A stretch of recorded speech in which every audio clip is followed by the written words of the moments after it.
answer will be the same, its. So go to the next line.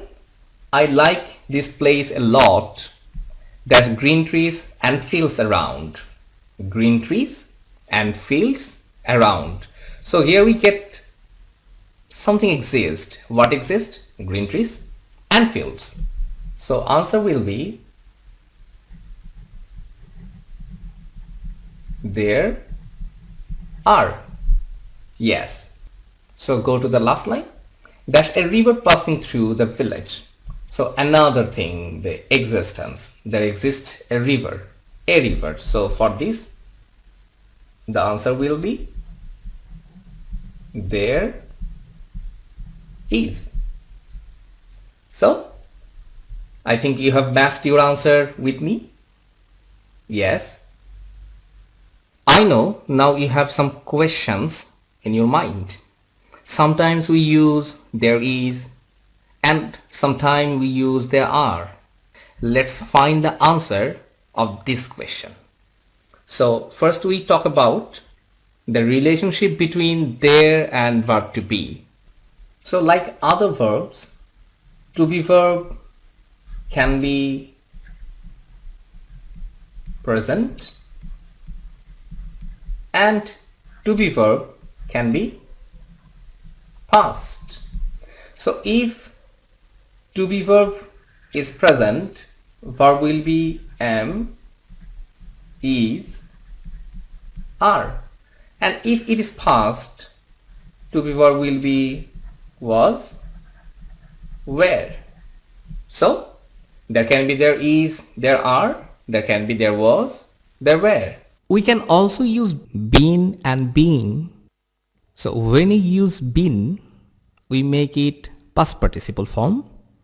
And when we use being, we make it present participle. Okay. When we use there is, there are, and when we use there was and there were. Okay.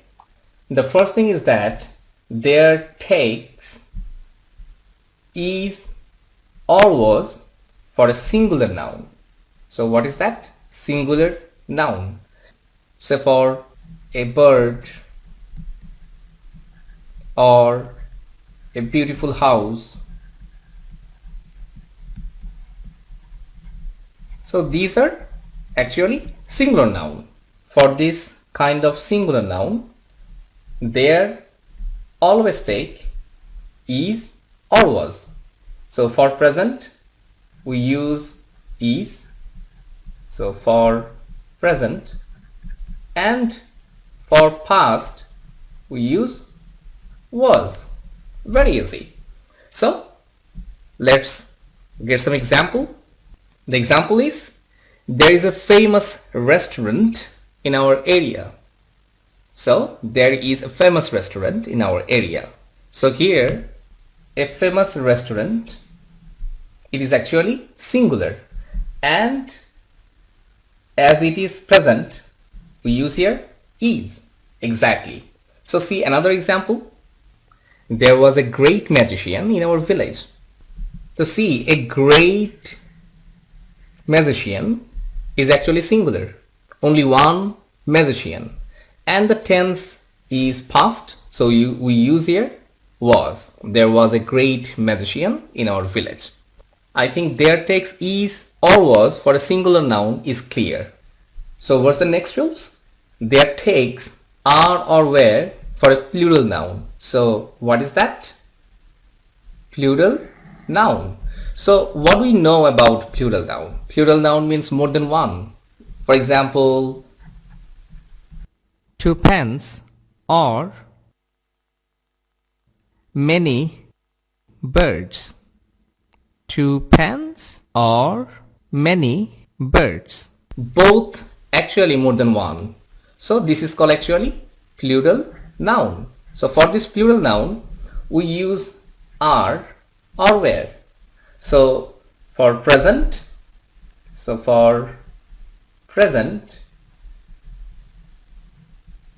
we use are, and for past, we use actually were. Okay, let's see the example. There are some tall buildings. Some tall buildings. Some tall building means? Some tall building means more than one building. More than one. So if it is more than one, certainly it is plural. So this is also present. So answer is here are. There are some tall buildings in our areas. So very clear. So go to the next example. There were many dinosaurs in the world. Many dinosaurs is plural. And this were is actually past. So for plural noun, we using past auxiliary verb, past to be verb. So I think it is really clear. So this is past and many dinosaurs more than one. Okay.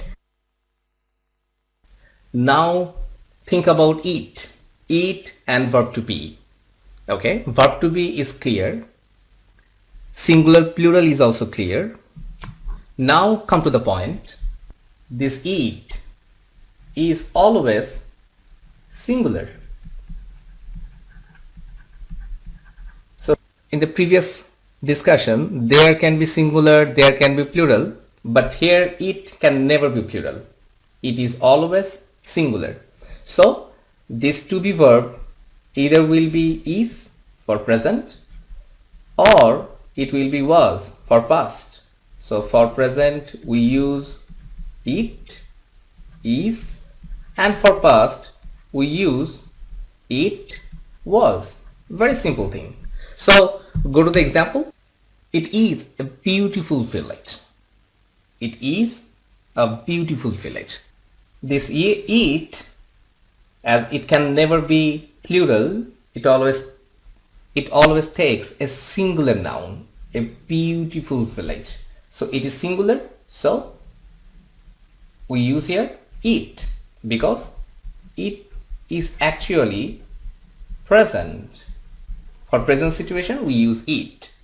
Okay, so go to the next example. It was a kingdom of a great ruler. So see, here it is singular, a kingdom, and the tense is past. So we use here was. So I think it is really easy. For present we use is, it is. For past we use it was. Okay. Now we need to practice what we have learned. Exactly. So go to the practice. So what is the practice about? Here is a text that describes a public disturbance in an area.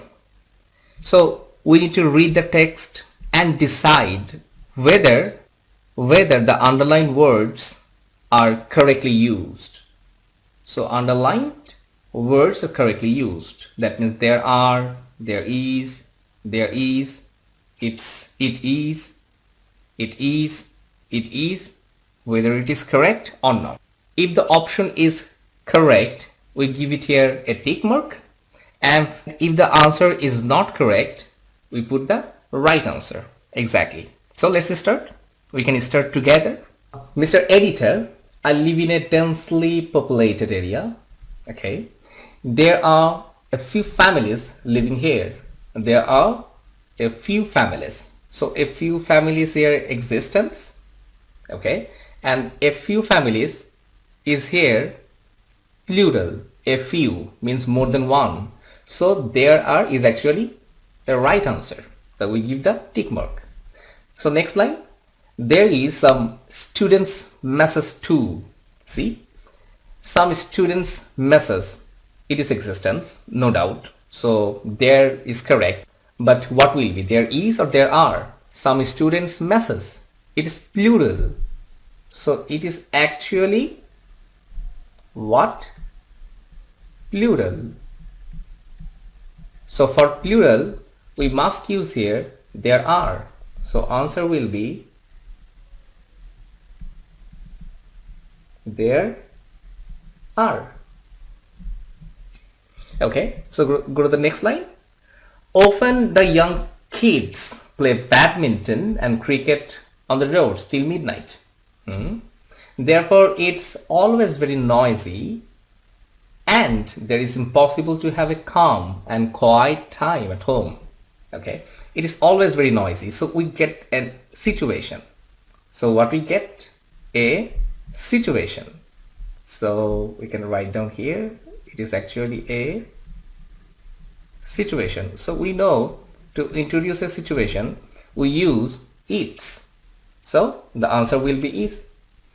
It's always very noisy and there is impossible to have a calm and quiet time at home. See, impossible to have a calm. So it is also a situation. So it is also a situation. Okay, so for situation we use it's.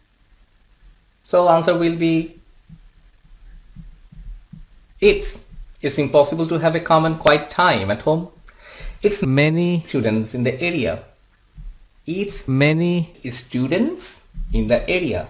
So many students, firstly it's plural, more than one. So it's cannot be here, the first thing. Second thing is it is actually about existence. Many students, so it will be there. And for plural, the answer will be there are. Exactly. Next, it's difficult for them to concentrate on their studies. It's difficult for them. So difficult is actually a situation. So for situation, it's is correct. There is quite natural that young boys and girls will play. So it is actually another situation, quite natural.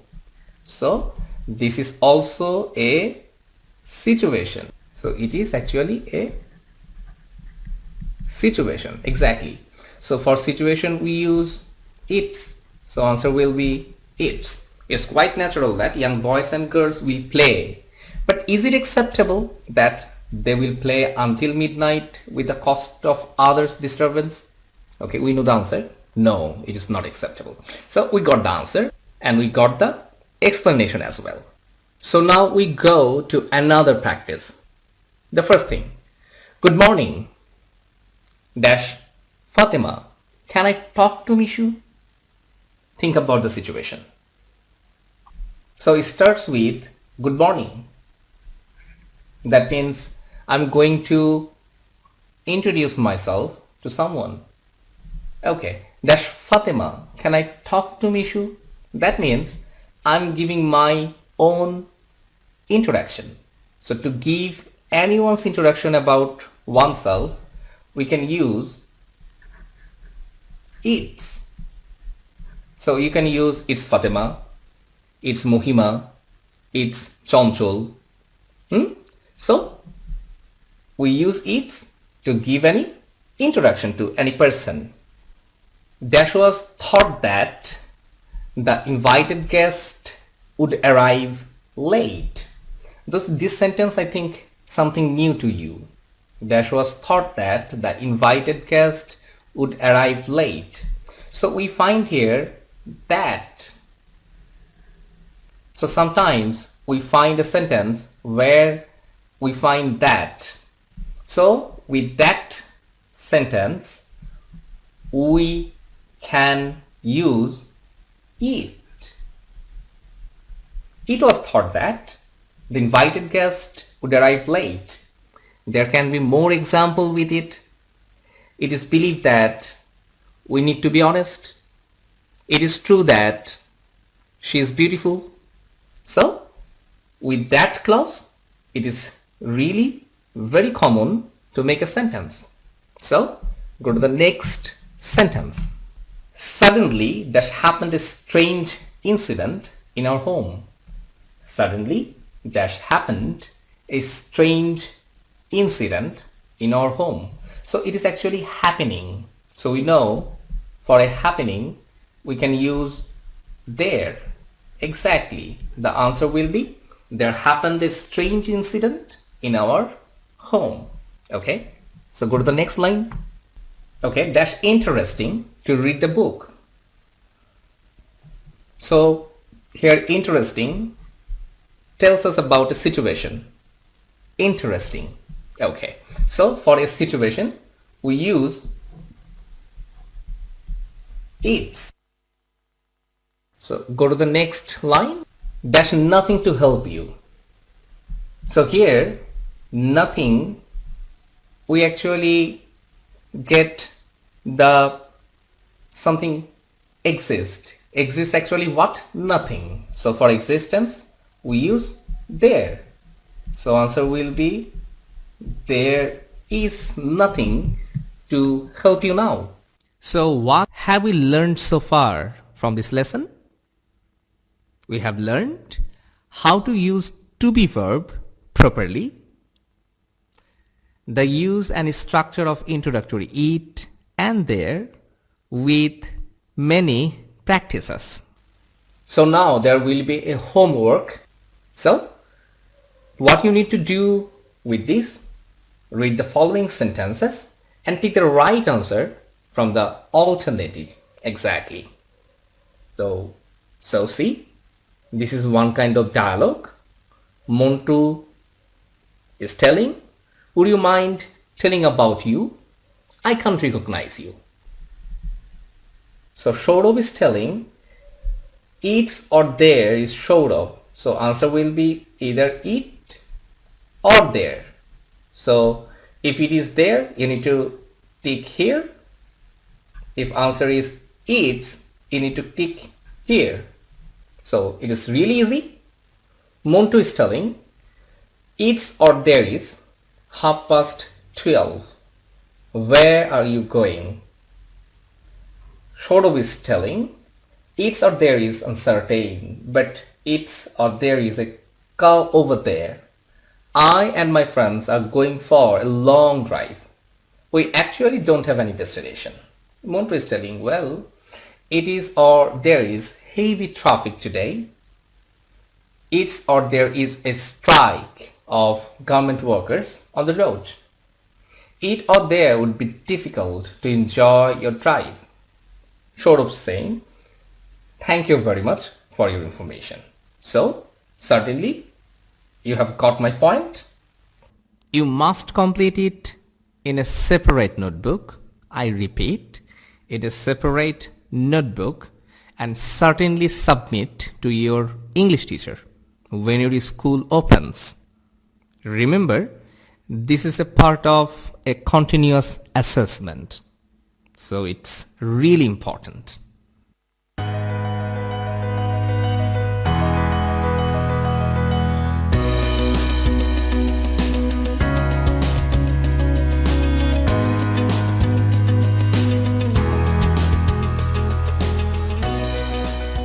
So, hope you enjoy today's lesson. Try to use introductory it and there in your everyday conversation. Do not forget to learn new things every day. Thank you very much. Follow the rules of the government and stay safe.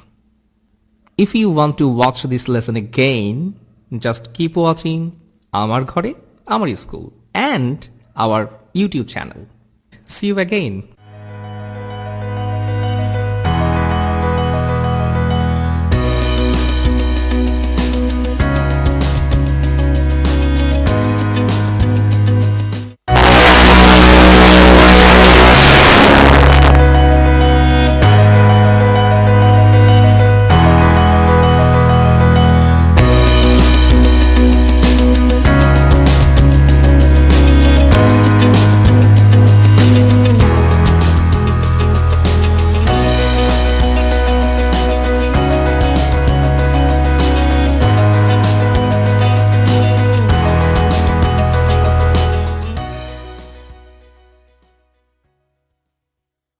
আজকের পাঠে সবাইকে শুভেচ্ছা জানিয়ে শুরু করছি আমার ঘরে আমার স্কুল। আজকের পাঠে আমরা জানব পরিবেশের ভারসাম্য ও পরিবেশের ভারসাম্য নষ্ট হওয়ার কারণ, পরিবেশের উপাদানের মধ্যে আন্তঃসম্পর্ক এবং পারস্পরিক নির্ভরশীলতা নিয়ে। এই পাঠ শেষে শিক্ষার্থীরা পরিবেশের ভারসাম্য কি তা ব্যাখ্যা করতে পারবে, পরিবেশের ভারসাম্য রক্ষায় পরিবেশের উপাদানসমূহের আন্তঃসম্পর্ক ব্যাখ্যা করতে পারবে। তোমরা নিশ্চয়ই রয়্যাল বেঙ্গল টাইগারের নাম শুনেছ। রয়্যাল বেঙ্গল টাইগার আমাদের জাতীয় পশু। সাধারণত আমাদের দেশে সুন্দরবনে রয়্যাল বেঙ্গল টাইগারের দেখা পাওয়া যায়। সুন্দরবনে শুধু রয়্যাল বেঙ্গল টাইগার না, আরও বিভিন্ন প্রজাতির বাঘেরও দেখা পাওয়া যায়। এছাড়াও শকুন, কাঠবিড়ালি, শুশুক, নীলগাই, বনরুই, ঘড়িয়াল ইত্যাদি প্রাণী, এখানে যেমন তোমরা শকুন আর ঘড়িয়ালের ছবি দেখতে পাচ্ছ, এসব প্রাণী দিন দিন পরিবেশ থেকে বিলুপ্ত হয়ে যাচ্ছে, কিংবা এরা বিলুপ্তির পথে আছে। পরিবেশ থেকে বিলুপ্ত হয়ে যাওয়ার অর্থ হলো পরিবেশ থেকে হারিয়ে যাওয়া। শকুন, কাঠবিড়ালি কিংবা ঘড়িয়ালের মতো প্রাণীগুলো দিন দিন পরিবেশ থেকে হারিয়ে যাচ্ছে, কারণ প্রতিটি প্রাণী বেঁচে থাকার জন্য অন্যান্য প্রাণী এবং এর আশেপাশের পরিবেশের উপর নির্ভরশীল। পরিবেশের ভারসাম্য বিনষ্ট হওয়ার কারণে এর ক্ষতিকর প্রভাব এই সকল প্রাণীর উপর পড়ছে, আর এসব প্রাণী দিন দিন বিলুপ্ত হয়ে যাচ্ছে। শুধু যে এখন আমরা বিভিন্ন প্রাণীর বিলুপ্তি দেখছি তা না, লক্ষ লক্ষ বছর আগে ডাইনোসর, ম্যামথ ইত্যাদি বিশাল আকৃতির প্রাণী পৃথিবীতে ছিল। তোমরা কি জানো এই প্রাণীগুলো এখন কেন পৃথিবীতে নেই? পৃথিবীর প্রাকৃতিক পরিবেশের পরিবর্তনের ফলে ডাইনোসর বিলুপ্ত হয়ে গেছে। কোনো কোনো বিজ্ঞানীর ধারণা, পৃথিবীতে যখন ডাইনোসর ছিল তখন পৃথিবী অনেক গরম ছিল, কিন্তু হঠাৎ করেই প্রাকৃতিক পরিবেশের পরিবর্তনের ফলে পৃথিবী ঠান্ডা হতে শুরু করে, আর এই ঠান্ডা সহ্য করতে না পেরেই ডাইনোসর বিলুপ্ত হয়ে যায়। আবার কোনো কোনো বিজ্ঞানীর মতে, পৃথিবীতে যখন অন্য প্রাণীদের আবির্ভাব ঘটে তখন তারা খাদ্য হিসেবে ডাইনোসরের ডিম খেতে শুরু করে। ডাইনোসর তাদের ডিম সংরক্ষণ করতে ব্যর্থ হলে ধীরে ধীরে তারা বিলুপ্ত হয়ে যায়। এক কথায় পৃথিবীর পরিবেশে তখন এমন সব পরিবর্তন হয় যার সাথে ডাইনোসর নিজেদের খাপ খাওয়াতে পারেনি। এ কারণেই তারা ধীরে ধীরে বিলুপ্ত হয়ে গেছে। কিন্তু প্রাকৃতিক কারণ ছাড়াও মানবসৃষ্ট বিভিন্ন কারণেও পরিবেশের ভারসাম্য নষ্ট হতে পারে। তাহলে আমরা বুঝতে পারছি পরিবেশের ভারসাম্যের পরিবর্তনের কারণ দুই ধরনের। কিছু কারণ হলো প্রাকৃতিক নিয়মেই পরিবেশের বিভিন্ন পরিবর্তন ঘটতে পারে, আর কিছু কারণ হলো মানবসৃষ্ট, অর্থাৎ আমাদের বিভিন্ন কাজের ফলে পরিবেশের ভারসাম্যের যেসব পরিবর্তন হয় সেগুলো হলো পরিবেশের ভারসাম্য পরিবর্তনের মানবসৃষ্ট কারণ। প্রাকৃতিক কারণসমূহ হয়তো মানুষের নিয়ন্ত্রণের বাইরে, কিন্তু মানবসৃষ্ট বিভিন্ন কারণে বর্তমানে পরিবেশের সবচেয়ে বেশি ক্ষতি সাধন হচ্ছে। আমরা একটু লক্ষ্য করলেই পরিবেশের ভারসাম্য পরিবর্তনের বিভিন্ন ফলাফল দেখতে পাই। যেমন ধরো, বাংলাদেশে ঋতু পরিবর্তন। আমরা জানি বাংলাদেশ ষড় ঋতুর দেশ, এখানে 6টি ঋতু পরপর আসে। আগে আমরা বাংলাদেশের এই 6টি ঋতুর আগমন এবং প্রস্থান খুব স্পষ্টভাবেই উপলব্ধি করতে পারতাম। প্রতিটি ঋতুর সময়কাল এবং বৈশিষ্ট্য খুব সহজেই চোখে পড়ত। কিন্তু বর্তমানে জলবায়ু ও পরিবেশের পরিবর্তনের কারণে ঋতু পরিবর্তন টের পাওয়াটাই অনেক কঠিন হয়ে গেছে। পরিবেশের ভারসাম্যর পরিবর্তনের এই বৈরী প্রভাব পরিবেশের উপরেও পড়ছে এবং এর ফলে অনেক উদ্ভিদ ও প্রাণী বিলুপ্ত হয়ে যাচ্ছে। এখন প্রশ্ন হচ্ছে, পরিবেশের ভারসাম্য পরিবর্তনের মানবসৃষ্ট কারণগুলো কি কি, অর্থাৎ কিভাবে মানুষ পরিবেশের ভারসাম্য নষ্ট করছে। এই ভিডিওর শুরুতেই আমরা সুন্দরবনের কথা বলেছিলাম। চলো আমরা চিন্তা করি সুন্দরবনের মতো একটি বন কিভাবে ধ্বংস হতে পারে। যে কোনো বন ধ্বংস হওয়ার মানবসৃষ্ট কারণগুলো কি হতে পারে? একটা কারণ হতে পারে নির্বিচারে গাছ কাটা বা বন উজাড় করা। আবার বনের জায়গা দখল করে যদি বসতি নির্মাণ করা হয়, অর্থাৎ বনের জায়গায় মানুষ গাছ কেটে যদি ঘরবাড়ি নির্মাণ করে তাহলে বন ক্ষতিগ্রস্ত হতে পারে। শুধু বসতি নির্মাণ নয়, বন উজাড় করে মানুষ অনেক সময় দালান কোঠা নির্মাণ করে, রাস্তাঘাট নির্মাণ করে, এমনকি বন উজাড় করে কলকারখানাও তৈরি করা হয়। এ সব কিছুরই বিরূপ প্রভাব পড়ে বনের ওপর। শুধু তাই নয়, বন ধ্বংস করে অনেক সময় কৃষিকাজ করা হয়। একটি বনে নির্দিষ্ট কিছু ধরনের গাছ থাকে, সেসব গাছ কেটে যখন বনে কৃষিকাজ করা হয় তখন স্বাভাবিকভাবেই সেই বন ক্ষতিগ্রস্ত হয়। তাহলে বুঝতেই পারছো, মানুষের এসব কর্মকাণ্ডের ফলে প্রাকৃতিক পরিবেশের ভারসাম্য নষ্ট হতে পারে। কিন্তু শুধু বন ক্ষতিগ্রস্ত হলে যে পরিবেশের ভারসাম্য নষ্ট হবে তা না, আরও বিভিন্ন কারণে পরিবেশের ভারসাম্য নষ্ট হতে পারে। যেমন ধরো, কৃষিকাজ করার সময় জমিতে যদি রাসায়নিক সার ব্যবহার করা হয়, কিংবা অনেক সময় রাসায়নিক সার ছাড়াও জমিতে কীটনাশক ব্যবহার করা হয়। রাসায়নিক সার কিংবা কীটনাশক এসবে ক্ষতিকর রাসায়নিক পদার্থ থাকে। এগুলো বৃষ্টির মাধ্যমে অন্য জমিতে গিয়ে পড়ে কিংবা নদীতে গিয়ে পড়ে। এর ফলে রাসায়নিক সার এবং কীটনাশকের মতো জিনিস মাটি দূষণ করে, একই সাথে পানিও দূষিত করে। ফলে পানিতে যেসব জলজ প্রাণী, বা মাছ থাকে তারা ক্ষতিগ্রস্ত হয়। এছাড়াও আমরা অনেক সময় যেখানে সেখানে ময়লা ফেলি, যেখানে সেখানে ময়লা ফেলার কারণে মাটিও দূষিত হয়, আবার একই সাথে এসব ময়লা নদীর পানিতে মিশে পানিও দূষণ করে। শুধু তাই না, যদি আমরা এসব ময়লা পুড়িয়ে ফেলি তাহলে বায়ুও দূষিত হয়।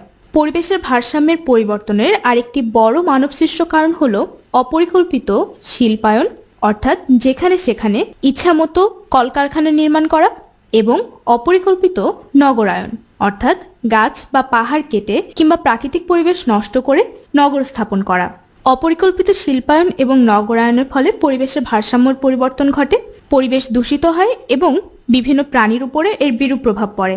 এছাড়াও পরিবেশের ভারসাম্য পরিবর্তনের এবং পরিবেশ দূষণের একটি বড় কারণ হলো জনসংখ্যা বৃদ্ধি। যত বেশি মানুষ বৃদ্ধি পাবে, শিল্পায়ন কিংবা নগরায়নের পরিমাণ তত বৃদ্ধি পাবে, গাছ কাটার পরিমাণ বৃদ্ধি পাবে, বসতি নির্মাণ, দালান কোঠা নির্মাণ, রাস্তাঘাট নির্মাণ, এ সবকিছুই জনসংখ্যা বৃদ্ধির সাথে সম্পর্কিত। তাই জনসংখ্যা বৃদ্ধি পরিবেশ দূষণের একটি বড় কারণ। আমাদের জড় পরিবেশের তিনটি মূল উপাদান হলো মাটি, পানি এবং বায়ু। অথচ মানুষের বিভিন্ন কাজকর্মের কারণে পরিবেশের এই তিনটি উপাদানই মারাত্মকভাবে দূষিত হচ্ছে এবং পরিবেশের ভারসাম্য নষ্ট হচ্ছে।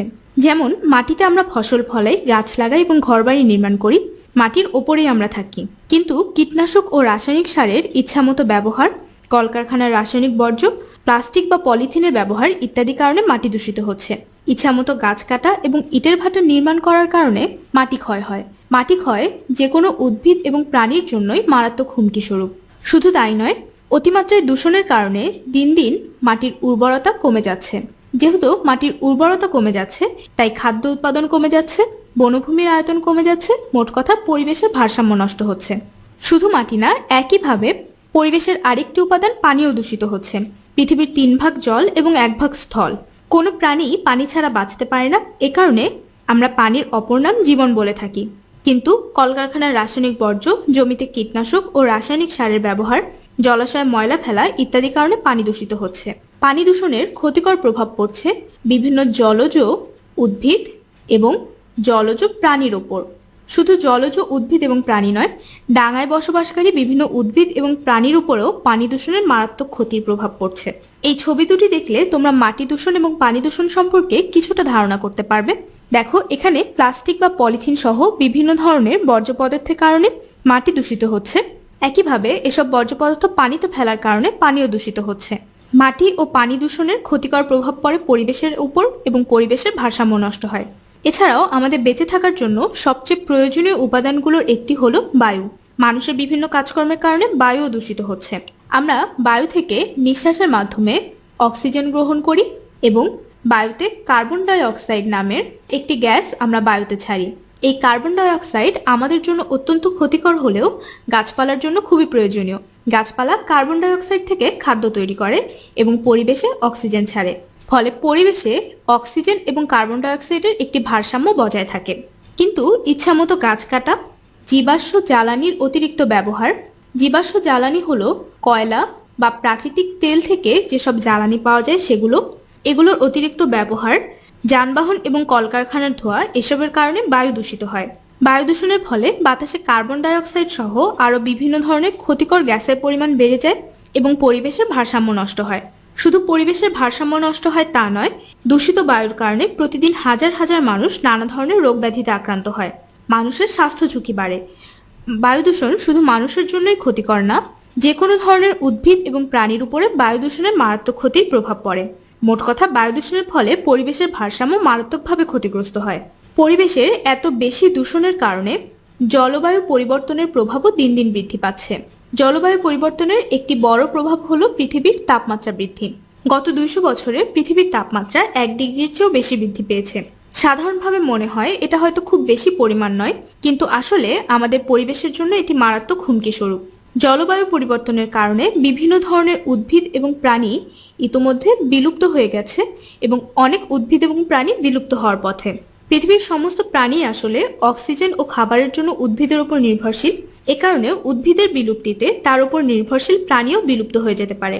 তাই জলবায়ু পরিবর্তন আমাদের সবার জন্যই খারাপ খবর।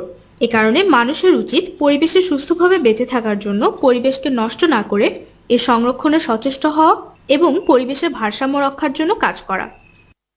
পরিবেশের ভারসাম্য টিকেই থাকে পরিবেশের উপাদানগুলোর মধ্যে সম্পর্কের কারণে। পরিবেশের প্রতিটি উপাদান একে অন্যের সাথে নিবিড়ভাবে সম্পর্কিত।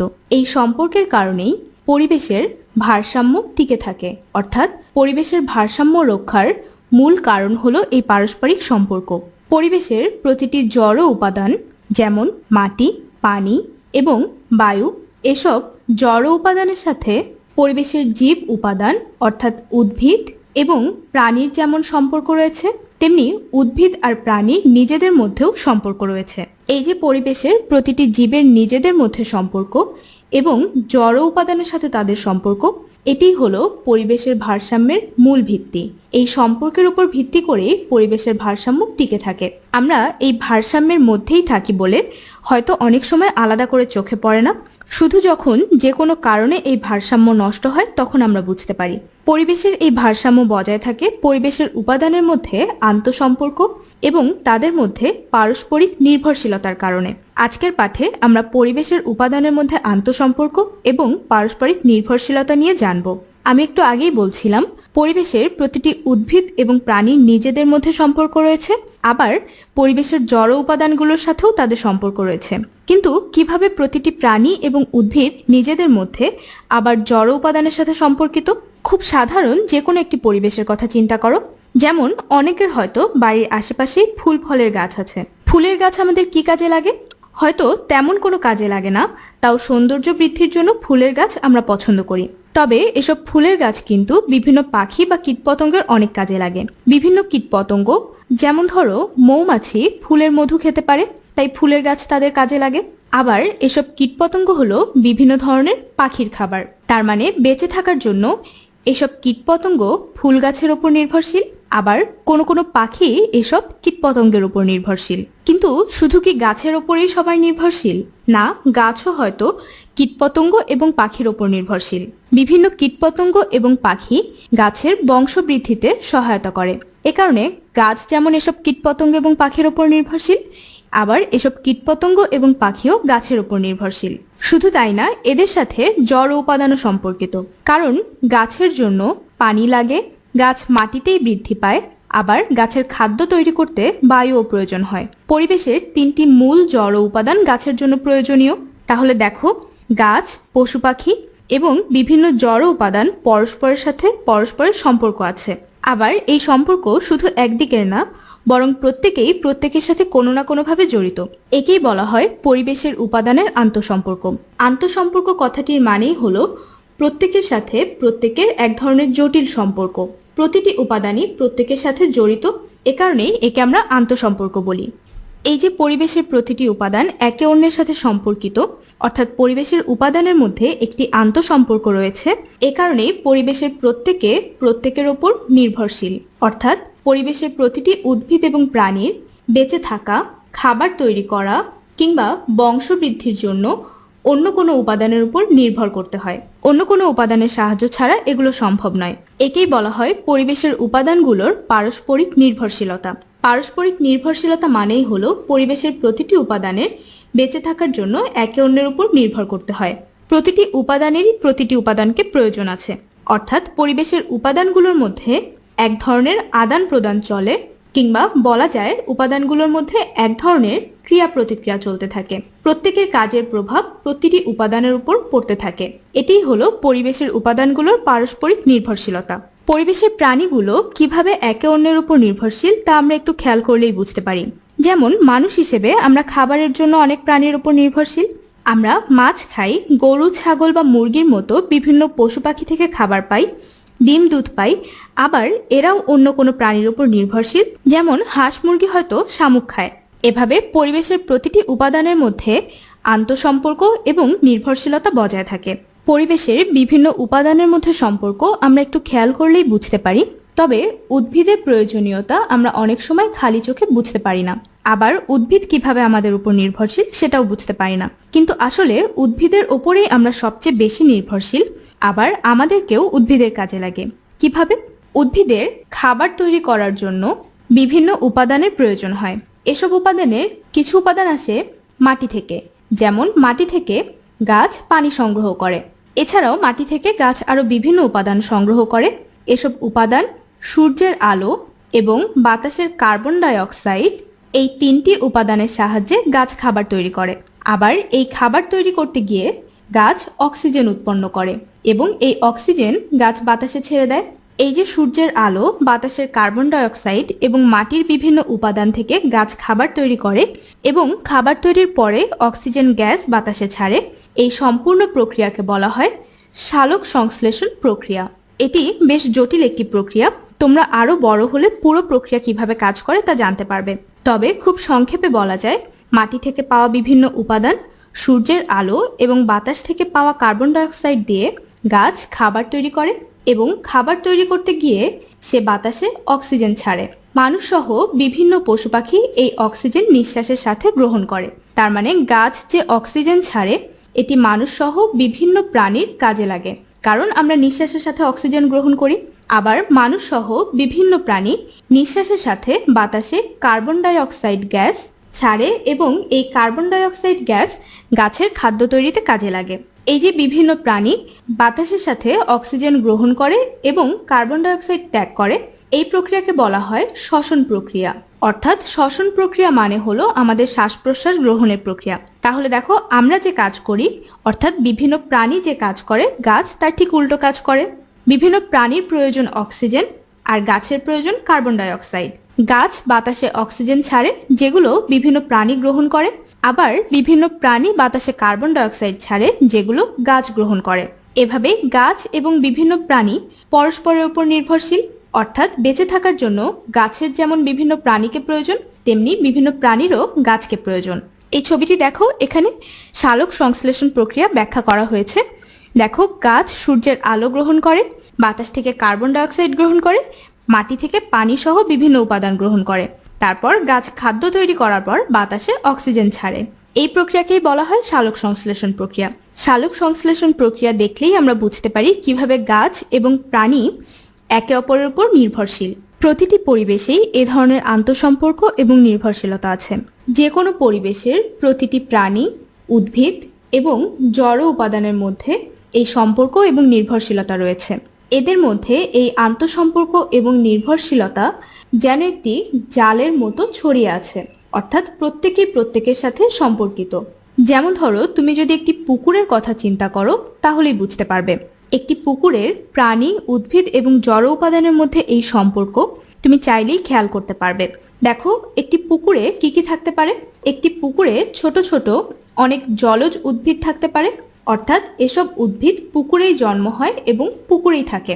পুকুরে বিভিন্ন ছোট মাছ থাকে, এই ছোট মাছগুলো এসব জলজ উদ্ভিদ খেয়েই বেঁচে থাকে, অর্থাৎ এই ছোট মাছগুলো জলজ উদ্ভিদের উপর নির্ভরশীল। আবার এসব ছোট মাছকে কিন্তু পুকুরের বড় মাছগুলো খায়, অর্থাৎ ছোট মাছ হলো বড় মাছের খাদ্য আর ছোট মাছের খাদ্য হলো জলজ উদ্ভিদ। আবার তোমরা হয়তো পুকুরের পাশে মাছরাঙা কিংবা বক জাতীয় পাখি দেখেছো। মাছরাঙা কিংবা বক জাতীয় পাখি কিন্তু এসব বড় মাছ এবং ছোট মাছ খায়। শুধু তাই না, মানুষও বিভিন্নভাবে পুকুরের উপর নির্ভরশীল, কারণ মানুষ সাধারণত ছোট মাছ কিংবা বড় মাছ খায়। আবার আমরা অনেক সময় পুকুরে ছোট মাছ কিংবা বড় মাছের খাবারের যোগান দিই। কিভাবে বলতো?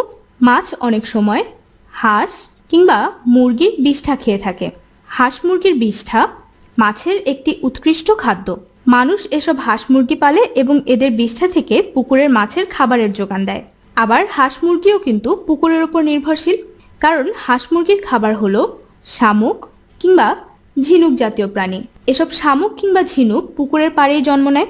তাহলে দেখো, একটি পুকুরে এবং এর আশেপাশে যেসব উদ্ভিদ এবং প্রাণী থাকে এবং যেসব জড়বস্তু থাকে, এদের প্রত্যেকের মধ্যেই সম্পর্ক রয়েছে, অর্থাৎ প্রতিটি উপাদানের মধ্যে এক ধরনের আন্তঃসম্পর্ক রয়েছে এবং পারস্পরিক নির্ভরশীলতা রয়েছে। এই ছবিটি দেখলেই তোমরা বুঝতে পারবে গাছ খাবার তৈরি করে সূর্যের আলোর সাহায্যে, আবার এসব জলজ উদ্ভিদ বিভিন্ন ছোট মাছের খাদ্য, আবার শামুক কিংবা ঝিনুক জাতীয় প্রাণীরও খাদ্য।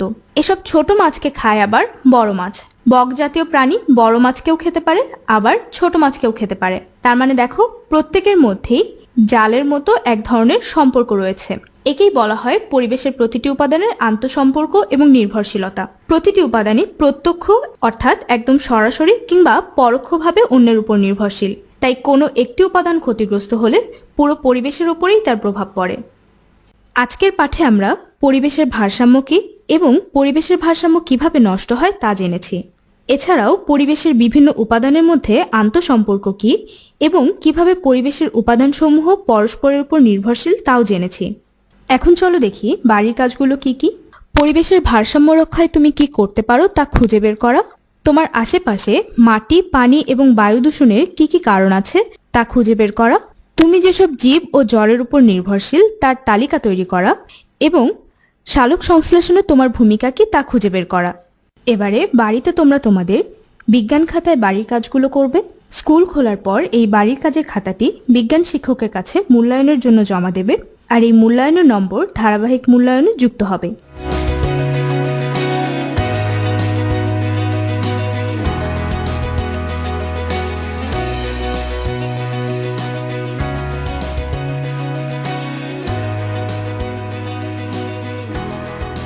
সবাই ভালো থেকো, সুস্থ থেকো। সরকারি নির্দেশনা মেনে ঘরে অবস্থান করো এবং স্বাস্থ্যবিধি মেনে চলো।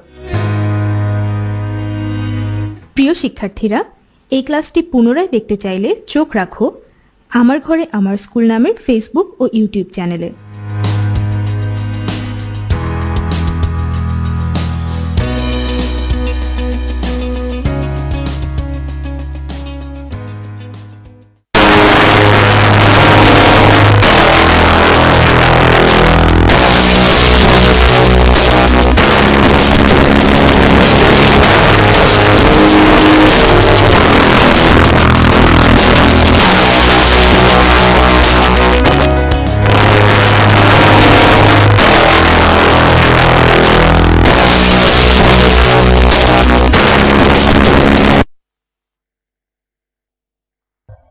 Hello my dear students, how are you? I hope you all are fine. I'm also fine. I'm Hassan Faisal, your today's English teacher. In the last class in part 1, we learned what prepositions are, and we also learned the use of some useful prepositions. We also discussed some prepositions with pictures. In today's class, we're going to discuss some more prepositions. So let's start today's class with before, during and after. সামনে কিংবা আগে অর্থে before ব্যবহৃত হয়. For example, there's a queue before the bank counter. অর্থাৎ ব্যাংকের কাউন্টারের সামনে একটি লাইন রয়েছে, অর্থাৎ গ্রাহকদের একটি লাইন রয়েছে ব্যাংকের কাউন্টারের সামনে। এক্ষেত্রে আমরা কি ব্যবহার করলাম? বিফোর, মানে হচ্ছে সামনে।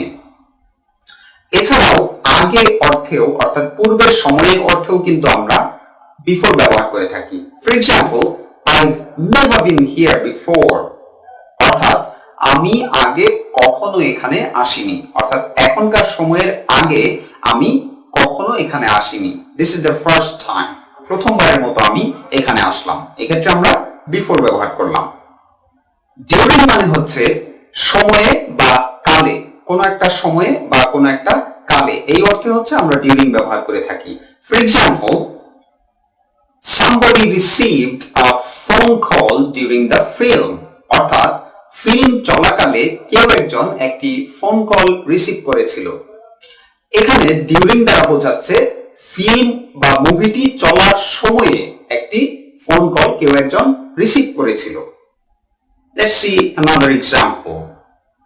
It rains a lot here during rainy season, অর্থাৎ বর্ষাকালে বা বর্ষার সময়ে এখানে প্রচুর বৃষ্টি হয়। এক্ষেত্রে আমরা ইনও ব্যবহার করতে পারি। It rains a lot here in or during rainy season.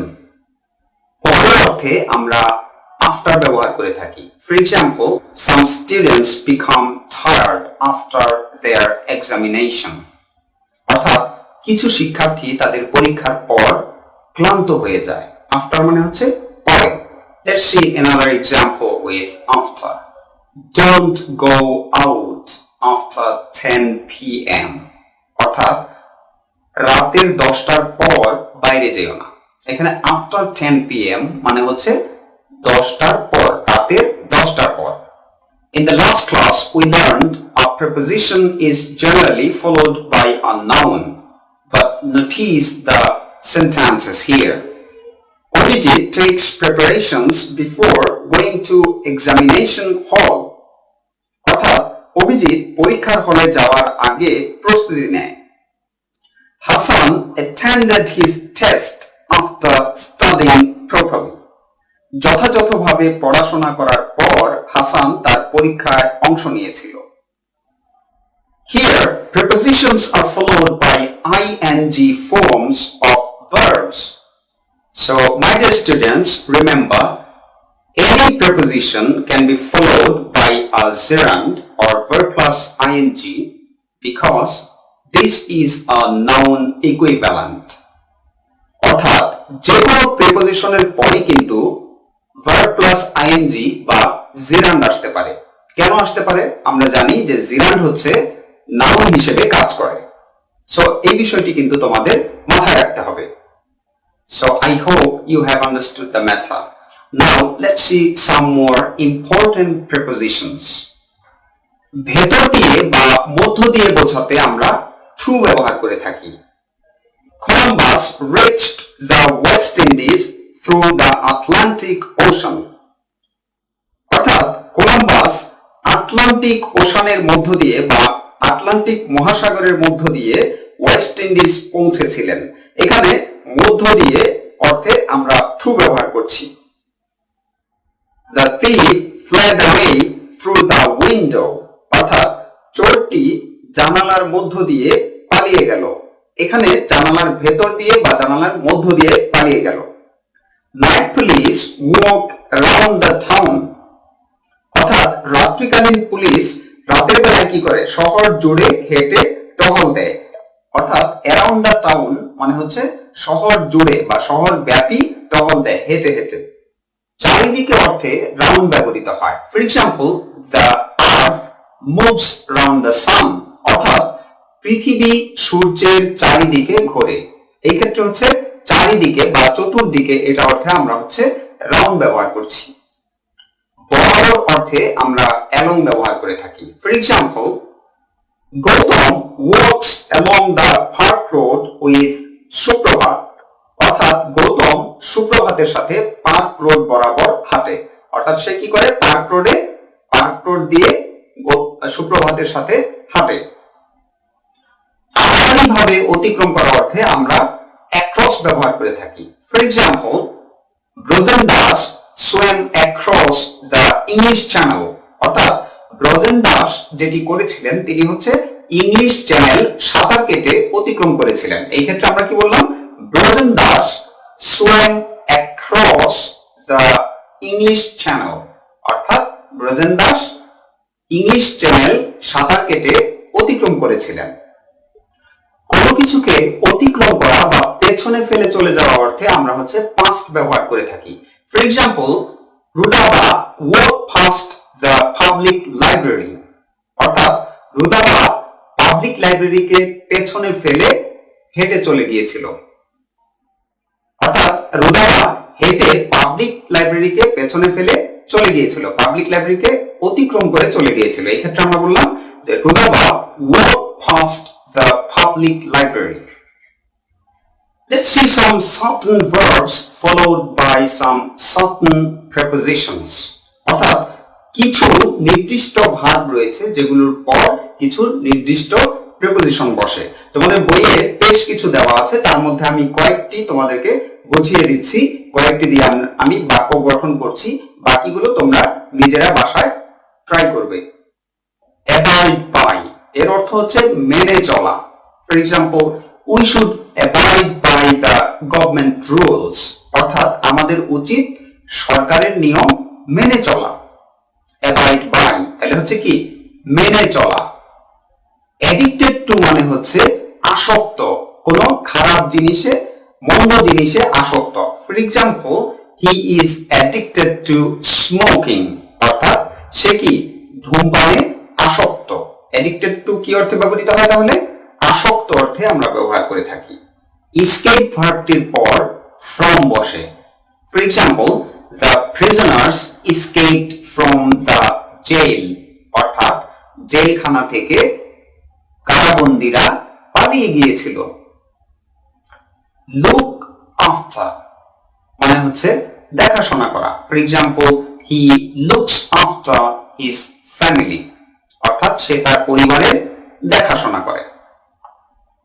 অন্যদিকে লুক ফর মানে হচ্ছে খোঁজা। For example, I am looking for the keys, অর্থাৎ আমি চাবিগুলো খুঁজছি। প্রেফারের পর টু ব্যবহৃত হয়। এর অর্থ হচ্ছে কোনো কিছুর চেয়ে অন্য কিছুকে শ্রেয় মনে করা বা অধিকতর ভালো মনে করা। For example, he prefers tea to coffee, সে কফির চেয়ে চা বেশি পছন্দ করে। প্রিপেয়ার ভার্বটির পর ফর ব্যবহৃত হয়। For example, you should prepare yourself for the coming exam, অর্থাৎ আসন্ন পরীক্ষার জন্য তোমার উচিত তোমার নিজেকে প্রস্তুত করা। And there are some certain nouns which are followed by certain prepositions. For example, access to, access এর পর আমরা to ব্যবহার করি। এর অর্থ হচ্ছে প্রবেশাধিকার। You don't have the access to the meeting, অর্থাৎ এই মিটিং এ তোমার প্রবেশাধিকার নেই। এখানে আমরা access এর পর অবশ্যই to ব্যবহার করতে হবে। enmity বা শত্রুতা, এই নাউনটির পর with ব্যবহার করতে হয়। For example, I have no enmity with him, অর্থাৎ তার সাথে আমার কোনো শত্রুতা নেই।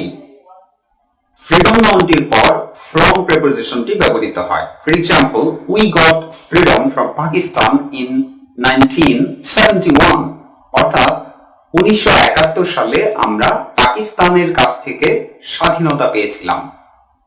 ইন্টারভিউ অর্থাৎ সাক্ষাৎকার, এই নাউনটির পর with বসে। For example, I have an interview with the Prime Minister tomorrow, অর্থাৎ আগামীকাল প্রধানমন্ত্রীর সাথে আমার একটি সাক্ষাৎকার রয়েছে।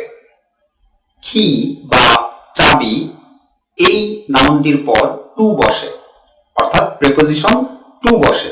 For example, industry is the কি টু সাকসেস, এটা তোমরা অনেকবার পড়েছো যে ইন্ডাস্ট্রি ইজ দ্য কি টু সাকসেস, অর্থাৎ পরিশ্রম সফলতার চাবিকাঠি। এক্ষেত্রে আমরা কি এর পর, কি নাউনটির পর টু প্রিপোজিশনটি ব্যবহার করছি। There are more noun plus preposition combinations, so you will try to make some sentences using the nouns plus preposition combinations. Let's make some sentences with adjectives plus prepositions combinations. I'll make some sentences and you will do the rest. Acceptable to মানে হচ্ছে গ্রহণযোগ্য।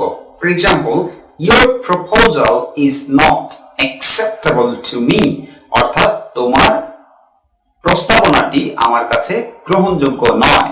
Accused of মানে হচ্ছে অভিযুক্ত। For example, he was accused of murder, অর্থাৎ সে খুনের দায়ে অভিযুক্ত হয়েছিল। এখানে আমাকে accused এর পর অবশ্যই of ব্যবহার করতে হবে। This is a combination. Different from, এই different adjective এর পর from prepositionটি বসে, এর অর্থ হচ্ছে ভিন্ন। For example, your pen is different from mine, অর্থাৎ তোমার কলমটি আমারটি থেকে ভিন্ন। এখানে আমরা different এর পর from ব্যবহার করেছি। Eligible for মানে হচ্ছে যোগ্য।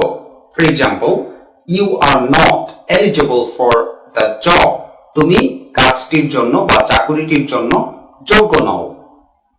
Familiar with এর মানে হচ্ছে পরিচিত। For example, he is not familiar with the situation, অর্থাৎ সে পরিস্থিতিটির সাথে পরিচিত নয়।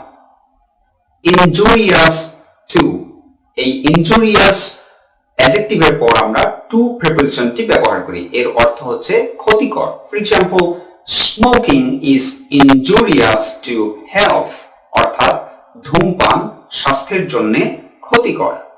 That's all about prepositions, and I hope you have understood the lessons very easily and clearly. Am I right? Let's check it out. At first, try yourself, and then I'm gonna help you to fill in the gaps.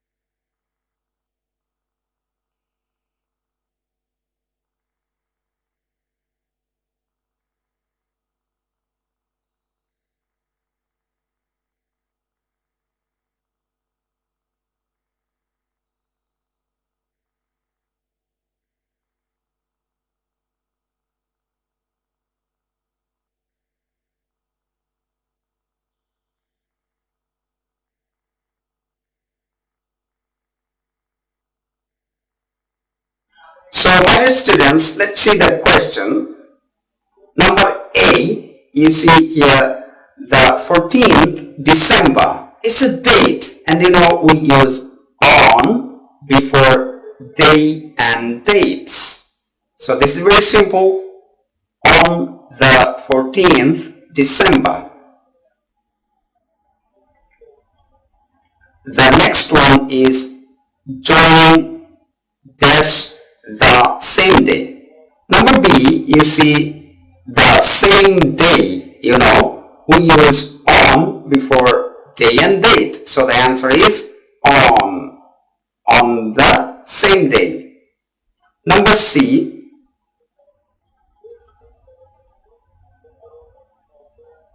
we shall leave dash Chattogram. You see here, as we're going to start our journey for Chattogram, so we will use for. Number D, we use at before any specific point of time, noon. So the answer is at noon. Number E, train. We use by before any vehicle, like by bus, by train. So the answer is by. The next one, as we will start the journey from Chattogram, so the answer is from.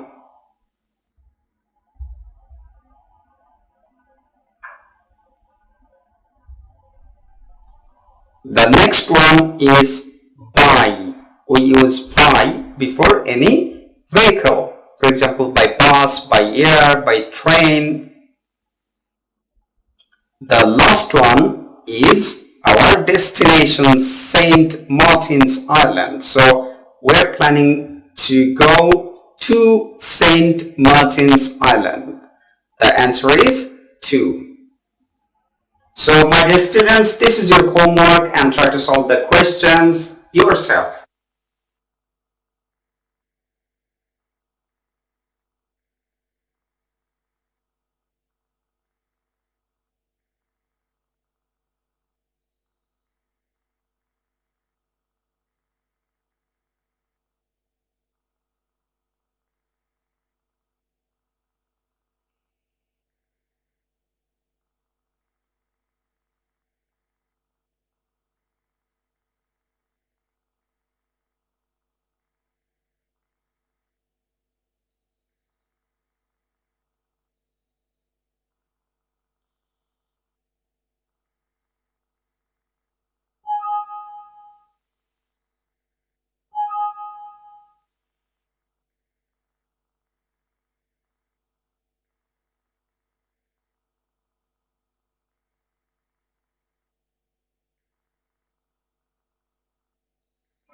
Okay, my dear students, that's all about prepositions, and I hope you have enjoyed the class. If you want to watch the class again, you can visit our Facebook page, Amar Ghore Amar School, or Kishore Batayan on YouTube. Stay home, stay safe, and follow the government instructions. Thank you very much. Bye-bye.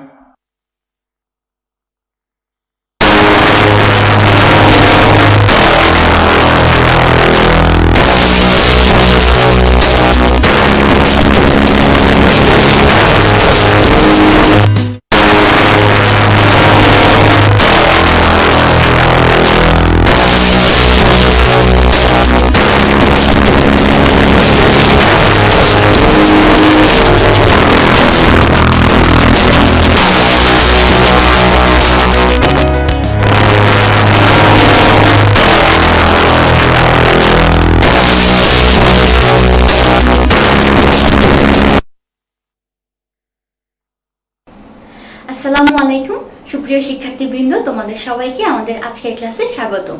আজকে আমরা পড়ব সপ্তম শ্রেণীর বাংলাদেশ ও বিশ্ব পরিচয় বিষয়ের নবম অধ্যায়টি। আজকের আলোচনার বিষয় বাংলাদেশের প্রবীণ ব্যক্তি ও নারী অধিকার নিয়ে। আমরা আমাদের গত ক্লাসে এই অধ্যায় থেকে প্রথম 3টি পাঠ আমরা পড়েছি। তো আজকে আমরা পড়ব এই অধ্যায়টির 5, 6, 7, 8 নিয়ে।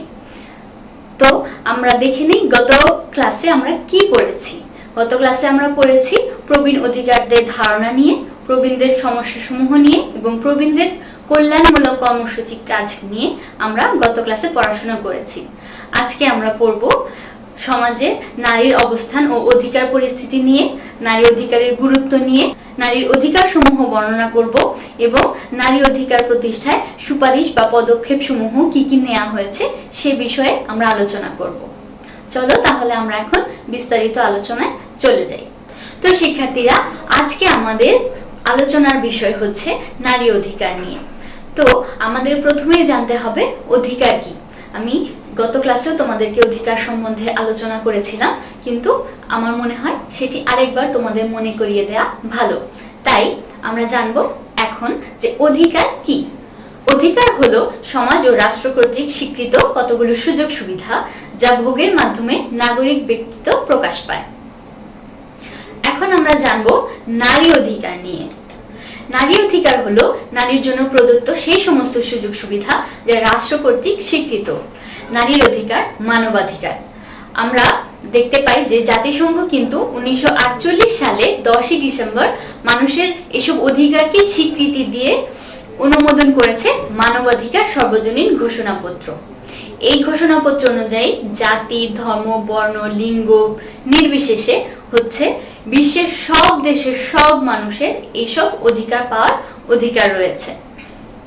এইসব অধিকার নিয়ে কিন্তু আমরা পূর্ববর্তী ক্লাসে জেনেছিলাম, তো আমরা বিস্তারিত সেই আলোচনায় যাচ্ছি না। তবে এই ধরনের অধিকারের মধ্যে একটি অন্যতম অধিকার হচ্ছে নারী পুরুষের সমান অধিকার। নারীর জন্য বিভিন্ন ধরনের অধিকার সংরক্ষণ যেমন করা হয়, যেগুলো হচ্ছে শিক্ষা, স্বাস্থ্য, চিকিৎসা ইত্যাদি নানা ক্ষেত্রে, সেখানে কিন্তু ভূমিকা পালন করে জাতিসংঘ। কিন্তু শুধু জাতিসংঘই নয়, আমাদের দেশের সংবিধানেও রয়েছে নারীর অধিকার সংরক্ষণের জন্য আইন বা নীতিমালা। এসব আইন বা নীতিমালায় মূলত বলা হয়েছে নারী পুরুষের মধ্যে যে বৈষম্যটি আছে সেটি দূরকরণের কথা। আমরা দেখতে পাই যে সমাজে নারীরা পুরুষের চেয়ে কিছু অংশে পিছিয়ে আছে। এই পিছিয়ে থাকার পিছনে একটি বড় কারণ হচ্ছে নারীরা আসলে কি কি অধিকার পেতে পারে বা তাদের কি কি অধিকার রয়েছে, তাদেরকে জাতিসংঘ, বাংলাদেশের সংবিধান কি কি অধিকার দিয়েছে সেই সম্বন্ধে আসলে তারা অনেকটাই তো আমরা বলতে পারি যে নারীদের এই সমাজে পিছিয়ে থাকার পিছনে তাদের অজ্ঞতা বা অধিকার সম্বন্ধে ধারণা না থাকা একটি বড় ভূমিকা পালন করে। এখন আমরা আলোচনা করব বাংলাদেশের সমাজে নারীর অবস্থান ও অধিকার পরিস্থিতি নিয়ে। আমরা সমাজের দিকে তাকালে দেখতে পাই যে নানা দিক থেকে কিন্তু নারীরা এখনো পুরুষের চেয়ে পিছিয়ে আছে। সেটা হতে পারে অর্থনৈতিক, সামাজিক, সাংস্কৃতিক, যে কোনো দিক থেকে দেখতে গেলে নারীরা পুরুষের চেয়ে পিছিয়ে আছে, কারণ তাদেরকে পিছিয়ে রাখা হয়েছে।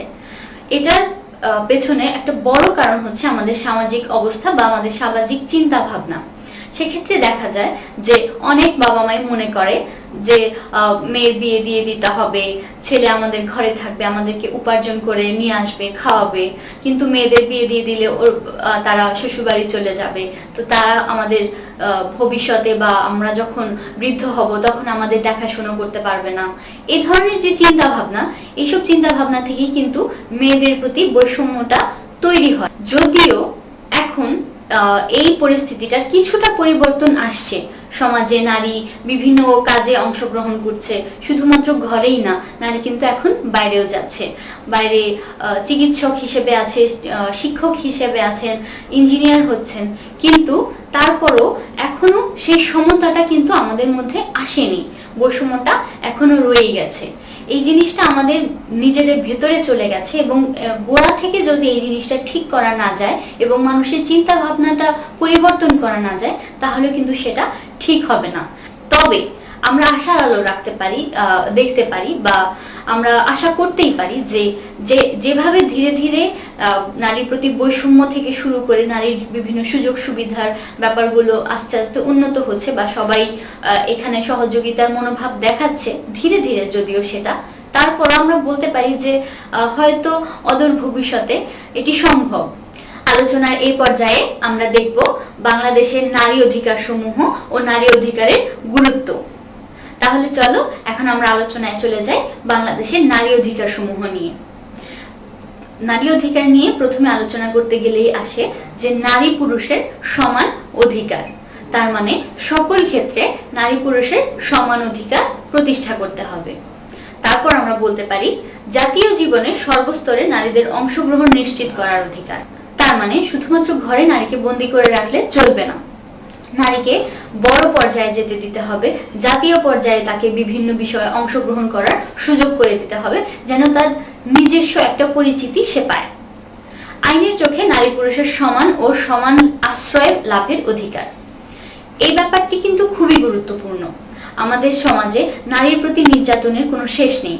বিভিন্নভাবে আমরা দেখি যে যৌতুক বলো বা রাস্তাঘাটে উত্ত্যক্ত করা বলো, বিভিন্ন জায়গায় নারী বিভিন্ন রকমের নির্যাতনের শিকার হয়।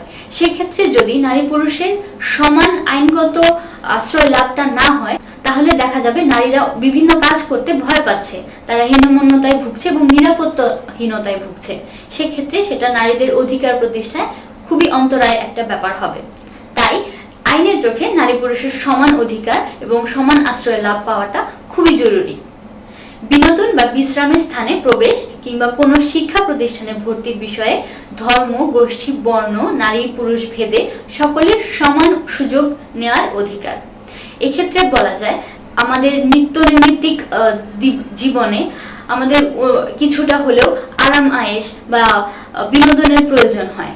সেসব ক্ষেত্রে বেশিরভাগ ক্ষেত্রে আমরা দেখি যে ছেলেদের যে গ্রহণযোগ্যতাটা সেটা বেশি, তারা ইচ্ছা হলে বাইরে যেতে পারে, বিভিন্ন আনন্দ পাওয়ার যেসব জায়গা, পার্ক বা সিনেমা হল, বিভিন্ন জায়গায় তারা যেতে পারে এবং সেখানে খুব একটা তাদের ভয় কাজ করে না। কিন্তু একটা নারী বা একজন নারীর কিন্তু সেই ভয়টা থাকে যে ওখানে গিয়ে আমি কি নিরাপদ বোধ করব কিনা, এই ব্যাপারগুলো নিয়ে তারা খুব চিন্তায় থাকে।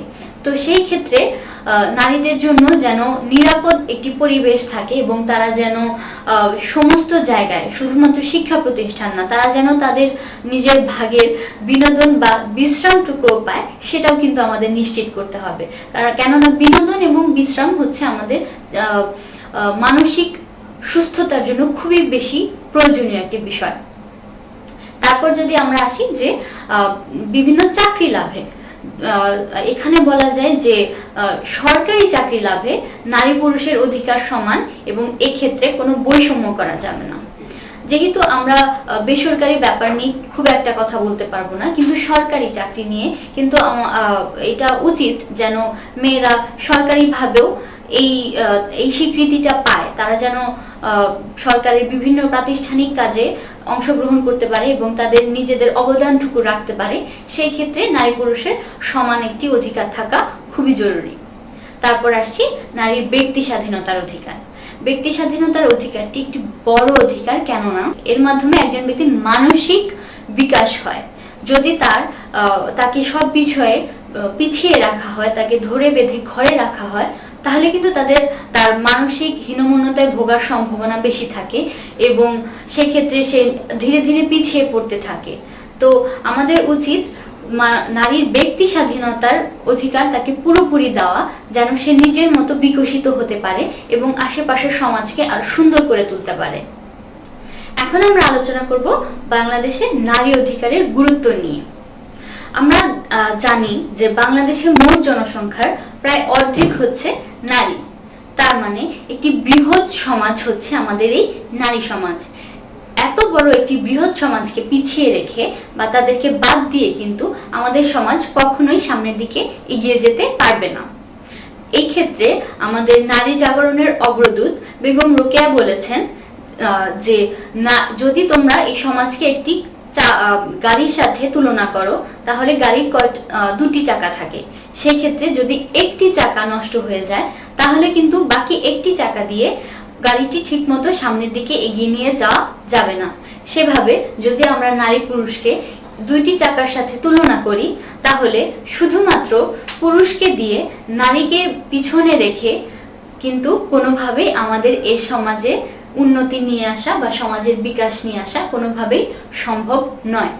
আমরা দেখি যে আমাদের বাড়িতে থাকা আমাদের যেসব নারী আছেন, আমাদের মা, আমাদের বোন, দাদি, নানি, ফুপু যারা রয়েছেন, এরা সবাই আমাদের ঘরের বিভিন্ন কাজ করে থাকেন। কিন্তু আমাদের কিন্তু সমাজ পরিবর্তন হচ্ছে এবং নারীরা বিভিন্ন কাজে অংশগ্রহণ করছে। তাই তারা এখন শুধুমাত্র ঘরের কাজই করছে না, তারা বাইরের কাজও করছে। তারা চিকিৎসক হচ্ছেন, প্রকৌশলী হচ্ছেন, তারা সমস্ত ধরনের পেশাতে নিজেকে যুক্ত করছেন এবং ঘরের জন্য কিন্তু উপার্জনও করে নিয়ে আসছেন। তাই নারী অধিকারটা যদি এখানে প্রতিষ্ঠিত হয়, তাহলে তারা আরো বেশি করে সবকিছুতে অংশগ্রহণ করতে পারবেন, তাদের অধিকারগুলো সংরক্ষিত হবে, তারা নিজেদেরকে অনেক বেশি বিকাশ করতে পারবে, সেই সাথে হবে সমাজের বিকাশ। এই ক্ষেত্রে আমরা বলতে পারি যে যদি ঘরে একটি শিশু ভালো শিক্ষা পায়, তাহলে কিন্তু সে বড় হয়েও অনেক ভালো একটি পর্যায়ে যেতে পারে। কেননা শিশুর প্রথম শিক্ষা হচ্ছে ঘর থেকে, বা যদি আরো বেশি ভালো করে বলতে চাই তাহলে শিশুর প্রথম শিক্ষা হচ্ছে নিজের মায়ের থেকে, এবং মা তার পরিবারের একটি অনেক বড় অংশ। সেক্ষেত্রে একটি শিশুর বিকাশ এবং চিন্তা ভাবনা, কথাবার্তা, আচার আচরণে কিন্তু মায়ের প্রভাবটি অনেক বেশি থাকে। মা যদি এই ক্ষেত্রে পিছিয়ে থাকে, মায়ের যদি অজ্ঞতা থাকে, জানার কমতি থাকে, সেক্ষেত্রে কিন্তু শিশুটিও পিছিয়ে পড়বে।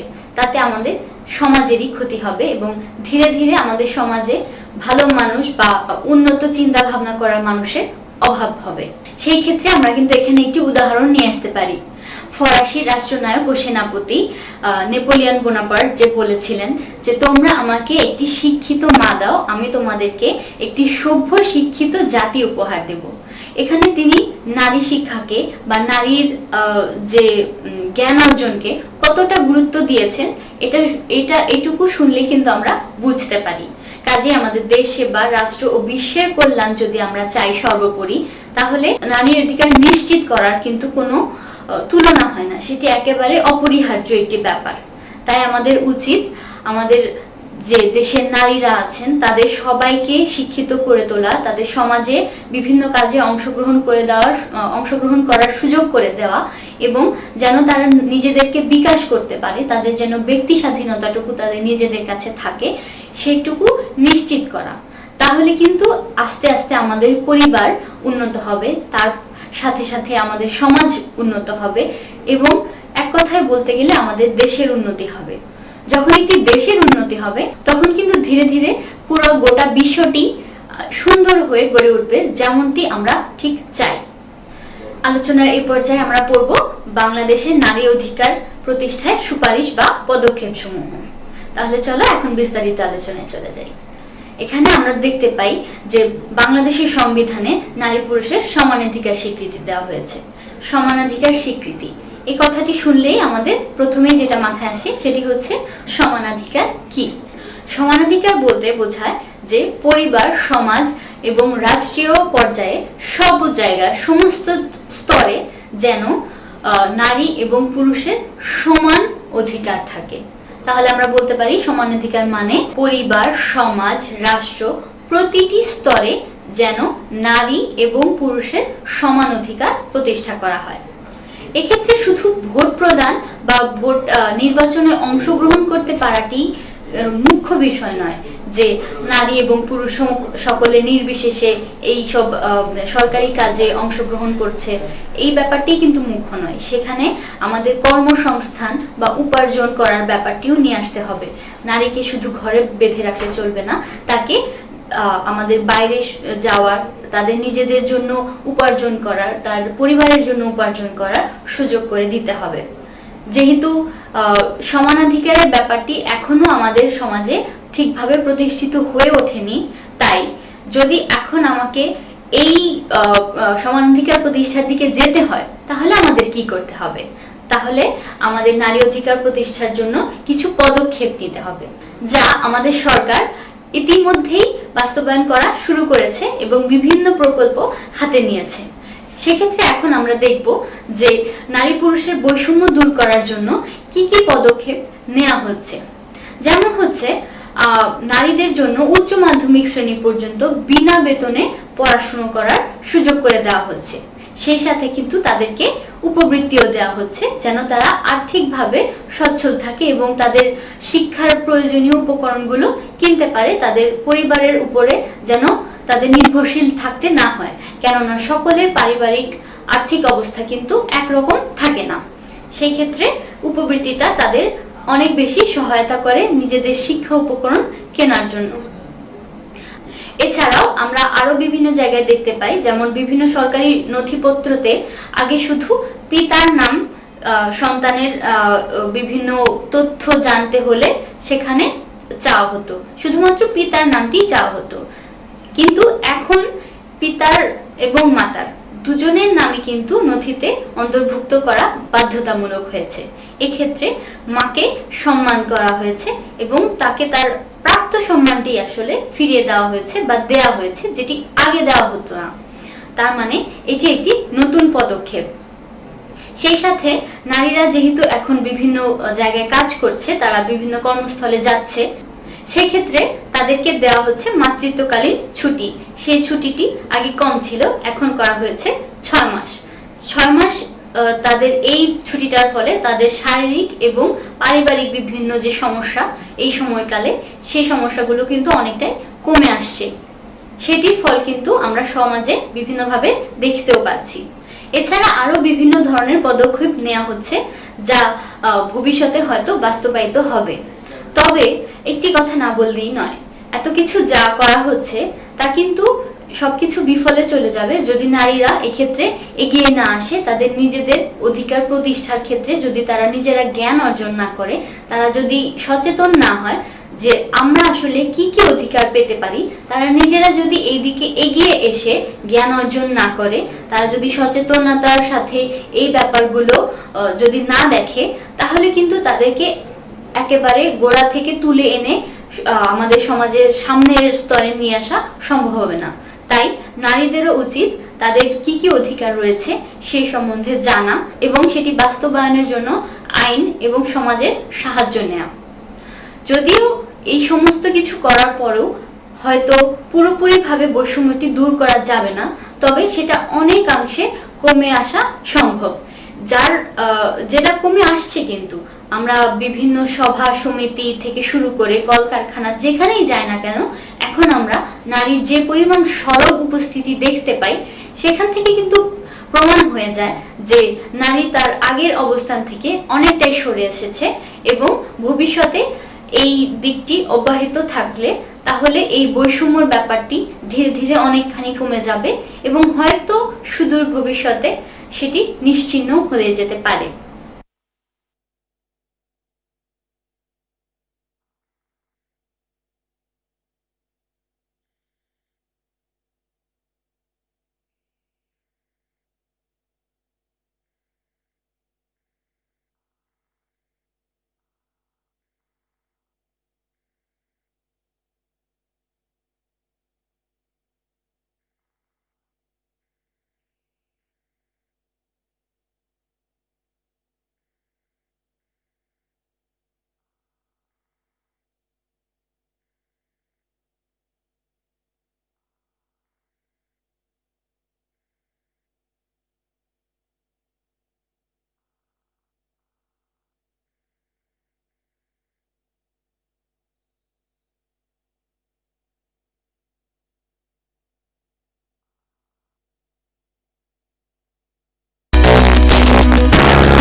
আমরা আজকে কথা বলার চেষ্টা করব অম্ল, ক্ষারক, লবণ অধ্যায়ের কিছু গুরুত্বপূর্ণ বিষয় নিয়ে।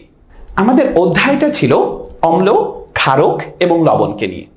এই তিনটা বিষয়কে নিয়ে একটি রাসায়নিক বিক্রিয়া জড়িত। তাই প্রথমেই এই বিক্রিয়াটা সম্পর্কে একটু কথা বলতে চাচ্ছি, যে বিক্রিয়াটার নাম হচ্ছে প্রশমন বিক্রিয়া। প্রশমন বিক্রিয়া হচ্ছে যে রাসায়নিক বিক্রিয়ায় অম্ল এবং ক্ষারক বিক্রিয়া করে লবণ এবং পানি উৎপন্ন করে।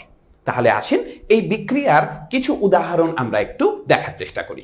আমরা যদি একটা ক্ষারকের কথা বলি, যেমন সোডিয়াম হাইড্রক্সাইড, একটা অম্লের কথা যদি বলি সালফিউরিক অ্যাসিড, এদের বিক্রিয়ায় কি তৈরি হচ্ছে এটা দেখার চেষ্টা করব। তো এটা দেখার আগে আমরা এখন দেখার চেষ্টা করব এদের যে গঠন, এই গঠনটা যদি একটু ভেঙে দেখা যায় তাহলে কেমন হতে পারে, এরা আয়নিত হলে কেমন চেহারা ধারণ করে, এই ব্যাপারটা ভালো করে বোঝার চেষ্টা করব। সকল প্রশমন বিক্রিয়ার যে মেকানিজম, যে বিক্রিয়ার প্রক্রিয়া, এই প্রক্রিয়াটা একই। তাই একবার যদি একটা বিক্রিয়ার প্রক্রিয়া আমরা বুঝে যেতে পারি তাহলে সকল বিক্রিয়া আমাদের কাছে একই রকম মনে হবে। তাহলে এখানে একটু দেখার চেষ্টা করি যে সোডিয়াম হাইড্রক্সাইড এটা কিভাবে আয়নিত হয়। সর্বপ্রথম এইটা বুঝার চেষ্টা করব। আমরা যদি সোডিয়াম হাইড্রক্সাইডের কথা বলি তাহলে আমরা দেখতে পাবো এইখান থেকে আমরা সোডিয়াম আয়ন পাবো। আমরা সবাই জানি সোডিয়ামের যোজনী 1, সেজন্য তার আয়নটা হচ্ছে এরকম। আবার এইখান থেকে আমরা হাইড্রক্সিল আয়ন পাবো, তাই হাইড্রক্সিলের যোজনীও 1, তাই এটার আয়ন এরকম। এবার যদি আমরা একটু সালফিউরিক অ্যাসিডকে এরকম ভাবে আয়নিত করি তাহলে আমাদের চোখে কি পড়বে? আমরা দেখতে পাবো এখান থেকে হাইড্রোজেন আয়ন তৈরি হবে। তাহলে হাইড্রোজেন আয়ন হচ্ছে এরকম। আর যদি আমরা একটু সালফেটের দিকে তাকাই, আমরা সবাই জানি সালফেটের যোজনী হচ্ছে 2, তাই সালফেট আয়নটা হবে এরকম। তাহলে এই আয়নিত অবস্থায় আমরা দেখতে পাচ্ছি এখানে একটা পজিটিভ আয়ন তৈরি হয়েছে, একটা নেগেটিভ, একটা পজিটিভ, একটা নেগেটিভ। আমরা সবাই বুঝতে পারছি পজিটিভ নেগেটিভকে অ্যাট্রাক্ট করবে, নেগেটিভ পজিটিভকে অ্যাট্রাক্ট করবে। তাহলে সেই কথা অনুসারে এরা দুইজন বিক্রিয়া করে একটা কিছু তৈরি করবে এবং এরা দুইজন বিক্রিয়া করে একটা কিছু তৈরি করবে। প্রতিটি ক্ষারকের মধ্যেই হাইড্রক্সিল আয়ন থাকবে আর প্রতিটি অ্যাসিডের মধ্যেই হাইড্রোজেন আয়ন থাকবে। তার মানে প্রশমন বিক্রিয়ার একদম কনস্ট্যান্ট পোরশন হচ্ছে হাইড্রক্সিল আয়ন এবং হাইড্রোজেন আয়ন বিক্রিয়া করে পানি উৎপন্ন হওয়া। তাই প্রশমন বিক্রিয়া পাওয়া মাত্রই আমরা সবার আগে একটা পানি তৈরি করে নেব, তারপর যা হয় সেটা দেখা যাবে। এবার পরে আছে কি সেটা একটু দেখি। এখানে সোডিয়াম আয়ন আর এখানে সালফেট আয়ন। তাহলে সোডিয়াম আর সালফেটের গল্পটা একটু বলে দিই। তাহলে এই হচ্ছে আমাদের সোডিয়াম আর এই হচ্ছে আমাদের সালফেট। আমরা জানি সোডিয়ামের যোজনী হচ্ছে 1 কিন্তু সালফেটের যোজনী 2। তাহলে পারে আমরা বলতে পারবো এইখান থেকে আমরা সোডিয়াম সালফেট এবং পানি পাচ্ছি। এই যে সোডিয়াম সালফেট এইটা হচ্ছে আমাদের লবণ আর এইটা তো পানি তৈরি হলোই। তাহলে পারে এইখান থেকে আমরা কি দেখতে পাচ্ছি? এটা ছিল ক্ষারক, তার ধর্ম ছিল ক্ষারকত্ব। এটা ছিল অম্ল, তার ধর্ম ছিল অম্লত্ব। কিন্তু এইখানে আমরা পেয়েছি দুইটাই প্রশমিত, না ক্ষারক না অম্ল। সেই জন্য এই বিক্রিয়ার নামটা বলেছি আমরা প্রশমন বিক্রিয়া। প্রশমন বিক্রিয়ার আমরা আরেকটি উদাহরণ দেখার চেষ্টা করব। আমরা যে ভিনেগার নামের বস্তুটা খেয়ে থাকি, এটার কথা যদি আমরা বলতে চাই তাহলে এইটা হচ্ছে CH3COOH। এইটাকে বলা হয় ইথানোয়িক অ্যাসিড বা অ্যাসিটিক অ্যাসিড। এই যে এটা একটা অ্যাসিড পাওয়া গেল বা অম্ল পাওয়া গেল, এইটার সাথে যদি এখন আমরা সোডিয়াম হাইড্রক্সাইডের বিক্রিয়া দেখতে চাই তাহলে এটা কেমন হতে পারে সেই একই রকম ভাবে আমরা দেখার চেষ্টা করব। আমরা তাহলে এটাকে সর্বপ্রথম একটু ভেঙে দেখার চেষ্টা করি। তো এটা কেমন ভাবে দেখে দেখা যেতে পারে? সর্বপ্রথম দেখছি এখান থেকে আমরা একটা হাইড্রোজেন আয়ন পাবো আর বাকি যে জায়গাটুকু আছে সেইটার জন্য আমরা একটা নেগেটিভ আয়ন পাবো। এইটাকে বলে ইথানোয়েট আয়ন। তাহলে এই যে হাইড্রোজেন আয়ন আর ইথানোয়েট আয়ন তৈরি হলো। এই ক্ষারক থেকে আমরা কি আয়ন পাবো সেটা একটু দেখার চেষ্টা করি। এইখান থেকে আমরা যদি দেখি তাহলে আমরা হাইড্রক্সিল আয়ন পাবো আর এই যে সোডিয়াম, তাই এইখান থেকে আমরা সোডিয়াম আয়ন পাবো। সেই আগের কথা, এই হাইড্রোজেন আয়ন আর হাইড্রক্সিল আয়ন এটা মিলে তৈরি হবে পানি আর এই দুইজন পাশাপাশি তৈরি করবে সোডিয়াম ইথানোয়েট নামের একটা লবণ। তাহলে এই দুইজনকে যদি আমরা একটু লিখে ফেলি তাহলে এটা কেমন হয়?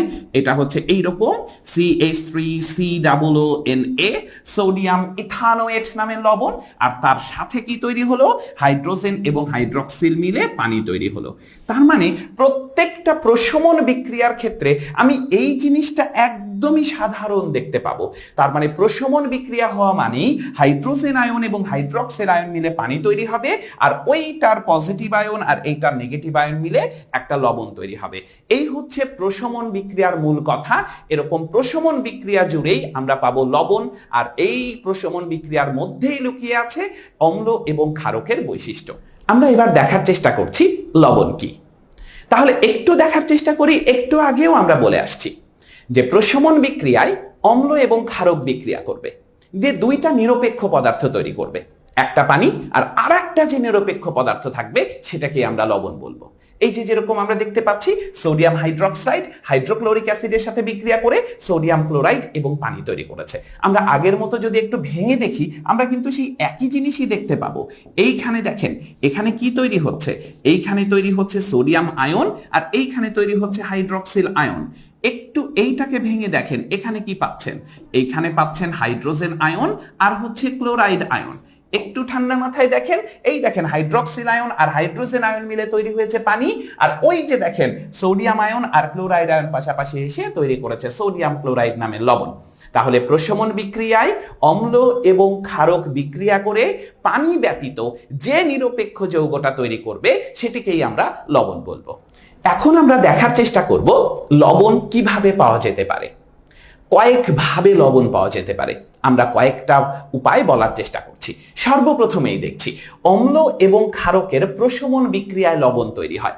এটা নিয়ে এতক্ষণ কথা বলছিলাম, তাই এখন নতুন করে আর কথা বলার কিছু নাই। এই যে নাইট্রিক অ্যাসিড, এটাকে যদি একটু ভেঙে দেন তাহলে হাইড্রোজেন আয়ন আর নাইট্রেট আয়ন পাবেন। পটাশিয়াম হাইড্রক্সাইড ভেঙে দেন, পটাশিয়াম আয়ন আর হাইড্রক্সিল আয়ন পাবেন।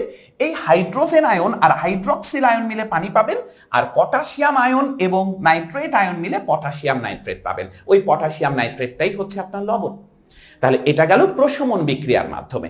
আমরা এবার আরেকটা উপায় দেখার চেষ্টা করছি। আমরা যদি দেখি ধাতু দ্বারা অম্লের হাইড্রোজেন প্রতিস্থাপন করে লবণ পাওয়া যেতে পারে। এই যে দেখেন একটা ধাতু, সেটা হচ্ছে জিঙ্ক, আর এই যে দেখেন একটা অম্ল সালফিউরিক অ্যাসিড। তাহলে এই জিঙ্ক কি করেছে, হাইড্রোজেন আয়নকে প্রতিস্থাপন করেছে, অপসারণ করেছে, রিপ্লেস করেছে। তাহলে হাইড্রোজেনকে যখন সে সরিয়ে দিয়েছে তাহলে সালফেটের সাথে জিঙ্ক এসে কি তৈরি করেছে, জিঙ্ক সালফেট নামের লবণ তৈরি করেছে। তাহলে আমরা কি বলতে পারি, অম্ল দিয়ে আপনি কি করতে পারেন, লবণ পেতে পারেন। কিভাবে, অম্লের হাইড্রোজেনকে কোনো ধাতু দ্বারা প্রতিস্থাপন করে দেবেন। এবার আমরা আর একটা দেখার চেষ্টা করব। আমরা যদি কোনো কার্বনেটেড লবণ নেই, যেরকম আমরা বলছি ম্যাগনেসিয়াম কার্বনেট, এটা ম্যাগনেসিয়াম কার্বনেট একটা কার্বনেটেড লবণ, এইটার সাথে যদি কোনো অ্যাসিড বিক্রিয়া করে তাহলে কি তৈরি হবে, এই যে দেখেন ম্যাগনেসিয়াম কার্বনেট, এটা একটা লবণ, এই লবণটা মূলত ক্ষারীয়। এই ক্ষারের সাথে অ্যাসিড বিক্রিয়া করলে তো লবণ আর পানি তৈরি করবেই, আর যদি সেটা কার্বনেট থাকে তাহলে পারে সেখানে এডিশনাল কার্বন ডাই অক্সাইড তৈরি হয়। তাহলে দেখেন ম্যাগনেসিয়াম কার্বনেট হাইড্রোক্লোরিক অ্যাসিডের সাথে বিক্রিয়া করে ম্যাগনেসিয়াম ক্লোরাইড, পানি আর কার্বন ডাই অক্সাইড তৈরি করেছে। তাহলে আমরা এই যে লবণ কিভাবে পাওয়া যেতে পারে সেটার তিনটা উপায় দেখেছি। এরকম ভাবে আমরা লবণ উৎপাদনের কয়েকটা উপায় বিভিন্নভাবে অবজার্ভ করতেই পারি। এখন আমরা খুবই গুরুত্বপূর্ণ একটা বিষয় নিয়ে কথা বলার চেষ্টা করব, এটা হচ্ছে অম্লের বৈশিষ্ট্য। তো অম্লের বৈশিষ্ট্যের মধ্যে প্রথমেই আমরা তার গাঠনিক একটা বৈশিষ্ট্য বলার চেষ্টা করছি। অ্যাসিড হচ্ছে এমন একটা যৌগ যার অণুতে এক বা একাধিক প্রতিস্থাপনীয় হাইড্রোজেন পরমাণু থাকবে। তার মানে কোনো ধাতু এসে ওই যৌগের অণু থেকে হাইড্রোজেনকে প্রতিস্থাপন করে দিতে পারবে। যেরকম আমি যদি সালফিউরিক অ্যাসিডের কথা বলি, জিঙ্ক যদি এখানে আসে তাহলে এই হাইড্রোজেনকে সরিয়ে দিয়ে দেখেন জিঙ্ক সালফেট তৈরি করবে। আপনি যদি এখানে জিঙ্কের বদলে সোডিয়াম দিতেন তাহলে এই সোডিয়ামও হাইড্রোজেনকে সরিয়ে দিয়ে এখানে সোডিয়াম সালফেট তৈরি করত। যেহেতু সোডিয়ামের যোজনী 1 আর সালফেটের যোজনী 2, তাই যৌগটা হতো এরকম। তাহলে এরকম ভাবে যখনই কোনো ধাতু আসবে তখন অ্যাসিডের হাইড্রোজেনকে সে সরাই দিবে এবং আমার এখানে একটা লবণ তৈরি হবে। তাহলে অ্যাসিডের বৈশিষ্ট্য কি, যে অ্যাসিডের মধ্যে এক বা একাধিক প্রতিস্থাপনীয় হাইড্রোজেন পরমাণু থাকতে হবে। আমরা যদি একটু ভালো করে দেখি, যদি মিথেন নামের কোনো যৌগের গল্প বলি, আপনি একটু ভালো করে দেখবেন, এখানেও কিন্তু হাইড্রোজেন আছে, কিন্তু এই বেচারা কখনোই এই হাইড্রোজেনকে কোনো ধাতু দ্বারা প্রতিস্থাপন করা যায় না, তাই সেইটাকে কিন্তু আমরা অ্যাসিড বলতে পারবো না। তাই এরকম কোনো ধারণা নিয়েন না যে যৌগের মধ্যে হাইড্রোজেন থাকলেই তাকে আপনারা অ্যাসিড বলতে পারবেন। অবশ্যই সেই হাইড্রোজেনটা ধাতু দ্বারা প্রতিস্থাপনীয় হতে হবে। এর পরের বৈশিষ্ট্যটা প্রশমন বিক্রিয়া। তার মানে অ্যাসিড অবশ্যই ক্ষারকের সাথে প্রশমন বিক্রিয়ায় লবণ এবং পানি তৈরি করবে। যেভাবে আমরা দেখছিলাম সালফিউরিক অ্যাসিড সোডিয়াম হাইড্রোক্সাইডের সাথে বিক্রিয়া করে সোডিয়াম সালফেট এবং পানি তৈরি করেছে, তাহলে সকল অ্যাসিড প্রশমন বিক্রিয়ায় ক্ষারকের সাথে বিক্রিয়া করে লবণ এবং পানি উৎপন্ন করে। এবার আমরা অ্যাসিডের আরেকটা ফান্ডামেন্টাল বৈশিষ্ট্য নিয়ে কথা বলবো। অ্যাসিড সবসময় জলীয় দ্রবণে হাইড্রোজেন আয়ন প্রদান করে। যেমন দেখেন, আপনি সালফিউরিক অ্যাসিড দিয়েছিলেন, এই সালফিউরিক অ্যাসিডকে যখনই আপনি পানিতে নিয়ে এসেছেন, দেখেন আপনি কি পেয়েছেন, হাইড্রোজেন আয়ন পেয়েছেন এবং সালফেট আয়ন পেয়েছেন। তাহলে অ্যাসিড জলীয় দ্রবণে আপনাকে কি দিয়েছে, হাইড্রোজেন আয়ন দিয়েছে। তাই জগতে যত অ্যাসিড আছে সব অ্যাসিড জলীয় দ্রবণে হাইড্রোজেন আয়ন প্রদান করে। আমরা যদি মিথেনের কথা বলি, মিথেন কিন্তু এই ঘটনাটা ঘটায় না। আমরা যদি মিথেনের গল্প প্রশমন বিক্রিয়ায় নিয়ে আসি, তাও কিন্তু সেই বিক্রিয়াটা দেয় না। তাই এরকম ধারণা কখনোই আসা যাবে না যে যৌগের মধ্যে হাইড্রোজেন থাকলেই তাকে আমরা অ্যাসিড বলবো। এবার অ্যাসিডের আরেকটা বৈশিষ্ট্য দেখা যাক। অ্যাসিড সবসময় কার্বনেটেড কোনো যদি যৌগ থাকে, তাহলে তার সাথে বিক্রিয়া করে কার্বন ডাই অক্সাইড উৎপন্ন করে। যেরকম এই ক্যালসিয়াম কার্বনেটের সাথে সালফিউরিক অ্যাসিড যদি বিক্রিয়া করে, তাহলে আপনি দেখতে পাচ্ছেন ক্যালসিয়াম সালফেট তৈরি করেছে, আপনি দেখতে পাচ্ছেন পানি তৈরি করেছে, আর তার সাথে দেখেন কার্বন ডাই অক্সাইড তৈরি করেছে। তার মানে এই জায়গা থেকে আমরা বলতে পারছি যে কোনো কার্বনেটেড লবণের সাথে যদি অ্যাসিড বিক্রিয়া করে, তাহলে কার্বন ডাই অক্সাইড পাওয়া যাবে। এবার আমরা অ্যাসিডের আরেকটা একদম যে নির্দেশক নিয়ে যে পরীক্ষাটা আমরা করতাম প্রথম দিকে, সেটার কথা বলার চেষ্টা করছি। অ্যাসিড সবসময় নীল লিটমাসকে লাল করে। যেমন দেখেন, আমরা একটা নীল লিটমাসের গল্প বলেছি। এই নীল লিটমাসে যখনই আপনি কোনো একটা অ্যাসিড দেবেন, আপনি দেখতে পাবেন লিটমাসটা লাল হয়ে গেছে। তাই অ্যাসিড নীল লিটমাসকে লাল করে। তাই অ্যাসিডের অনেকগুলো বৈশিষ্ট্যের মধ্যে আমরা কিছু বৈশিষ্ট্য উল্লেখ করেছি। তাহলে এতক্ষণ যে কথাগুলো বললাম সেটা থেকে একটু নিজে চেষ্টা করি। যদি আমরা কখনো বলি এটা কেন অ্যাসিড, তাহলে আমরা যে বৈশিষ্ট্যগুলোর কথা বলেছি আমরা বলবো এটা এই বৈশিষ্ট্য দেয়, এই বৈশিষ্ট্য দেয়, তাই এটা অ্যাসিড। আর যদি কখনো বলে এটা কেন অ্যাসিড না, তাহলে সহজ কথা, এটা ওই বৈশিষ্ট্য দেয় না, এটা ওই বৈশিষ্ট্য দেয় না, তাই এটা অ্যাসিড না। তাহলে এইভাবে আমরা এই দুটো জিনিস নিজে নিজে চেষ্টা করব। মিথেন একটা অ্যাসিড নয় কেন, এটা যেমন ব্যাখ্যা করব। হাইড্রোক্লোরিক একটা অ্যাসিড, এটা কেন, এটাও একটু নিজে নিজে চেষ্টা করব। আমরা এখন একটু কথা বলার চেষ্টা করব ক্ষারকের বৈশিষ্ট্য নিয়ে। তো ক্ষারকের বৈশিষ্ট্যের প্রথমেই যেটা, যে ক্ষারক সর্বপ্রথমে আমরা যদি বলি, তাহলে সে প্রশমন বিক্রিয়ায় অ্যাসিডের সাথে বিক্রিয়া করে লবণ আর পানি তৈরি করবে। তার মানে প্রশমন বিক্রিয়া থেকে আপনি কতগুলো বৈশিষ্ট্য বলতে পারেন। অ্যাসিডের বৈশিষ্ট্য বলতে পারেন, আপনি বলতে পারেন ক্ষারকের বৈশিষ্ট্য, আপনি বলতে পারেন লবণ তৈরির উপায়। মানে এক প্রশমন বিক্রিয়া দিয়ে আপনি সব কথা বলতে পারেন। ঠিক একই রকম ভাবে আপনি বলছেন। যেরকম ভাবে আপনি যদি সংজ্ঞাটা এরকম বলেন যে যা ক্ষারকের সাথে বিক্রিয়া করে লবণ ও পানি তৈরি করে, সেটাকেই আপনি অ্যাসিড বলবেন, বলতেই পারেন। যা অ্যাসিডের সাথে বিক্রিয়া করে লবণ ও পানি তৈরি করে, সেটাই ক্ষারক, এটা বলতেই পারেন। আবার অ্যাসিড ও ক্ষারকের বিক্রিয়ায় যা তৈরি হয় তাই লবণ। তাহলে একটা বিক্রিয়াকে ভেঙে চুরে আপনার যেভাবে প্রয়োজন আপনি নিয়ে নেন, নিয়ে তার বৈশিষ্ট্য বলার চেষ্টা করেন। তাই প্রথমেই আমরা বলার চেষ্টা করেছি ক্ষারক অম্লের সাথে বিক্রিয়া করে লবণ এবং পানি উৎপন্ন করে। যেমন আমরা দেখতে চেয়েছি সোডিয়াম হাইড্রোক্সাইড এরকম হাইড্রোক্লোরিক অ্যাসিডের সাথে বিক্রিয়া করে সোডিয়াম ক্লোরাইড এবং পানি তৈরি করেছে। এবার আমরা একটু দেখার চেষ্টা করছি ক্ষারক এটা জলীয় দ্রবণে সবসময় হাইড্রক্সিল আয়ন প্রদান করবে। জলীয় দ্রবণে সবসময় হাইড্রক্সিল আয়নটা সে প্রদান করবে। তাই এটা ক্ষারকের অন্যতম বৈশিষ্ট্য। আমরা আরেকটা বৈশিষ্ট্য নিয়ে কথা বলছি, ক্ষারক লাল লিটমাসকে নীল করে। তাই আপনি যদি কখনো লাল লিটমাসের মধ্যে একটা ক্ষারকের কোনো ড্রপ দেন, লাইক সোডিয়াম হাইড্রোক্সাইডের একটা ড্রপ দিলেন, তাহলেই দেখা যাবে এটা নীল লিটমাস হয়ে গেছে। বাসায় বসে টেস্ট করতেই পারেন। একটা যদি লাল লিটমাস থাকে, এর উপর কোনো ডিটারজেন্টের একটা ড্রপ দিয়ে দেখেন, দেখেন ওটার কালার কি হয়। অবশ্যই সেটা সাথে সাথে আপনার লাল লিটমাসটা নীল হয়ে যাবে। তাই ক্ষারকের এই বৈশিষ্ট্যগুলো আমরা খুবই ভালোভাবে মনে রাখবো। তাহলে এবার আবার নিজে চেষ্টা করার পালা। অ্যামোনিয়া এর জলীয় দ্রবণ ক্ষারীয় কেন, এটা নিজে ব্যাখ্যা করবেন।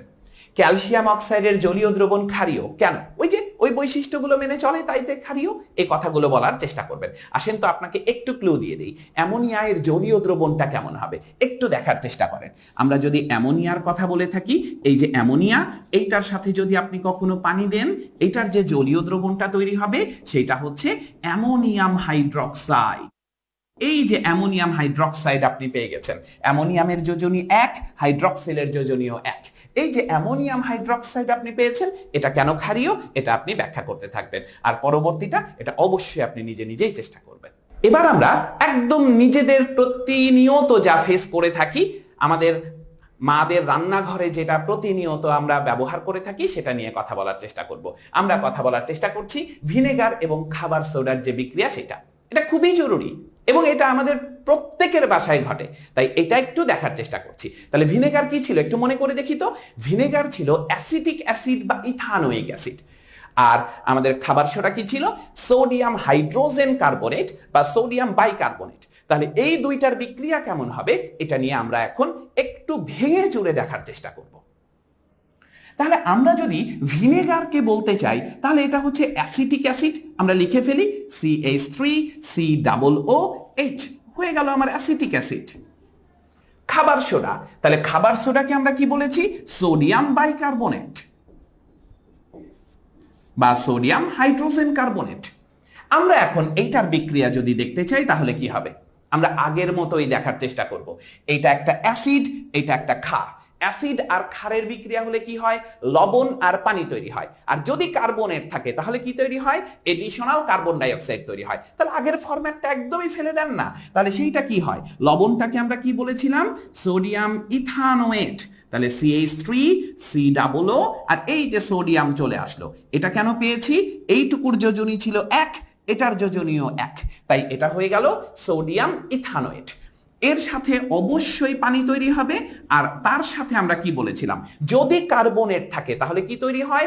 কার্বন ডাই অক্সাইড তৈরি হয়। তাহলে এই তৈরি হয়ে গেল কার্বন ডাই অক্সাইড। তাহলে আমাদের বাসায় যে খাবার সোডা আর এই যে ভিনেগারের বিক্রিয়াটা ঘটে, সেই বিক্রিয়াটা মূলত এইটা। তাহলে এখান থেকে আমরা দেখেছি ethanoic acid plus sodium bicarbonate বা হাইড্রোজেন কার্বনেট, এটা সমান আমরা কি বলেছি?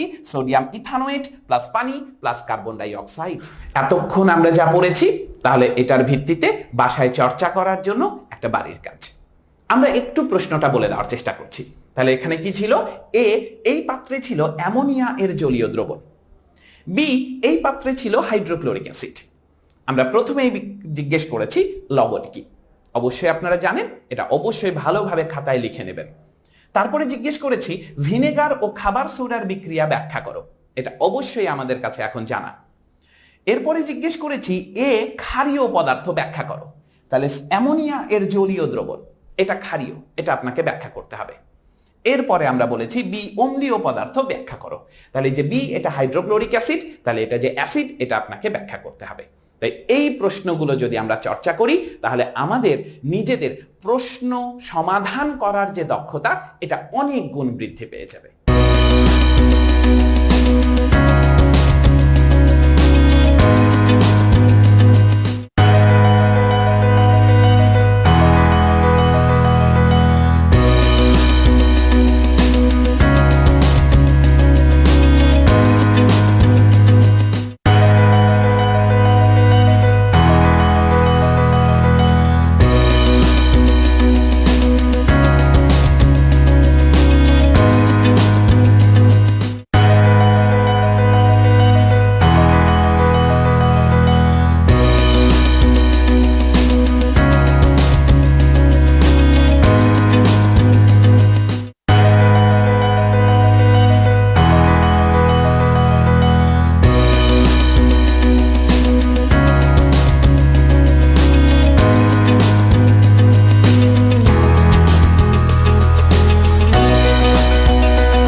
আসসালামু আলাইকুম রহমতুল্লাহ।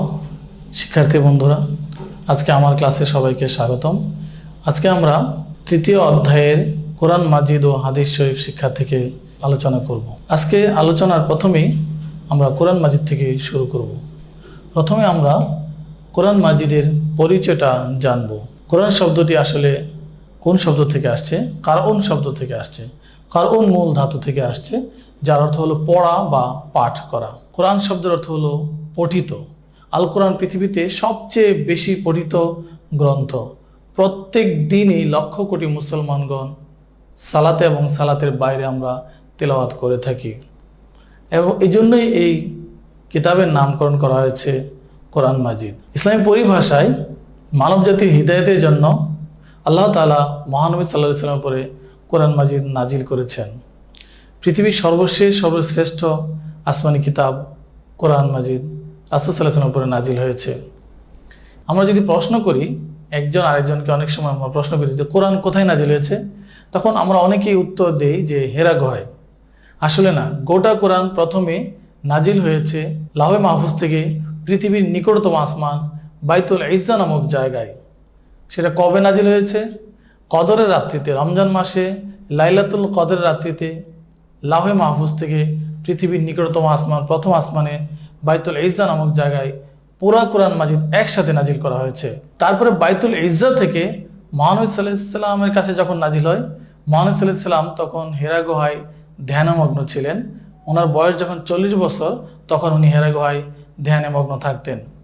তখনই এক শুভ মুহূর্তে হযরত জিবরাইল আলাইহিস সালাম সূরা আলাকের 5টি আয়াত নিয়ে আসেন মহানবী সাল্লাল্লাহু আলাইহি ওয়াসাল্লামের কাছে।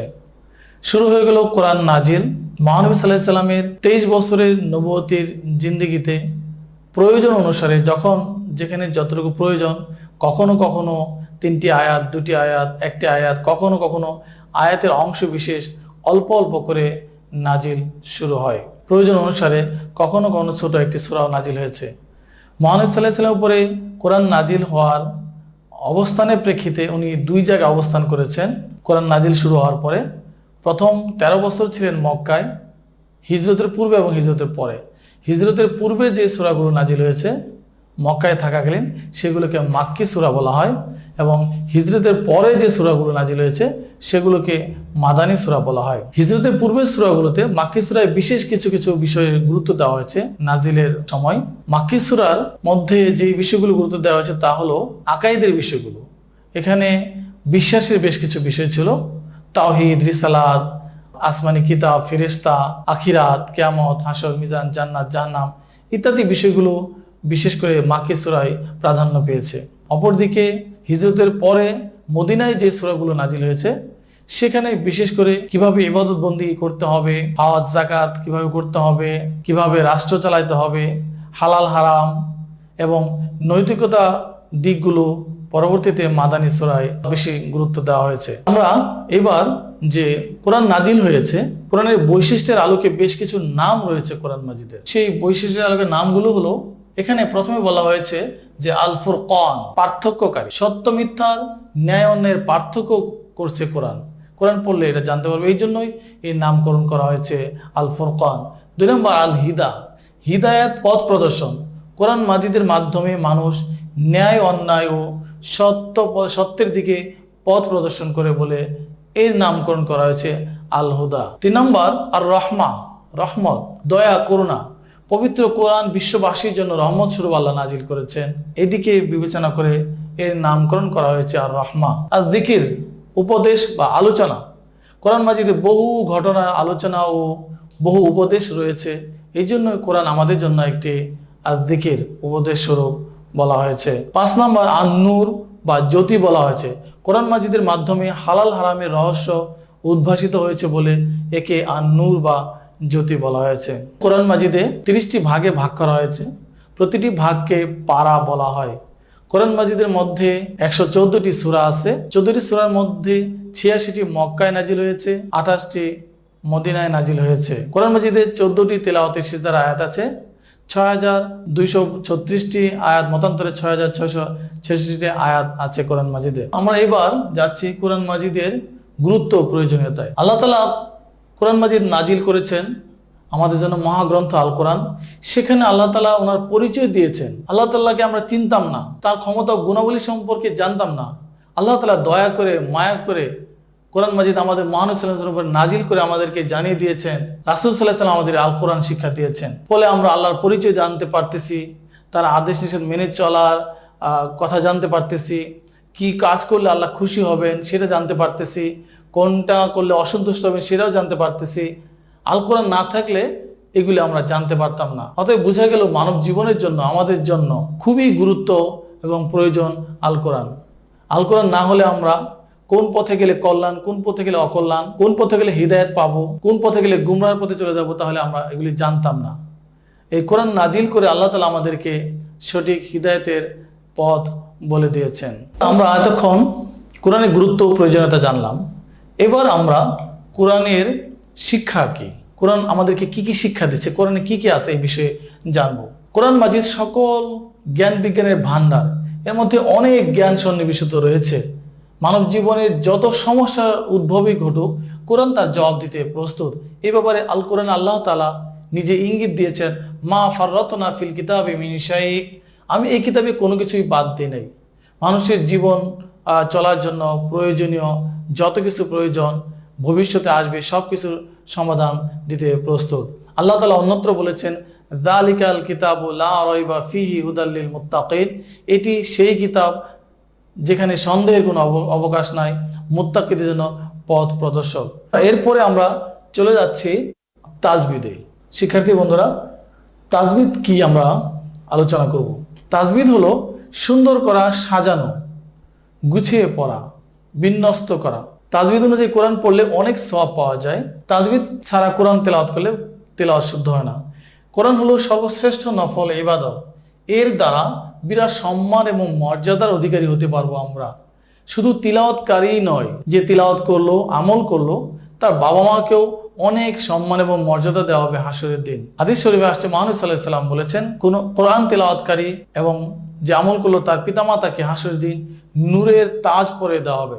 যেই নূরের তাজের আলো হবে সূর্যের আলোর চেয়েও অনেক বেশি আলোকিত হবে। রাসূল সাল্লাল্লাহু আলাইহি ওয়াসাল্লাম অন্যত্র বলেছেন, খায়রুকুম মান তাআল্লামাল কুরআনা ওয়া আল্লামা, তোমাদের মধ্যে সেই শ্রেষ্ঠ ব্যক্তি যে নিজে কোরআন শিখে এবং অন্যদেরকে শিক্ষা দেয়। আর কিয়ামতের দিন যখন শাফাআত করার কারো কোনো অধিকার থাকবে না রাসূল সাল্লাল্লাহু আলাইহি ওয়াসাল্লাম ব্যতীত, তখন যদি আমরা দুনিয়াতে যদি কোরআন তেলাওয়াত করে থাকি, তাহলে হাসরের দিন আমার সেই তেলাওয়াত আমার জন্য সুপারিশ করবে।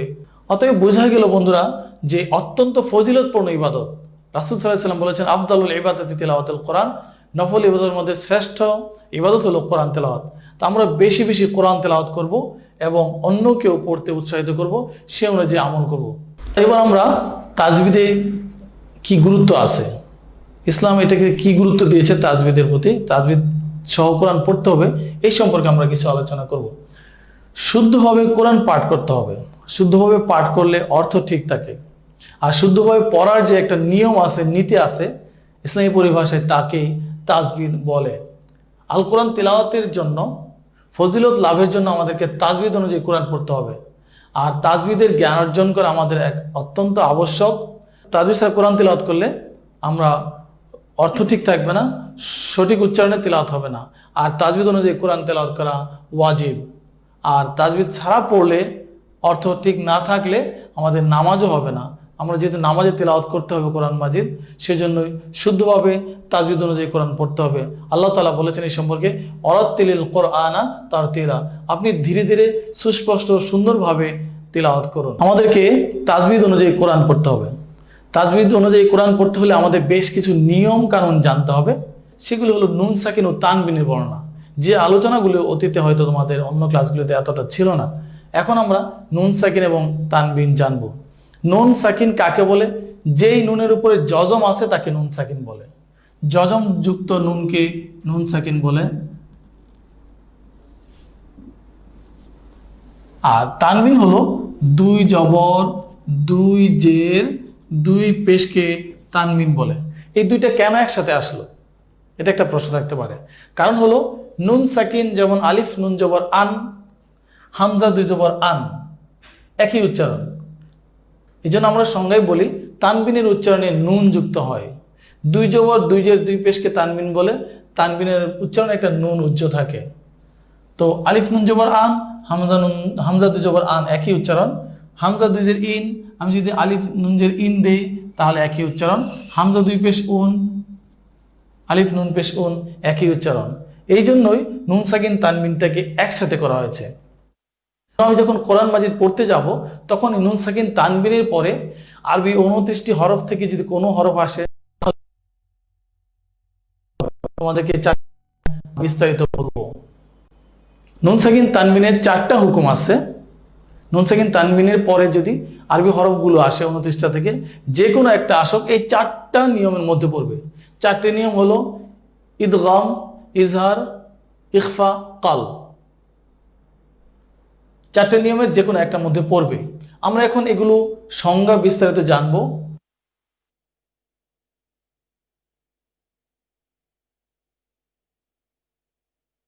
ইদগাম হলো যুক্ত করে পড়া, দুটি হরফ একসাথে যুক্ত করে পড়া কে ইদগাম বলে।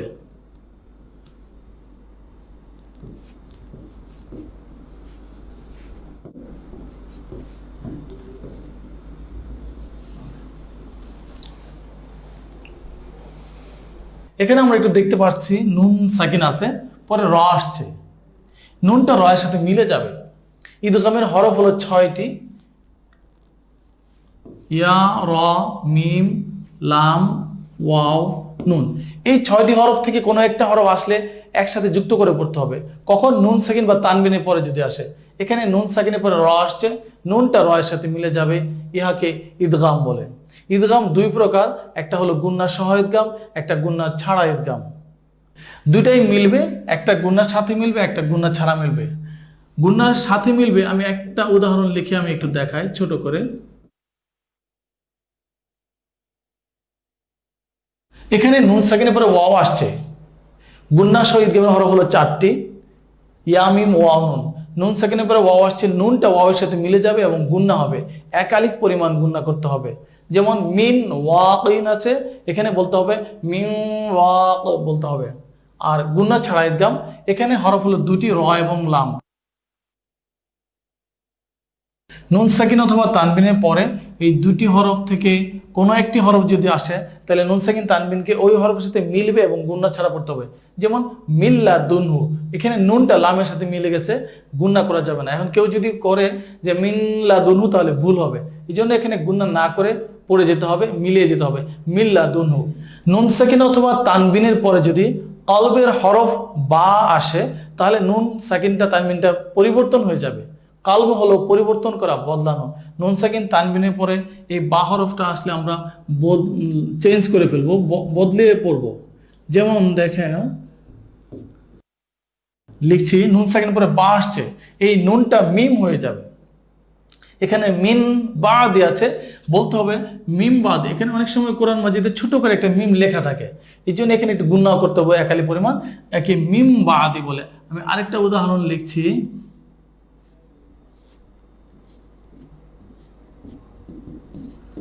সামিউম বাসির।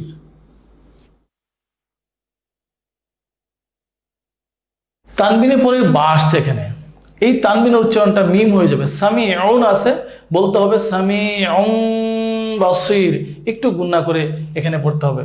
আমরা কালব থেকে এবার চলে যাচ্ছি পরেরটায়। 3 নাম্বার ইজহার। ইজহার তো স্পষ্ট করা, প্রকাশ করা। হরফ হলো 6টি, হামজা, হা, হা, খ, আইন, গয়।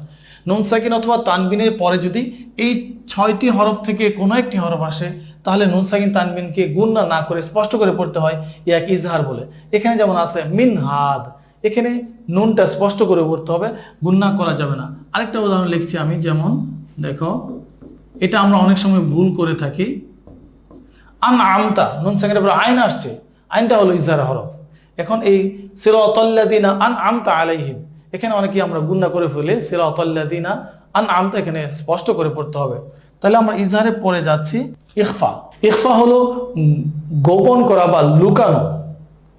আমরা যেমন ঈদগামে নুন সাকিন তানবিন মিলিয়েছি, কলবে নুন সাকিন তানবিনকে মিম দ্বারা পরিবর্তন করেছি, ইজহারে নুন সাকিন তানবিনকে স্পষ্ট করেছি। এবার ইখফায় কি করবে? নুন সাকিন তানবিনকে গোপন করে ফেলবে, নাকের বাঁশির মধ্যে গোপন করে নিয়ে যাবে। নুন সাকিন অথবা তানবিনের পরে যদি এই 15টা হরফ থেকে কোনো একটা হরফ আসে, তাহলে নুন সাকিন অথবা তানবিনকে নাকের ভিতরে নিয়ে গোপন করে পড়তে হবে, ইয়াকে ইখফা বলে। আমি দুটো উদাহরণ লিখতেছি, যেমন এখানে দুইটা উদাহরণ দিয়েছি আমি।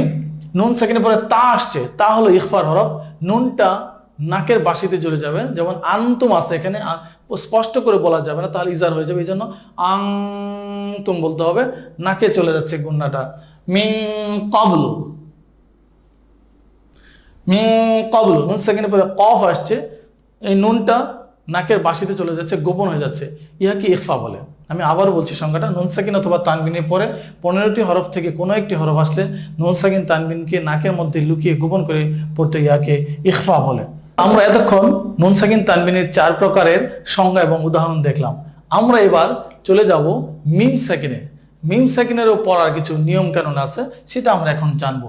মিম সাকিন তো হলো যেমন যে মিমের উপরে জজম আছে সেটাই মিম সাকিন, যেমন আলিফ মিম জবর আম, হামজা মিম জবর আম, এটা হলো মিম সাকিন। এটা পড়ারও 3টা হুকুম আছে, ইজহার, ইদগাম, ইখফা। তো 3টা আমরা কিভাবে পড়বো সেটাই। প্রথমে হলো ইজহার। মিম সাকিনের পরে যদি বা ও মিম ছাড়া অন্য কোনো হরফ আসে তাকে মিম সাকিন ইজহার বলে। যেমন আলাম তারা, আলাম তারা, মিম সাকিনের পরে বা ও মিম ছাড়া যদি অন্য কোনো হরফ আসে তাহলে সেটা স্পষ্ট করে পড়তে হবে। যেমন আলাম তারা, এখন কেউ যদি আলাম বলে দেরি করে গুণনা করে ফেলে তাহলে আর পড়া শুদ্ধ হলো না। আলাম তারা, মিম সাকিনের ইজহার। এরপরে আমরা যাচ্ছি পরেরটাই, মিম সাকিনের ইদগাম। মিম সাকিনের পরে যদি মিম আসে তাহলে মিম সাকিনকে পরের মিমের সাথে মিলিয়ে গুণনা করে পড়তে হবে, একালিফ পরিমাণ গুণনা করে, তাকে মিম সাকিনের ইদগাম বলে। যেমন আমি ছোট্ট একটা শব্দ লিখি, এটা হলো যেমন মিম সাকিনের পরে মিম আছে, মিম সাকিনের মিম আসছে লাকুম্মা, এখানে মিমটাকে আমি একালিফ পরিমাণ গুণনা করব। তারপর 3 নম্বর মিম সাকিনের ইখফা। মিম সাকিনের ইখফা হলো মিম সাকিনের পরে যদি বা হরফ আসে তাহলে মিম সাকিনকে গুণনা করে পড়তে হবে। যেমন ওয়ামা হুম, এই মিম সাকিন আমি লিখলাম,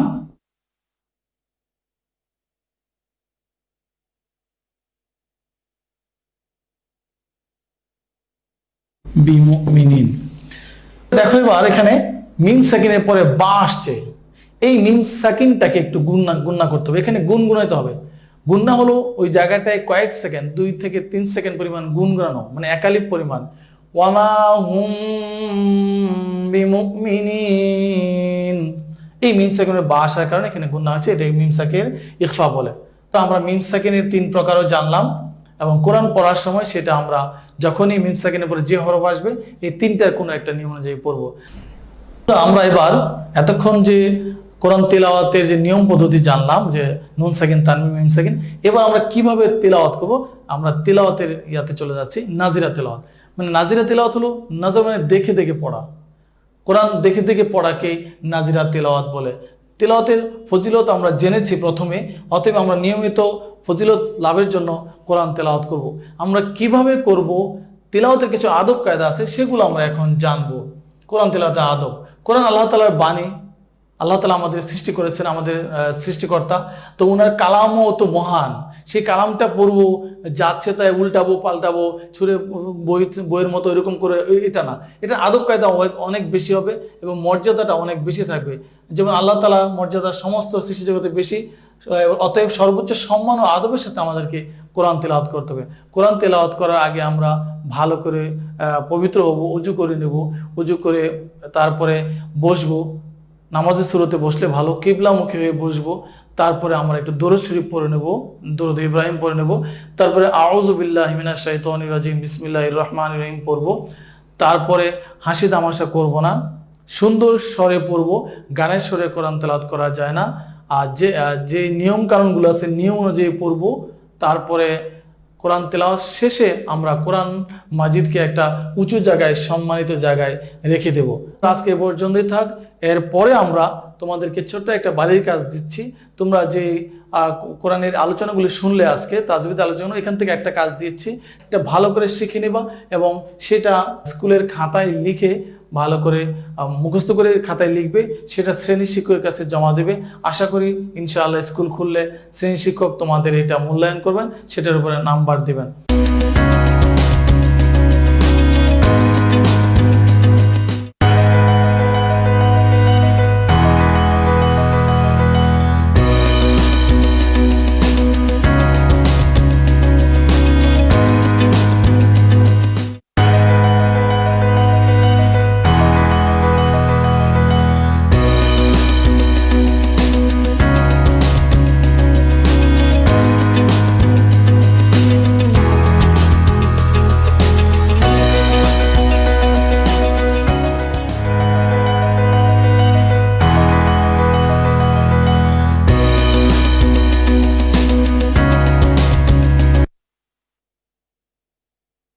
সুপ্রিয় শিক্ষার্থীবৃন্দ, সকলকে স্বাগত জানাচ্ছি নবম দশম শ্রেণীর রসায়ন বিষয়ের পঞ্চম অধ্যায় রাসায়নিক বন্ধনের উপর তৃতীয় ক্লাসে। আজকে আমরা সর্বমোট 3টি বিষয় নিয়ে আলোচনা করব। আজকে আমাদের আলোচনার প্রথম বিষয়বস্তু হবে রাসায়নিক বন্ধন এবং রাসায়নিক বন্ধন গঠনের কারণ। এখানে আমরা জানব রাসায়নিক বন্ধন বলতে আমরা কি বুঝি এবং মৌলসমূহ কেন রাসায়নিক বন্ধনে অংশ নেয়। আমাদের পরবর্তী আলোচনার বিষয় হবে ক্যাটায়ন এবং অ্যানায়ন, এবং কারা ক্যাটায়ন গঠন করে এবং কারা অ্যানায়ন গঠন করে। এবং সর্বশেষ আজকে আমরা যে বিষয় নিয়ে আলোচনা করব সেটি হচ্ছে আয়নিক বন্ধন। আমরা জানবো আয়নিক বন্ধনকে আমরা আরো একটি নামে জানি, সেটি হচ্ছে তড়িৎযোজী বন্ধন। এবং এই আয়নিক বন্ধন কি, আয়নিক বন্ধন কেন গঠিত হয় এবং কারা এই আয়নিক বন্ধন গঠন করে, আমরা এই বিষয়গুলো নিয়ে বিশদ আলোচনা করব। তো চলো আজকে আমরা শুরু করি। আমরা এই পর্যায়ে জানবো রাসায়নিক বন্ধন কি।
اللهم رب هذه الدعوة التامة والصلاة القائمة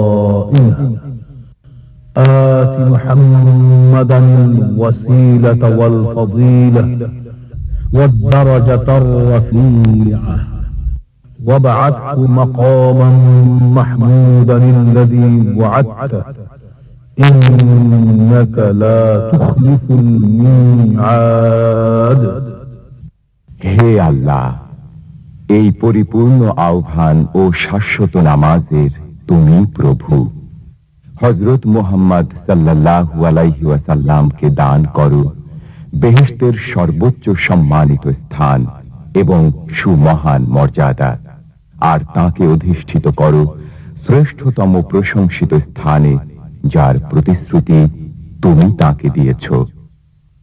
নিশ্চয়ই তুমি প্রতিশ্রুতির ব্যতিক্রম করো না।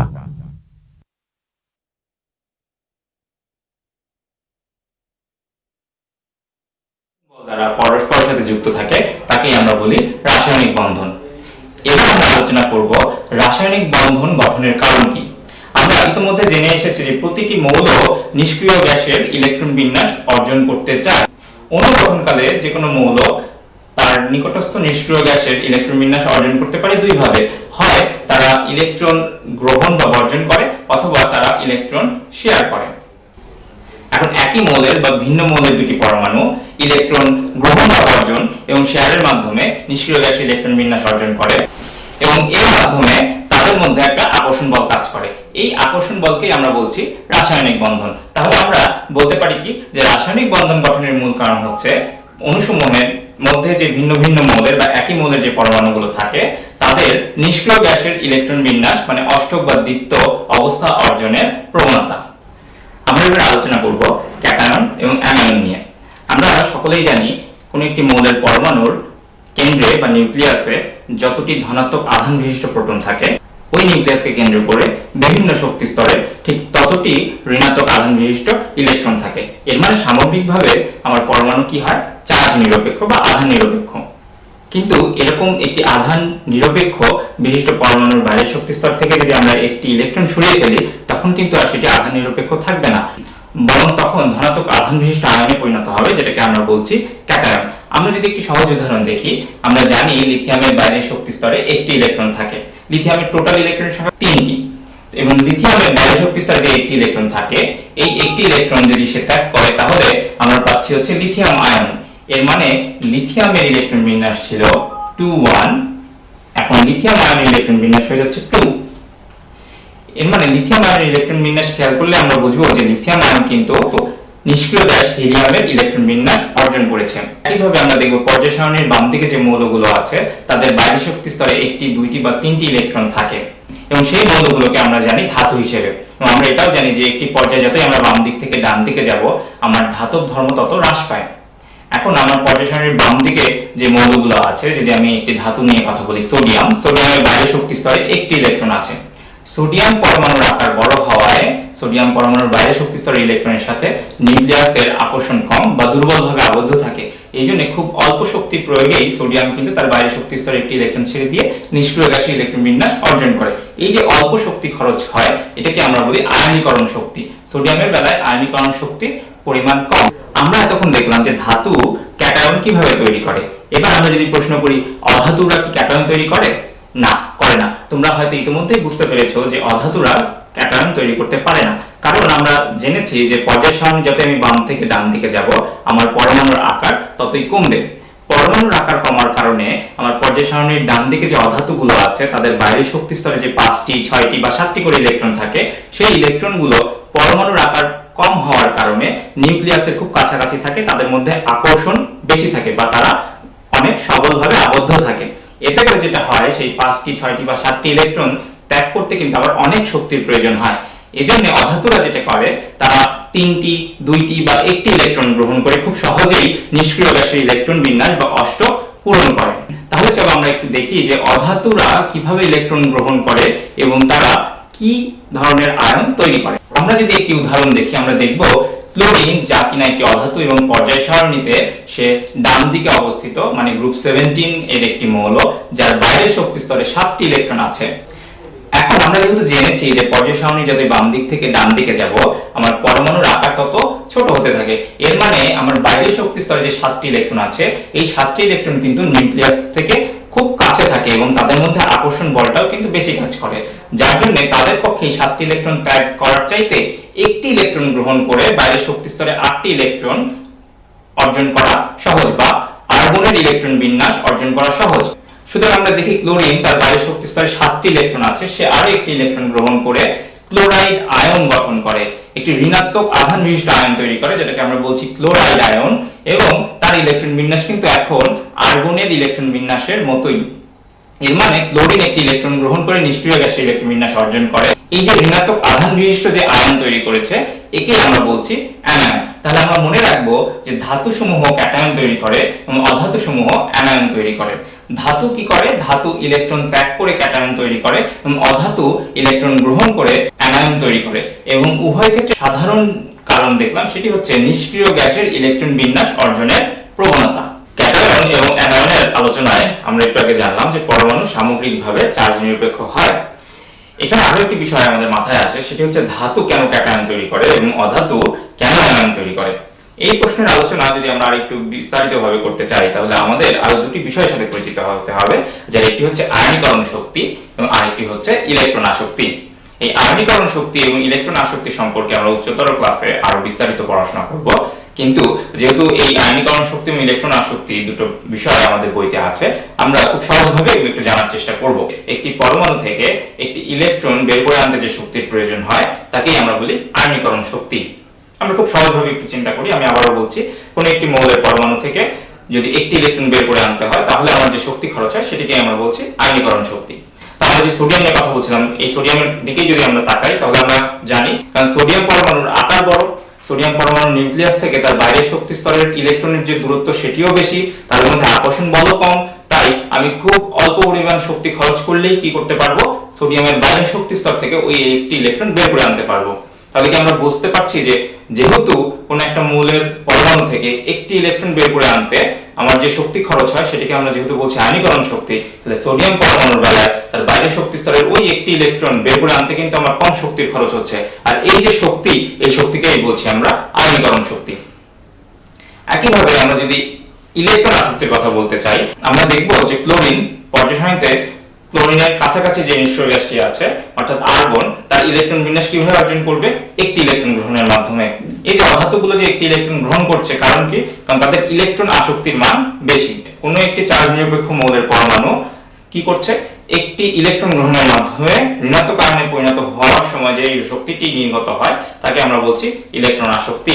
এবং অধাতু পরমাণুগুলোর জন্য ইলেকট্রন ছেড়ে দেওয়ার চাই, ইলেকট্রন গ্রহণ করা সহজ, এর মানে তাদের ইলেকট্রন আসক্তির মান বেশি, তাই অধাতু পরমাণুগুলো ইলেকট্রন গ্রহণ করে ঋণাত্মক আয়ন বা অ্যানায়নে পরিণত হচ্ছে।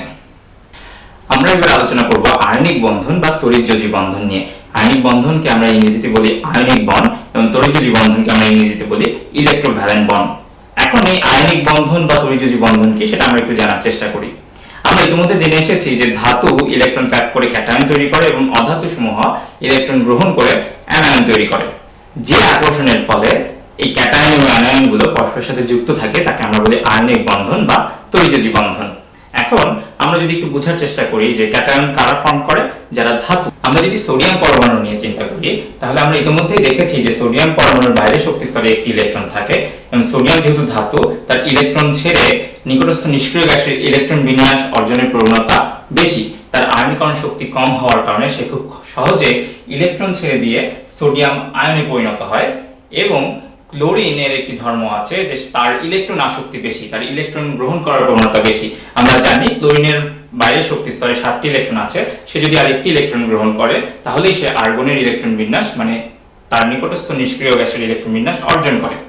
আমরা যদি ছবিটির দিকে তাকাই তাহলে আমরা বুঝতে পারবো সোডিয়াম পরমাণুর বাইরে শক্তি স্তরে যে ইলেকট্রনটি আছে সেই ইলেকট্রনটি সে ছেড়ে দেয়, ছেড়ে দিয়ে সোডিয়াম আয়নে পরিণত হয় এবং ক্লোরিন পরমাণু সেই ইলেকট্রনটি গ্রহণ করে বাইরের শক্তি স্তরে 8টি ইলেকট্রন অর্জন করে। এর মানে সে অষ্টক অবস্থা বা নিষ্ক্রিয় গ্যাস আর্গনের ইলেকট্রন বিন্যাস অর্জন করে স্থিতিশীলতা অর্জন করে। এখন এই সোডিয়াম আয়ন এবং ক্লোরাইড আয়ন যেহেতু তারা বিপরীতধর্মী আয়ন, সোডিয়াম আয়ন হচ্ছে ধনাত্মক চার্জযুক্ত এবং ক্লোরাইড আয়ন হচ্ছে ঋণাত্মক চার্জযুক্ত, ফলে তাদের মধ্যে একটি বৈদ্যুতিক আকর্ষণ বল কাজ করে, যেটিকেই আমরা বলছি আয়নিক বন্ধন। সুতরাং আমরা বলতে পারি যে ইলেকট্রন আদান প্রদান বা ইলেকট্রন গ্রহণ বা বর্জনের মাধ্যমে সৃষ্ট ক্যাটায়ন এবং অ্যানায়নের মধ্যে যে স্থির বৈদ্যুতিক আকর্ষণ কাজ করে সেটি হচ্ছে আয়নিক বন্ধন। সুতরাং আমরা দেখতে পাচ্ছি আয়নিক বন্ধন গঠনে আমার একটি ধাতু এবং একটি অধাতুর প্রয়োজন। এবার যদি আমরা আরেকটি উদাহরণ দেখি তাহলে আমরা দেখব যে ম্যাগনেসিয়াম এবং অক্সিজেন আমার কাছে দুটি পরমাণু আছে। তো আমরা নাম শুনে বুঝতে পারছি যে ম্যাগনেসিয়াম যে কিনা গ্রুপ 2 এর মৌল এবং নামে শেষে আম আছে, তাই আমরা একে বলছি ধাতু। যদিও কিছু ব্যতিক্রম আছে, যেমন ম্যাঙ্গানিজ, জিঙ্ক, এরাও কিন্তু ধাতু। তো আমরা সবকিছুতেই কিন্তু ব্যতিক্রম আছে এবং এই ব্যতিক্রমগুলো কিন্তু আমরা মনে রাখবো। ম্যাগনেসিয়াম একটি ধাতু যার বাইরের শক্তি স্তরে ইলেকট্রন আছে 2টি এবং অক্সিজেন তার বাইরের শক্তি স্তরে ইলেকট্রন আছে 6টি। তাহলে একটু চিন্তা করো তো, ম্যাগনেসিয়াম যদি তার কাছাকাছি কোনো একটি নিষ্ক্রিয় গ্যাসের ইলেকট্রন বিন্যাস অর্জন করতে চায় তাহলে সে কি করবে? আমরা জানি ম্যাগনেসিয়ামের বাইরের শক্তি স্তরে যেহেতু 2টি ইলেকট্রন আছে, ও যদি 2টি ইলেকট্রন ত্যাগ করে তাহলে কিন্তু সে খুব সহজেই নিষ্ক্রিয় গ্যাস নিয়নের ইলেকট্রন বিন্যাস অর্জন করে ফেলছে। কারণ কি? কারণ ধাতু মাত্রই কি আমরা জানি ইলেকট্রন ত্যাগ করে বা ত্যাগ করতে চায়, ত্যাগ করার মাধ্যমেই নিষ্ক্রিয় গ্যাসে ইলেকট্রন বিন্যাস অর্জন করে বা করার চেষ্টা করে। আবার আমার কাছে অক্সিজেন পরমাণু আছে এবং আমরা দেখতে পাচ্ছি অক্সিজেনের বাইরের শক্তি স্তরে ইলেকট্রন আছে 6টি। তো সে যদি নিকটস্থ নিষ্ক্রিয় গ্যাস মানে নিয়নের ইলেকট্রন বিন্যাস অর্জন করতে চায়, তাহলে তাকে আরো 2টি ইলেকট্রন গ্রহণ করতে হবে এবং সেই 2টি ইলেকট্রন গ্রহণ করলেই কিন্তু তার বাইরের শক্তি স্তরে কি 8টি ইলেকট্রন দ্বারা পূর্ণ হবে, অর্থাৎ অষ্টক অবস্থা প্রাপ্ত হবে। আমরা জানি ম্যাগনেসিয়াম ধাতু এবং আমরা এটাও জানি যে ধাতুর ইলেকট্রন ছেড়ে দেওয়ার প্রবণতা বেশি বা তাদের আয়নীকরণ শক্তির মান কম। সুতরাং ম্যাগনেসিয়াম খুব সহজেই তার বাইরের শক্তি স্তরে 2টি ইলেকট্রন ছেড়ে দিয়ে ম্যাগনেসিয়াম আয়নে পরিণত হবে এবং ওই 2টি ইলেকট্রন কিন্তু কে গ্রহণ করবে? আমরা দেখতে পাচ্ছি অক্সিজেনের বাইরের শক্তি স্তরে 6টি ইলেকট্রন আছে এবং সে যদি বাইরের শক্তি স্তরে অষ্টক অবস্থা পূর্ণ করতে চায় তাহলে কিন্তু তার 2টি ইলেকট্রন লাগবে। ম্যাগনেসিয়াম যে 2টি ইলেকট্রন ছেড়ে দিচ্ছে ওই 2টি ইলেকট্রন কে গ্রহণ করবে? অক্সিজেন। অধাতু সমূহের ইলেকট্রন গ্রহণ করে অষ্টক অবস্থা বা নিষ্ক্রিয় গ্যাসে ইলেকট্রন বিন্যাস অর্জন করার প্রবণতা যেহেতু বেশি, সুতরাং অক্সিজেন ওই 2টি ইলেকট্রন গ্রহণ করে অক্সিজেনের ঋণাত্মক আয়ন বা অ্যানায়ন বা অক্সাইড আয়ন তৈরি করবে। এখন এই ম্যাগনেসিয়ামের ধনাত্মক আয়ন এবং অক্সিজেনের ঋণাত্মক আয়ন যখন কাছাকাছি আসবে তখন কিন্তু তারা ইলেকট্রোস্ট্যাটিক ফোর্স বা স্থির বৈদ্যুতিক আকর্ষণ বল দ্বারা পরস্পরের সাথে যুক্ত হবে এবং এই ধরনের বন্ধনকে আমরা কি বলি? আয়নিক বন্ধন। এবং এই ধরনের যৌগ দ্বারা গঠিত যৌগকে আমরা বলি আয়নিক যৌগ। সুতরাং আমরা বলতে পারি ম্যাগনেসিয়াম অক্সাইড হবে একটি আয়নিক যৌগ। একইভাবে আমরা চিন্তা করতে পারি সোডিয়াম এবং হাইড্রোজেন নিয়ে, একইভাবে আমরা চিন্তা করতে পারি ক্যালসিয়াম ও অক্সিজেন নিয়ে। আমরা সকলে বাসায় এই উদাহরণগুলো নিয়ে একটু অনুশীলন করব। সুতরাং আমরা একটু যদি পর্যায় সারণী খেয়াল করি তাহলে দেখব পর্যায় সারণীতে গ্রুপ 1 বা গ্রুপ 2 তে যে ধাতুগুলো আছে তাদের আয়নীকরণ শক্তির মান কম, অর্থাৎ তাদের বাইরের শক্তি স্তর থেকে একটি করে ইলেকট্রন বা 2টি করে ইলেকট্রন বের করে নেওয়া খুব সহজ, যার জন্য ধাতুগুলো ইলেকট্রন ছেড়ে দিয়ে তাদের ধনাত্মক আয়ন বা ক্যাটায়ন তৈরি করে। এবং পর্যায় সারণীতে গ্রুপ 16 ও 17 এ যে মৌলগুলো আছে তারা সাধারণত ইলেকট্রন গ্রহণ করে তাদের ঋণাত্মক আয়ন বা অ্যানায়ন তৈরি করে। এভাবেই ক্যাটায়ন ও অ্যানায়ন তৈরির মাধ্যমে তারা যখন পরস্পরের কাছাকাছি আসে তারা ইলেকট্রোস্ট্যাটিক ফোর্স বা স্থির বৈদ্যুতিক আকর্ষণ বল দ্বারা পরস্পরের সাথে যুক্ত হয়ে আয়নিক যৌগ গঠন করে। আমরা মনে রাখবো এই আকর্ষণ বল, যেটাকে আমরা বললাম স্থির বৈদ্যুতিক আকর্ষণ বল বা কুলম্ব আকর্ষণ বল বা ইলেকট্রোস্ট্যাটিক ফোর্স, এই বলের কারণে আয়নিক বন্ধন বা আয়নিক বন্ধন দ্বারা গঠিত যৌগগুলো অনেক শক্তিশালী হয়।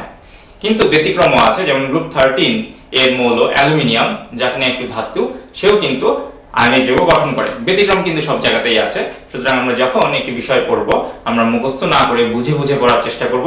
তো আজকে আমরা কি কি শিখলাম বলতো? আজকে আমরা সর্বপ্রথম শিখলাম যে রাসায়নিক বন্ধন বলতে আমরা কি বুঝি। আমরা জানলাম যে বিভিন্ন মৌলের পরমাণু সমূহ যখন পরস্পরের কাছাকাছি আসে তখন তারা যে আকর্ষণ বল দ্বারা আবদ্ধ থাকে তাকে আমরা বলছি রাসায়নিক বন্ধন। এবং আমরা এটাও জেনেছি এই রাসায়নিক বন্ধন গঠনের পেছনে কারণ কি? কারণ ছিল নিষ্ক্রিয় গ্যাসের ইলেকট্রন বিন্যাস অর্জনের প্রবণতা। কারণ আমরা জানি পর্যায় সারণীতে প্রতিটি মৌল তার কাছাকাছি যে নিষ্ক্রিয় গ্যাস আছে তার ইলেকট্রন বিন্যাস অর্জনের মাধ্যমে রাসায়নিকভাবে স্থিতিশীলতা অর্জন করতে চায়। এরপরে আমরা জেনেছি যে ক্যাটায়ন এবং অ্যানায়ন নিয়ে। আমরা জানলাম যে ধাতু সমূহ এক বা একাধিক ইলেকট্রন ছেড়ে দিয়ে তারা পর্যায় সারণীতে তাদের কাছাকাছি কোনো একটি নিষ্ক্রিয় গ্যাসের ইলেকট্রন বিন্যাস অর্জন করে এবং তারা একটি ধনাত্মক আয়নে পরিণত হয়, যাকে আমরা বলছি ক্যাটায়ন। এবং অ্যানায়ন কোনগুলো ছিল? পর্যায় সারণীতে কিছু অধাতু আছে যারা ইলেকট্রন গ্রহণের মাধ্যমে তাদের কাছাকাছি যে নিষ্ক্রিয় গ্যাসগুলো আছে তাদের ইলেকট্রন বিন্যাস অর্জন করতে চায় এবং তারা যে ইলেকট্রন গ্রহণ করে যে ঋণাত্মক আয়নে পরিণত হচ্ছে তাদেরকেই আমরা বলছি অ্যানায়ন। সর্বশেষ আমরা যে বিষয়টি আলোচনা করেছি সেটি ছিল আয়নিক বন্ধন বা তড়িৎযোজী বন্ধন। এই আয়নিক বন্ধন বা তড়িৎযোজী বন্ধন কাদের মধ্যে হয় বলতো? একটি ধাতু এবং একটি অধাতু যখন পরস্পরের কাছাকাছি আসে তখন তারা ইলেকট্রন গ্রহণ বা বর্জনের মাধ্যমে স্থির বৈদ্যুতিক আকর্ষণ বল দ্বারা পরস্পরের সাথে আবদ্ধ হয়। এবং আমরা এটাও জেনেছি যে এই আয়নিক বন্ধন এত শক্তিশালী কেন হয়? আয়নিক বন্ধন শক্তিশালী হওয়ার কারণ তাদের মধ্যে যে স্থির বৈদ্যুতিক আকর্ষণ বলটা কাজ করে। আমরা কিন্তু দেখেছি যে পর্যায় সারণীতে গ্রুপ 1 এবং গ্রুপ 2 এর যে মৌলগুলো আছে তারা সচরাচর একটি বা 2টি ইলেকট্রন ছেড়ে দিয়ে ক্যাটায়ন বা ধনাত্মক আয়ন তৈরি করে এবং গ্রুপ 16 এবং 17 এর মৌলগুলো তারা ইলেকট্রন গ্রহণ করে অ্যানায়ন তৈরি করে। এবং এই ক্যাটায়ন এবং অ্যানায়নগুলো যখন পরস্পরের কাছাকাছি আসে তারা কিন্তু স্থির বৈদ্যুতিক আকর্ষণ বল দ্বারা আবদ্ধ হয়ে আয়নিক বন্ধন তৈরি করে এবং এই আয়নিক বন্ধন দ্বারা যে সকল যৌগ আমরা পাই তাদেরকে কিন্তু আমরা বলি আয়নিক যৌগ। কিন্তু আমরা একটি ব্যতিক্রম উদাহরণ আলোচনা করেছি যেখানে আমরা জেনেছি গ্রুপ 13 এর মৌল অ্যালুমিনিয়াম সে গ্রুপ 1 বা 2 এর মৌল না হওয়া সত্ত্বেও কিন্তু আয়নিক যৌগ গঠন করে। তাই আমরা যখন যে বিষয়গুলো জানবো সেগুলোর উদাহরণ সহ ব্যাখ্যা বিশ্লেষণ সহ সঠিকভাবে জেনে রাখবো এবং যে ব্যতিক্রম যে উদাহরণগুলো আছে সেগুলোও কিন্তু আমাদের মাথায় ভালোভাবে রাখতে হবে। এভাবে আজকে আমরা সর্বমোট 3টি বিষয় জানলাম। আশা করি তোমাদের জন্য আজকের ক্লাসটি অনেক ফলপ্রসূ ছিল। তোমাদের জন্য কিছু বাড়ি কাজ দেওয়া থাকবে। আমাদের আজকের বাড়ি কাজের প্রথম যে বিষয় সেটি হচ্ছে আয়নীকরণ শক্তি ও ইলেকট্রন আসক্তি বলতে কি বোঝায়। আমরা কিন্তু ইতিমধ্যেই জেনেছি আয়নীকরণ শক্তি কি এবং ইলেকট্রন আসক্তি কি। তোমরা অবশ্যই পর্যাপ্ত অনুশীলনের মাধ্যমে এই দুটো বিষয় ব্যাখ্যা করতে শিখবে। দ্বিতীয় যে কাজটি থাকবে তোমাদের জন্য সেটি হচ্ছে পরমাণু কেন চার্জ নিরপেক্ষ হয়। তৃতীয়ত আমাদের পরিচিত বিভিন্ন বস্তু বা যৌগসমূহের মধ্যে কোনগুলো আয়নিক যৌগ তার একটি তালিকা তৈরি করো। আমি আশা করি সকলেই পর্যাপ্ত অনুশীলনের মাধ্যমে এই বিষয়গুলো রপ্ত করতে পারবে এবং সঠিকভাবে উত্তর করতে পারবে।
Hello dear students, I hope you are having a good time and you are enjoying sound health and mind.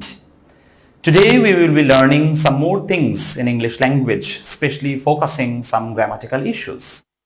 So without much delay, let us begin today's class. Please read the following sentences at first. Look at the screen. What do you think of those sentences? Are they grammatically correct? Do you think they are written perfectly all right? Well, let's check. The first sentence, my mother is a poet.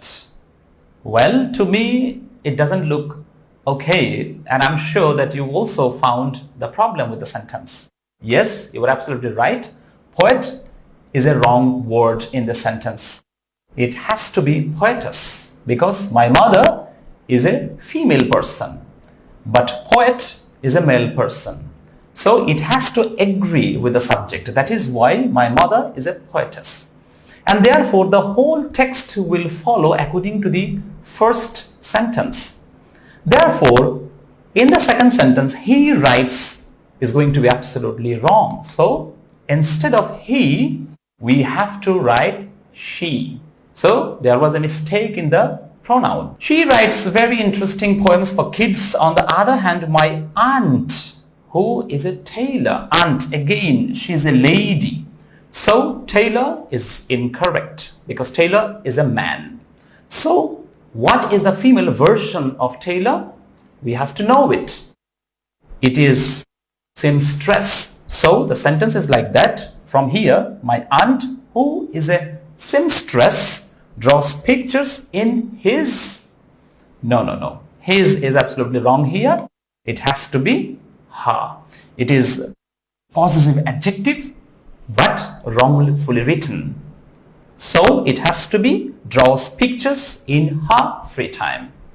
This is how we can write absolutely grammatical mistake free sentences. Now, what was the problem with those sentences? What can we call that problem? Well, it was issue with gender. We must use correct genders to make our expressions error-free. So there must not be any mistake with gender. Now, what is gender? Today's class is based on the issues with gender. We will be learning what we mean by gender and the uses of gender. Let us see. The definition is like that. Gender is a grammatical arrangement of nouns pronouns and adjectives into male or female. For example, boy, girl, man, woman, he, she, his, her. You see? Male, female. So when you are talking about a man, you cannot use a female adjective, you cannot use a female pronoun. So you have to be very careful with the usage of gender. So today we will be focusing gender in detail. In English, there are 4 kinds of genders. They are: number 1, masculine gender, feminine gender, common gender, and lastly, neuter gender. We will be learning all 4 of the gender categories and their usages. Let's learn all of them. Now we will be doing an activity through which we are going to find out all the definitions of masculine, feminine, common and neuter genders. You yourself are going to find out the definitions of masculine, feminine, common and neuter genders just by filling up those gaps. Please have a look. There are 4 sentences. They are actually the definitions of those 4 gender categories. We have to fill up those gaps just by using male or female. Let us have a look at the first one.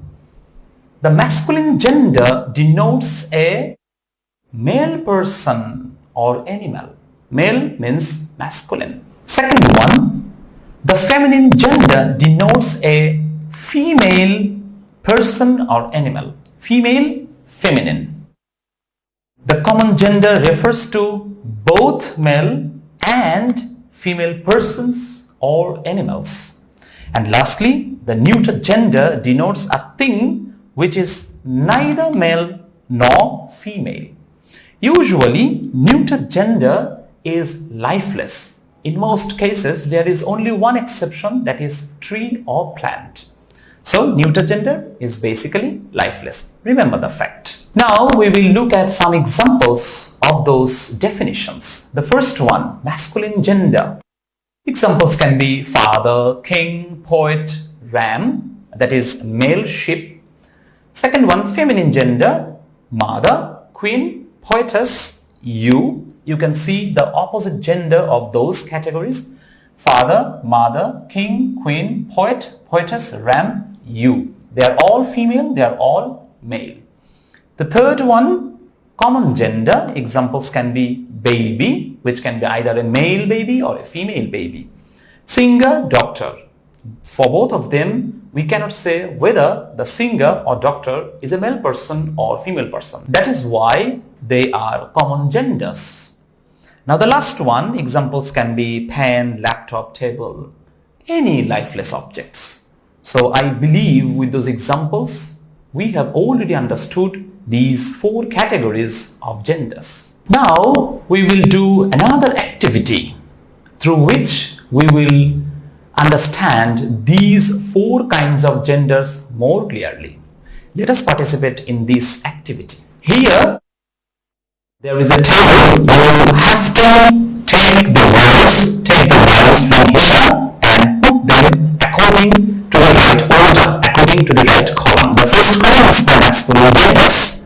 Second column is for feminine genders. Third column and fourth one, neuter gender. Let's start with masculine genders. For the ones, we will pick all the lines and we will put them in the first column. Well, let's find out. Yes, I think brother should be the first one. Yes, brother. Second, stallion, which is a male horse. Third one, ram, which is a male sheep. And lastly, yes, husband is here. Let us put the noun here in the male category, that is masculine, husband. Now we will try to find out the females, that is the feminine genders of these nouns. First, brother. Do we have the opposite gender, that is female of brother? Yes, we have. Sister. So let us put sister here. Yes, we have sister here. Then stallion is the male horse. Do we have the female horse? Yes, we have mare. Let us put it here. It is in the female category of horse. Third one, ram, the opposite of ram, the female of ram is you, so it should be here. And lastly, husband is definitely wife. So we got the masculine and feminine column quite all right. Now the common gender. The first one should be brother and sister. What do we call brother and sister? Siblings. If you have one more brother and one more sister, you can say I have two siblings. So with the noun sibling, you mean either brother or sister. That is why siblings, the word siblings is common gender. Secondly, stallion and mare are the male and female version of horse. That is why horse is going to be in the common gender category. Thirdly, male sheep, female sheep. So sheep is going to be in the common gender category. And lastly, husband and wife. Husband and wife should be spouse. The noun spouse means either husband or wife. So in a party, maybe we can say that all the male members will be here in the party with the spouses. It means with their wives. So if you want to mean either husband or wife, then you use this particular common gender, that is spouse. Now the last one, I believe this one is going to be easier for you because we have already got all kinds of masculine, feminine and common gender. Now the last one. Firstly, lamp, lifeless. It is neither male nor female. Second one, pencil. Third one, TV. And the last one, laptop. So with this activity, I'm sure now you understand masculine, feminine, common and neuter gender quite clearly. Now we will learn how to make feminine genders from masculine genders. There are a couple of rules of making feminine genders from masculine genders. Let us learn them. The first one, by using an entirely different word. For example, man, woman, bull, cow, uncle, aunt, nephew, niece, monk, nun, stag, hind, drake, duck, he, she. See, we have used absolutely different word from the base word, from the masculine word. So we have learned how we change from masculine to feminine by using absolutely different words. Just to give you an idea of the meanings, monk, do you know the meaning of monk? Monk is a male member of the religious community. Those who involve themselves in prayerful activities. Some of the monks live in the mountains, some of the monks live in the desert areas. So they are the male members of the religious community. On the other hand, nun means the female member of the religious community. Stag is a male member of an animal, you know, deer. So male deer is stag, but female deer is hind. So I believe that you will remember those rules because if you want to use the correct usages of masculine and feminine, you have to memorize those rules. Second rule. By adding a syllable, ess, ine, tricks, etc. to the masculine gender. Let us have a look at the examples. Lion, lioness. We added ess. Poet, poetess. Host, hostess. Heir, heiress. Hero, heroine. We added ine. Little bit different from the other ones. Executor, executrix. So these are the male members and these are the female members. Now if I want to give you the meaning or an idea of those genders, starting with host. Host means what? If you invite someone, it means you are a host. If you are a man, if you are a male member of the family, then you are the host. But if you are a female member of the family, then you are the hostess. So host, hostess. Now we will learn the next rule. Rule number 3. By adding ess after dropping the vowel of the masculine ending. Let us have a look at the examples. Actor, actress. See, we have dropped O from here. Actor, actress, not actress. So we dropped this vowel before the ending of the masculine word. Second one, prince, princess, same way. tiger, tigress, waiter, waitress, master, mistress. Little bit different. Duke, duchess. Now, what we mean by duke? Duke is a very high post of the royal family, especially in the British families. If he is a male member of a very high rank, we can call him a duke. But if she, who is a female member of a very high rank of the royal family or the government, then we can say duchess. So the opposite of duke is duchess. You have to remember it. Rule number 4, by placing a word before or after.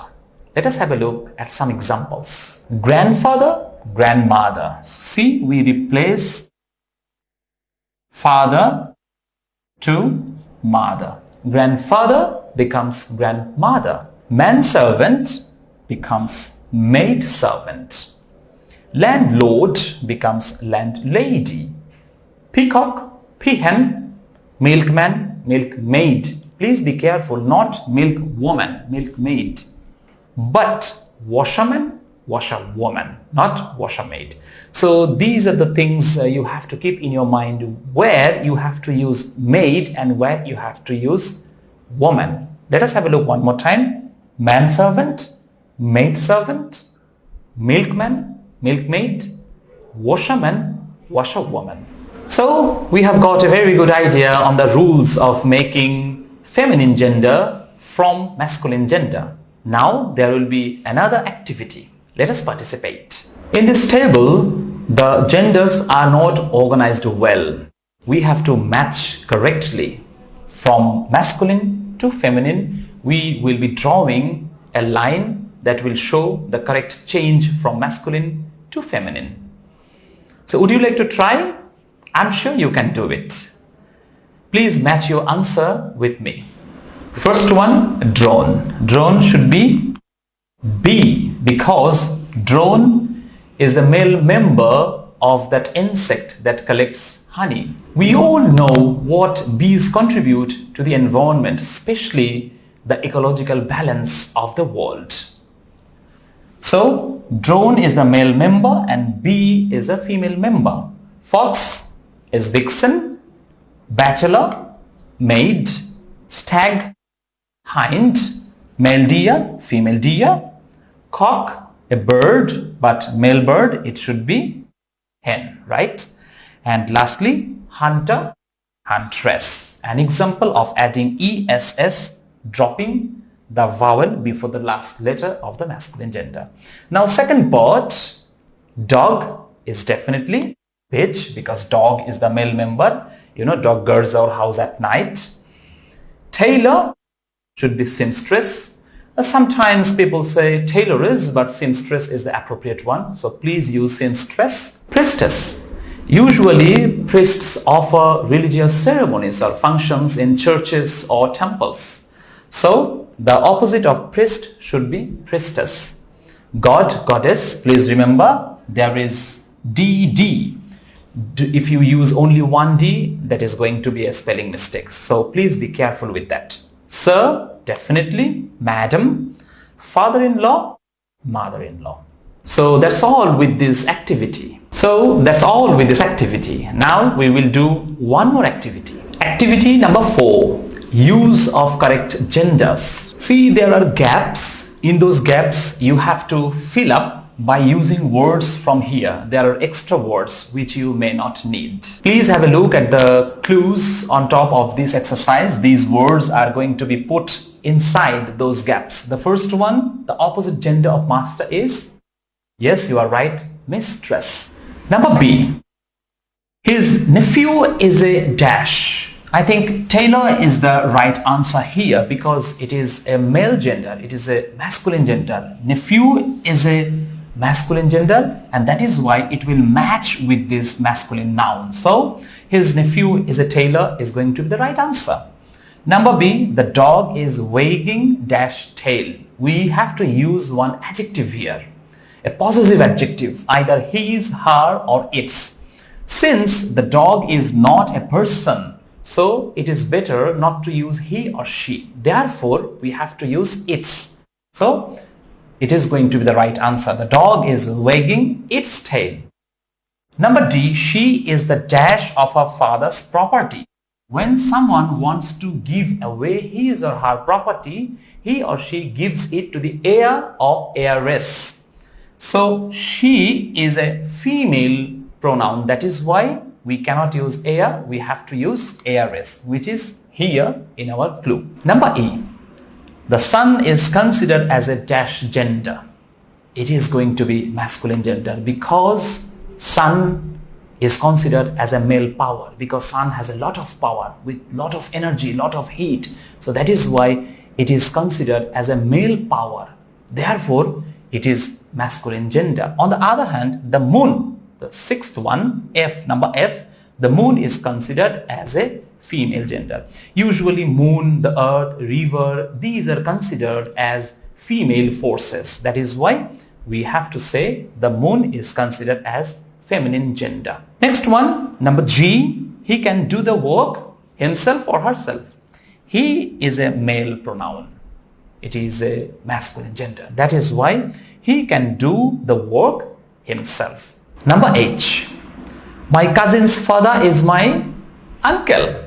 Very simple, because your uncle's son or daughter is going to be your cousin. So your cousin's father means your uncle. Very simple. On the other hand, your cousin's mother is going to be your aunt. Next one, number I, she is the dash of my neighborhood. So let us have a look at these clues. I think this noun is left, which matches with she. She is the daughter-in-law of my neighbor. So she is feminine and daughter-in-law is also feminine. That is why this answer is going to be the correct one. Now, last one, number J. Spring comes with all his or her. Spring is considered as female. So it has to be her. On the other hand, summer is male because summer has heat and has a lot of power. But spring is mild and it is considered with motherhood. That is why spring comes with all her flowers. So that's all with our activities. Now, homework. Your homework is going to be error correction of genders. Have a look.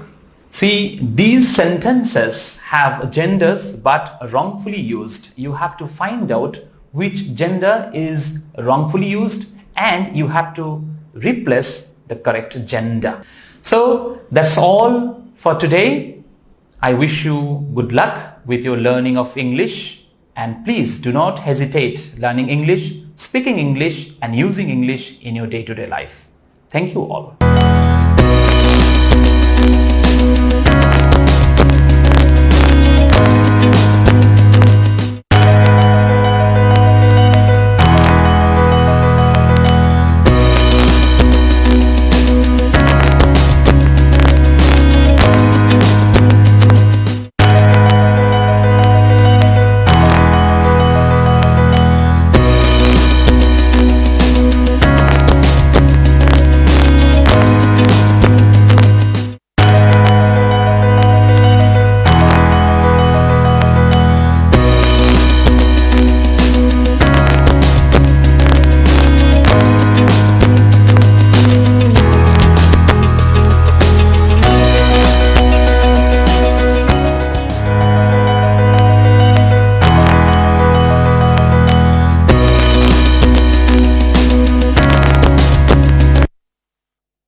সুপ্রিয় নবম দশম শ্রেণীর শিক্ষার্থীরা, আমরা ব্যবসায় উদ্যোগের আজকের এই ক্লাসে অর্থাৎ আত্মকর্মসংস্থান অধ্যায়ে আজকে তোমাদের সাথে আছি আমি তাওহিদ।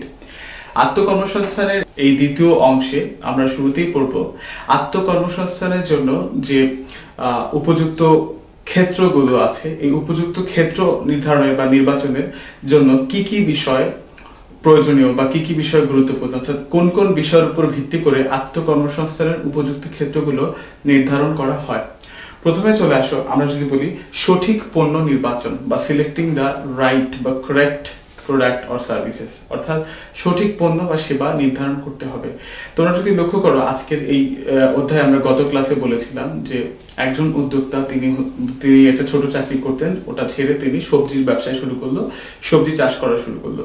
তারপর আরেকজন উদ্যোক্তা দেখলাম যিনি হচ্ছে ফুল চাষ শুরু করলো। তাহলে দেখো এই উদ্যোক্তারা তারা কিন্তু এমন পণ্য নিয়ে আত্মকর্মসংস্থান শুরু করেছে যেটা বাজারে চাহিদা রয়েছে, যেটা মানুষ কিনবে। হ্যাঁ, তাহলে মানুষ কিনবে না বা মানুষের কাছে চাহিদা নেই এমন কোনো পণ্য বা এমন কোনো সেবা নিয়ে আত্মকর্মসংস্থান শুরু করলে এটা ব্যর্থ হওয়ার বা সফল না হওয়ার সম্ভাবনা অনেক বেশি থাকবে। অর্থাৎ একদম অপরিচিত কোনো পণ্য বা যে পণ্যর কোনো উপযোগিতা মানুষের কাছে নেই বা চাহিদা মানুষের কাছে নেই এমন পণ্য নিয়ে আত্মকর্মসংস্থান সৃষ্টি করা খুবই ঝুঁকিপূর্ণ এবং সফল হওয়ার সম্ভাবনা খুবই কম থাকে। দ্বিতীয় যে ফ্যাক্টরটা বা দ্বিতীয় যে উপাদানটা আছে তা হচ্ছে পুঁজি বা মূলধন। আত্মকর্মসংস্থানের জন্য বা যে কোনো ব্যবসায় সৃষ্টির জন্য সবসময় মনে রাখবে মূলধন হচ্ছে একটা ব্যবসায়ের জন্য লাইফ ব্লাডের মতো বা জীবন বাঁচানো রক্তের মতো। যদি ব্লাড না থাকে, ব্লাড সার্কুলেশন না থাকে, যেমন জীব বাঁচতে পারে না, তেমনি ভাবে পর্যাপ্ত মূলধন প্রয়োজনীয় সময় পর্যাপ্ত মূলধন যদি না থাকে ওই ব্যবসাকে টিকিয়ে রাখা বা সফলভাবে চালানো সম্ভবপর হয় না।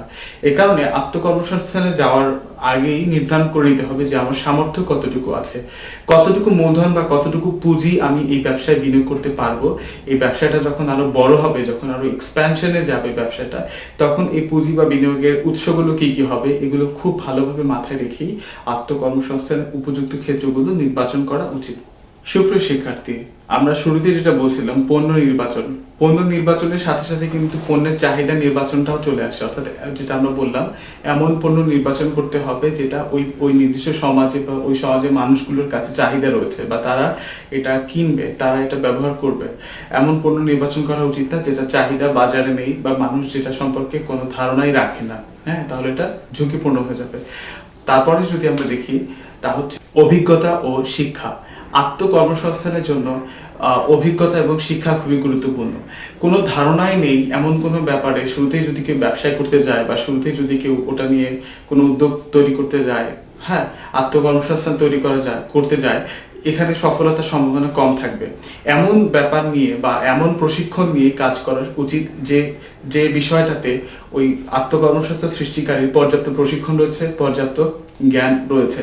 আমরা যদি সেবা প্রদানকারী ছোট ছোট ব্যবসার কথা বলি, যেমন হচ্ছে যারা হচ্ছে চুল কাটে অথবা যারা হচ্ছে আরো স্পেসিফিক সার্ভিসেস বা আরো স্পেসিফিক সেবা মানুষকে দেয়, রেশম গুটি চাষ করার কথা যেটা আমরা শুরুতে বললাম, এই মানুষগুলো যদি পার্টিকুলার ব্যবসার ক্ষেত্রে যোগ্যতা না থাকে, সে যদি নাই জানে কিভাবে মানুষের চুল কাটতে হয় অথবা কিভাবে রেশম গুটি চাষ করতে হয় অথবা কিভাবে মাটির হাড়ি পাতিল বানাতে হয় বা মৃৎশিল্প তৈরি করতে হয়, এই সম্পর্কে কোনো পূর্ব অভিজ্ঞতা না থেকেই বা কোনো প্রশিক্ষণ না থেকে কেউ যদি এরকম ব্যবসায় করতে নামে, সে কিন্তু ব্যবসায় ঝুঁকির মধ্যে ফেলবে বা একটা বড় ধরনের ক্ষতির মুখে পড়তে হতে পারে।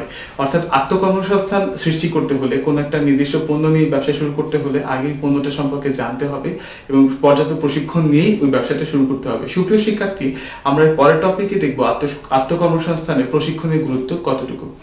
আমরা যদি তার পরেরটাতে যাই, তা হচ্ছে পরের যে উপাদানটা হয়েছে তা নিজের দুর্বলতা সম্পর্কে জানা এবং তা কাটিয়ে উঠতে পর্যাপ্ত পদক্ষেপ নেওয়া।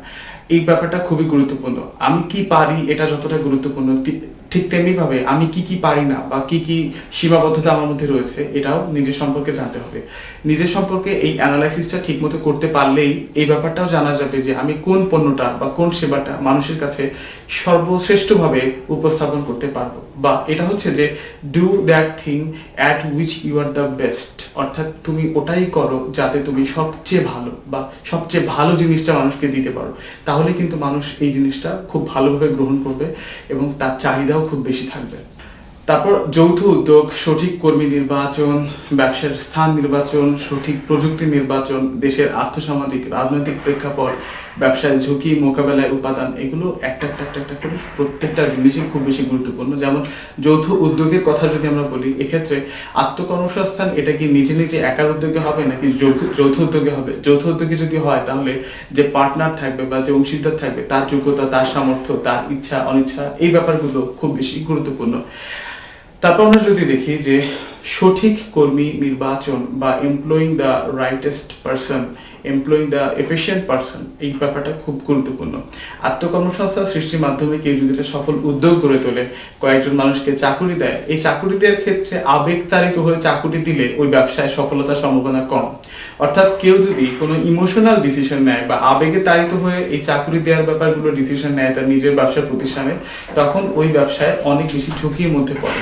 হ্যাঁ, তার চেয়ে এটা করা উচিত যে সবচাইতে যোগ্য মানুষটাকে নিযুক্ত করতে হবে, সবচাইতে যোগ্য মানুষটাকে কর্মী হিসাবে নিয়োজিত করতে হবে। ব্যবসায় স্থান নির্বাচন বা লোকেশন অফ দ্য বিজনেস, এটা অনেক বেশি গুরুত্বপূর্ণ। তোমার কাছে কারেক্ট বা রাইট পণ্য আছে, সঠিক পণ্য আছে, তোমার ব্যবসায় আইডিয়া বা ব্যবসায় ধারণা বা বিজনেস আইডিয়া এটাও তোমার জন্য একদম কারেক্ট, তোমার ব্যবসায় পর্যাপ্ত পুঁজিও আছে বা মূলধনও আছে, তোমার ব্যবসায় কর্মী নির্বাচনও সঠিক, সব কিছু ঠিক আছে। শুধু একটা জিনিসের প্রবলেম হচ্ছে তোমার ব্যবসাটা এমন একটা জায়গাতে স্থাপিত হয়েছে যে জায়গাটাতে মানুষ কম যায় বা মানুষ কম চেনে, ওই জায়গাটাতে মানুষের অতটা কোলাহল নেই বা লোকজন অত বেশি যায় না, তোমার ব্যবসাটা কিন্তু ঠিকমতো চলবে না।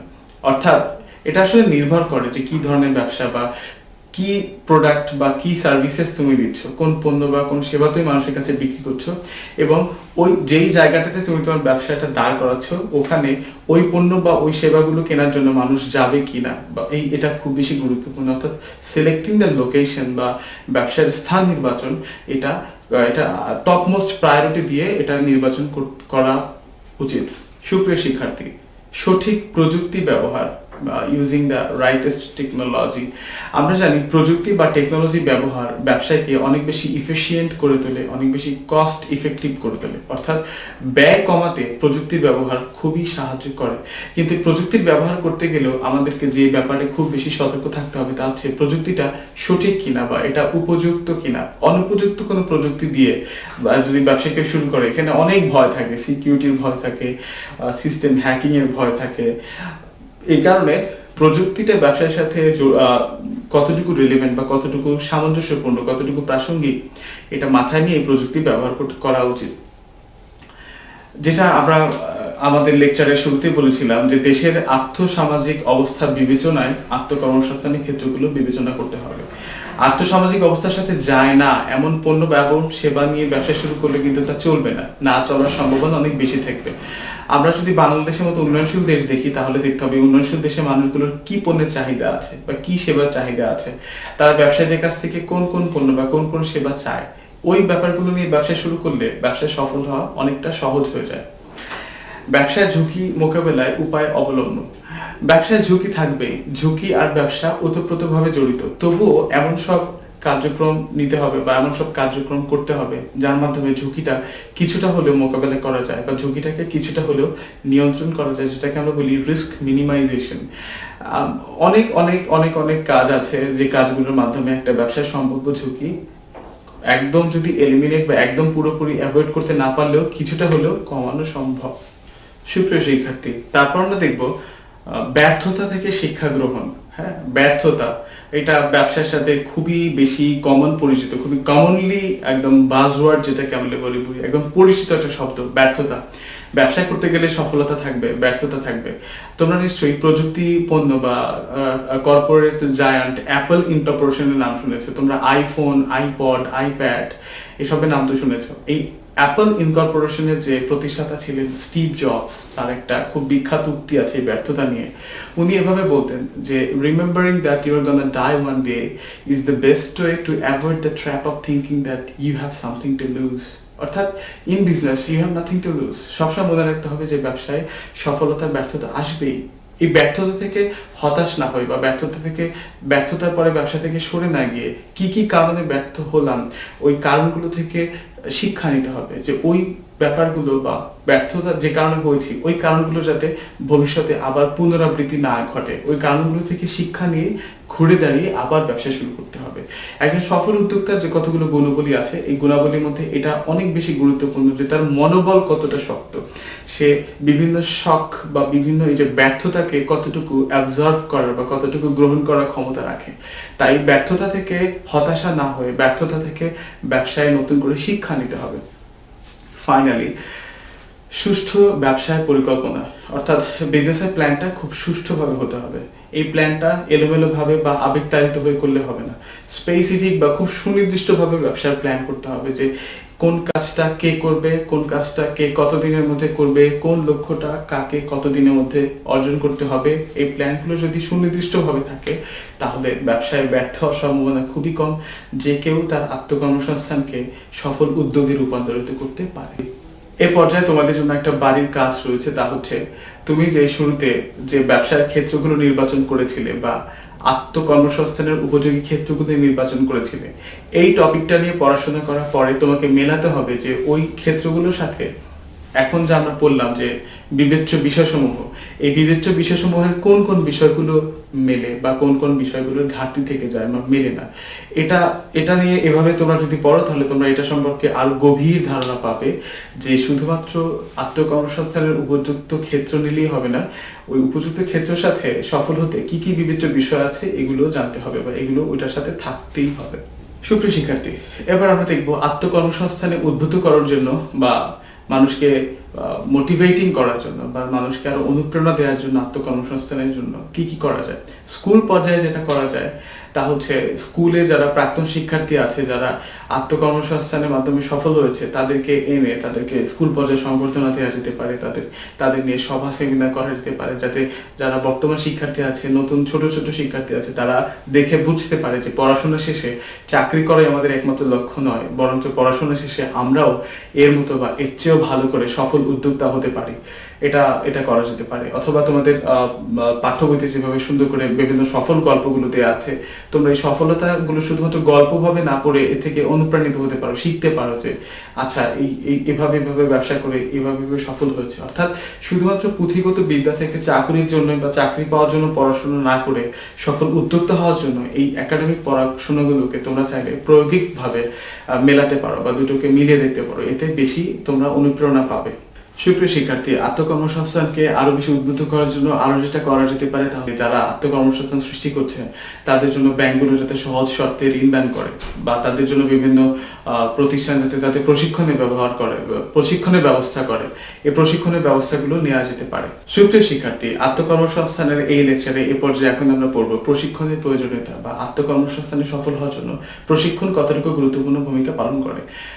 আসলে প্রশিক্ষণ বা ট্রেনিং এর কোনো বিকল্পই নেই। কোনো একটা কাজ নতুন করে শুরু করতে গেলে বা যে সম্পর্কে কোনো ধারণা নেই, এই কাজটা নিয়ে বা ওইটা নিয়ে ব্যবসা শুরু করতে গেলে সেক্ষেত্রে সফলতার সম্ভাবনা কম থাকে। কিন্তু কেউ যদি প্রশিক্ষণ নিয়ে পর্যাপ্ত জ্ঞান নিয়ে ওই ব্যবসাটা শুরু করে, তার কিন্তু সফল হওয়ার সম্ভাবনাটা অনেক বেড়ে যায়। তাহলে চলো আমরা দেখবো আত্মকর্মসংস্থান সফল করার জন্য প্রশিক্ষণের প্রয়োজনীয়তা কতটা গুরুত্বপূর্ণ। প্রথমত কার্য প্রকৃতি ও ওই পরিবেশের সাথে পরিচিতি, যে কিভাবে কাজ হবে বা কি নিয়ে ব্যবসা হবে এটার সাথে পরিচয় করানোর জন্য হলেও প্রশিক্ষণের দরকার হয়। একদম অপরিচিত বা কখনো জানি না, কখনো দেখিনি এরকম কোনো পণ্য বা সেবা নিয়ে ব্যবসা শুরু করতে গেলে তাতে সফল হওয়ার সম্ভাবনা খুব কম থাকে। এই কারণে পরিচয় করানোর জন্য হলেও বা ওটা নিয়ে জানানোর জন্য হলেও প্রশিক্ষণ দরকার হয়। দ্বিতীয়ত কর্মীর দক্ষতা বৃদ্ধি। একজন কর্মীর দক্ষতা বৃদ্ধি পায় প্রশিক্ষণের মাধ্যমে। স্বাভাবিকভাবে যেটা হয়, প্রতিষ্ঠানগুলো যখন কর্মীদেরকে নিয়োগ প্রদান করে তারা অত বেশি দক্ষ বা অত বেশি যোগ্য কর্মীদেরকে সাধারণত পায় না, কারণ হচ্ছে পড়াশোনা শেষ করেই সাথে সাথে কেউ এত বেশি দক্ষ বা বাস্তব জীবনের সাথে এত বেশি যোগ্য হয়ে ওঠে না। তো এই কারণে তাদেরকে আরো বেশি দক্ষ করতে, আরো বেশি যোগ্য করতে বড় বড় প্রতিষ্ঠানগুলো নিয়মিত প্রশিক্ষণের ব্যবস্থা করে থাকে। তেমনিভাবে একইভাবে আত্মকর্মসংস্থানের জন্য প্রশিক্ষণ, দক্ষতা অর্জনের জন্য প্রশিক্ষণের কোনো বিকল্প নেই। সম্পদের সৎ ব্যবহার বা এফিশিয়েন্ট ইউজ অফ অ্যাসেট বা রিসোর্সেস। প্রতিষ্ঠানের সম্পদকে সর্বোত্তম ব্যবহারের জন্য জানতে হবে এই সম্পদ সবচাইতে কম খরচে সবচেয়ে বেশি আউটপুট দিবে বা সবচেয়ে বেশি ভালো ফল দিবে, এভাবে কিভাবে ব্যবহার করা যায় এটা জানতে হলে প্রশিক্ষণের কোনো বিকল্প নেই। নৈতিক বল বৃদ্ধি বা এথিক্যাল পাওয়ার বা নৈতিকতা বৃদ্ধিতেও প্রশিক্ষণের কোনো বিকল্প নেই। প্রশিক্ষণই মানুষকে নৈতিক চরিত্রের অধিকারী বা নৈতিকতা সম্পর্কে আরো উদ্বুদ্ধ করে তোলে। সুপ্রিয় শিক্ষার্থী, ব্যবসার অপচয় ও দুর্ঘটনা হ্রাস করতেও প্রশিক্ষণের কোনো বিকল্প নেই।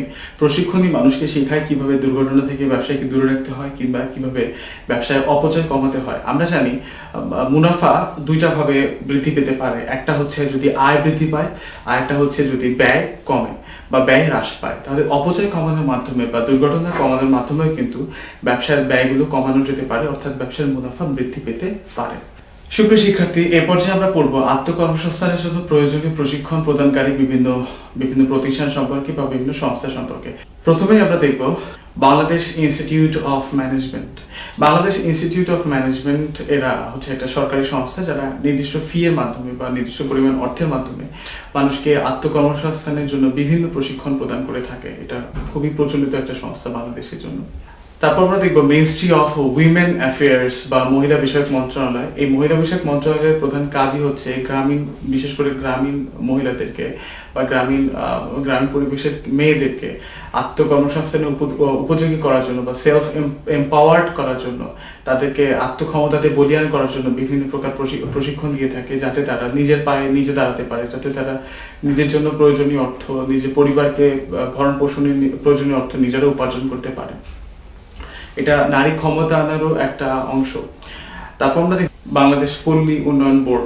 বাংলাদেশ পল্লী উন্নয়ন বোর্ড এরও কাজ হচ্ছে পল্লী উন্নয়নের জন্য বা গ্রামের অর্থনৈতিক চাকাকে আরো সচল রাখার জন্য গ্রামীণ পরিবেশে ঋণ দেয়া, বিশেষ করে দরিদ্র মানুষকে তাদেরকে প্রশিক্ষণ প্রদানের মাধ্যমে ঋণ দেয়া, যাতে তারা নিজের উদ্যোগে কিছু করতে পারে, নিজের কর্মসংস্থানের সুযোগ যাতে তারা নিজে করতে পারে। সুপ্রিয় শিক্ষার্থী, আত্মকর্মসংস্থানের জন্য প্রয়োজনীয় প্রশিক্ষণ প্রদানকারী বিভিন্ন অর্গানাইজেশন বা বিভিন্ন প্রতিষ্ঠানের মধ্যে অন্যতম হচ্ছে গ্রামীণ মহিলাদের কর্মসংস্থান। গ্রামীণ মহিলাদের কর্মসংস্থান বা রুরাল উইমেন এম্পাওয়ারমেন্ট বা রুরাল উইমেন ডেভেলপমেন্ট, এদের মেইন কাজ হলো বা প্রধান কাজ হলো গ্রামের যারা অসচ্ছল, গ্রামের যারা গরিব দুস্থ মহিলারা আছেন তাদেরকে আত্মকর্মসংস্থানে বলিয়ান করার জন্য বিভিন্ন প্রশিক্ষণ প্রদান করা, এবং এই নির্ধারিত প্রশিক্ষণ শেষেই তাদেরকে বিভিন্ন স্বল্প সুদে ঋণ দেওয়া হয়, যাতে তারা নিজেদের কর্মের জন্য নিজেরাই সংস্থান করতে পারে। সুপ্রিয় শিক্ষার্থী, তারপর হচ্ছে যুব উন্নয়ন প্রশিক্ষণ কেন্দ্র। এই যুব উন্নয়ন প্রশিক্ষণ কেন্দ্র বা যুব প্রশিক্ষণ কেন্দ্র এরা শহর গ্রামাঞ্চল বিভিন্ন জায়গায় যুবকদেরকে আত্মকর্মসংস্থানের জন্য উপযোগী বিভিন্ন প্রশিক্ষণ প্রদান করে থাকে, এবং এখানেও তাদেরকে প্রশিক্ষণের পরে কিভাবে আত্মকর্মসংস্থানের জন্য উপযোগী ক্ষেত্র নির্বাচন করতে হবে, কিভাবে ব্যবসায় শুরু করতে হবে, বিভিন্ন ব্যাপারে বিভিন্ন বিষয়ে উপদেশ দিয়ে তাদেরকে সাহায্য করে থাকে। নটরামস বাংলাদেশের শিক্ষা মন্ত্রণালয়ের অধীনে একটি সরকারি প্রতিষ্ঠান যারা বাংলাদেশের শিক্ষিত যুবক যুবতীদেরকে বিশেষ করে কম্পিউটার বিষয়ক প্রশিক্ষণ দিয়ে থাকে, যাতে তারা এর মাধ্যমে কম্পিউটার বিষয়ক বা কম্পিউটার রিলেটেড কোনো কর্মসংস্থান নিজেরা শুরু করতে পারে। তারপরে বিভিন্ন বেসরকারি সংস্থা আছে, যেমন BRAC, আসানীয় mission.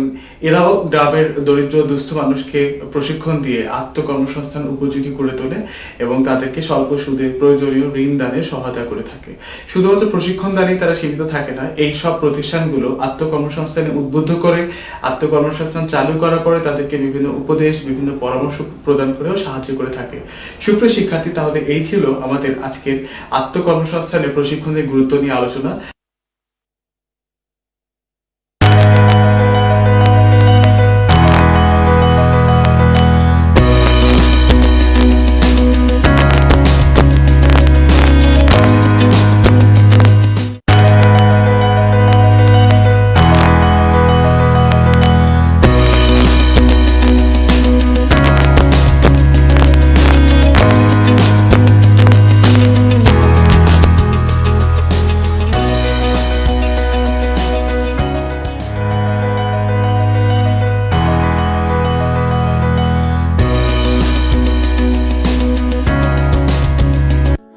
Class 10, Paper 1, Unit 8, World Heritage. Today's focus is Lesson 3, the Statue of Liberty. The learning objectives for today are: number 1, how to observe to find information about images. Number 2, how to listen attentively to understand narrations and conversations. And number 3, how to gather information from texts or narration. Now, let's quickly look at the answers. So, do you know what this picture is?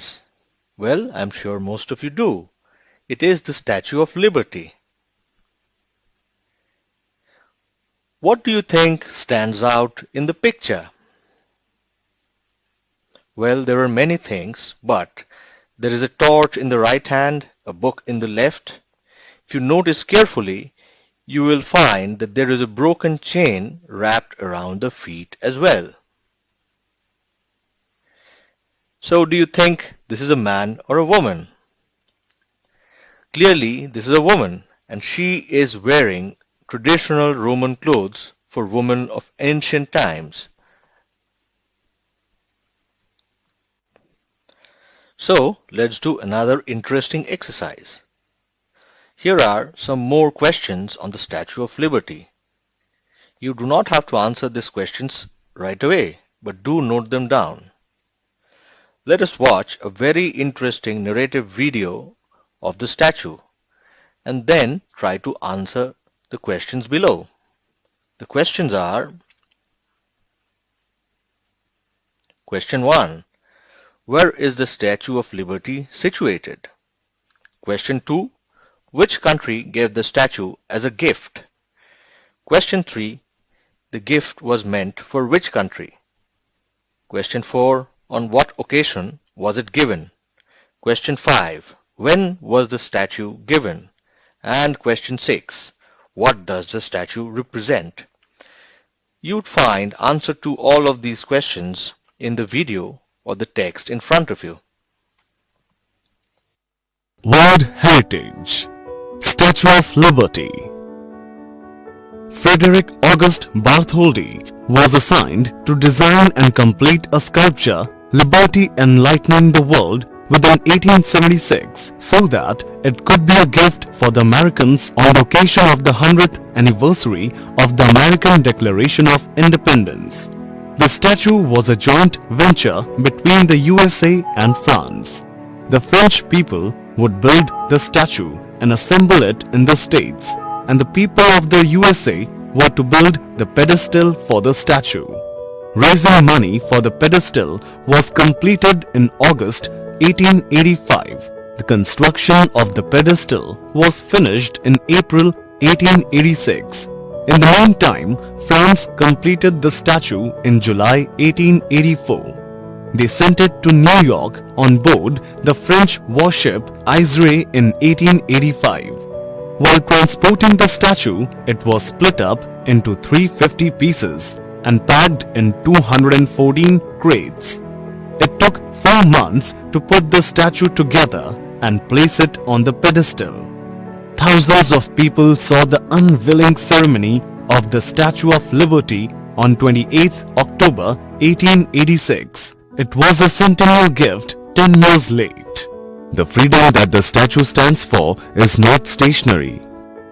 The broken chain wrapped around her feet, sticking out from the bottom of her robe, symbolizes her free forward movement, enlightening the world with her torch, free from oppression and slavery.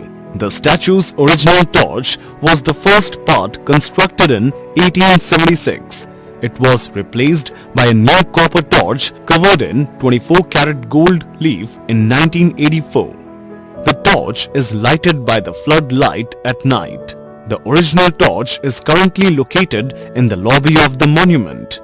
Access to the torch has been closed since 1916. From 28th October 2011, on her 125th anniversary, the Statue of Liberty was also named Liberty Enlightening the World Wide Web.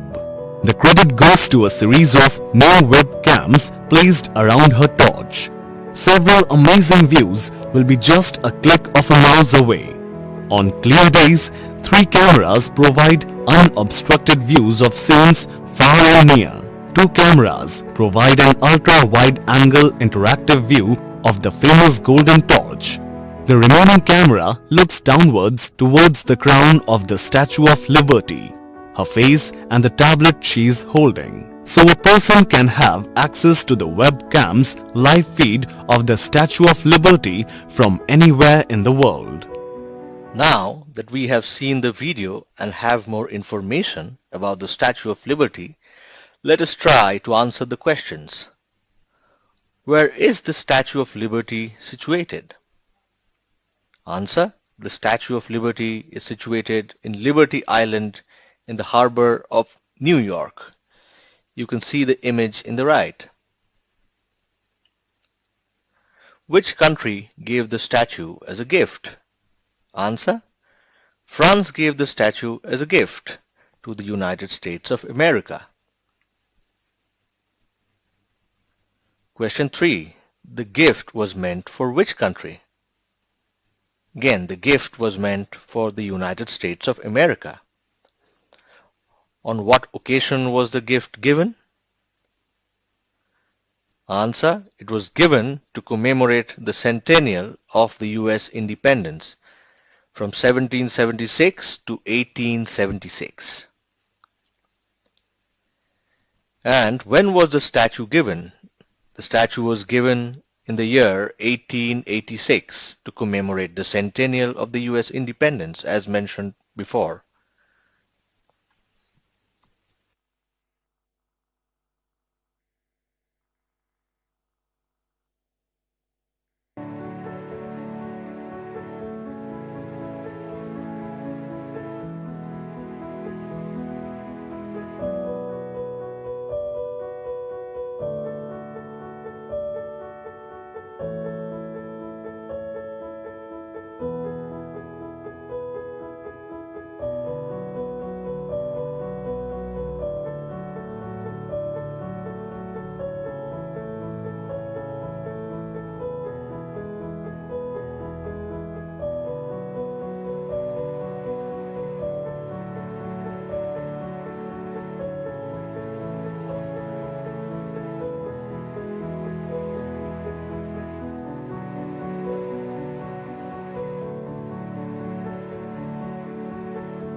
Now that we have seen the video again, let's try to fill up the below chart with relevant information.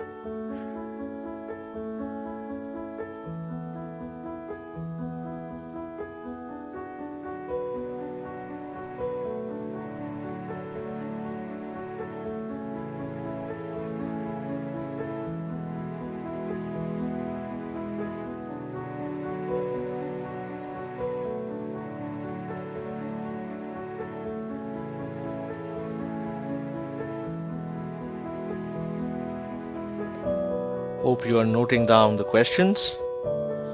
Let's take a look again.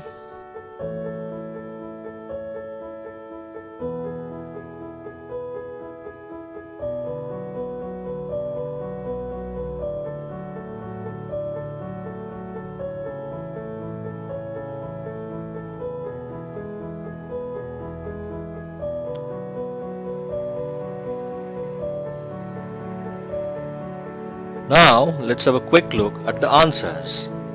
I'm sure you all would have got it right. Let's see. So, situated, Liberty Island, New York, USA. Artist who designed it, Frederick Bartholdi. It's a gift from France. Reason for the gift, 100 years of the US independence. Presented on 1886. Occasion, to commemorate the centennial of the US independence. Now let us look at the other questions. What does the statue symbolize? Free forward movement towards enlightening the world. Framework of the statue, steel wrapped with copper sheets. Amount of copper used, well, 31 tons, that's 31,000 kgs. Weight of the statue, approximately 2,04,116 kgs. And the year in which it was declared a UNESCO World Heritage Site is 1984. Now, let us quickly recap what we learned in the class today.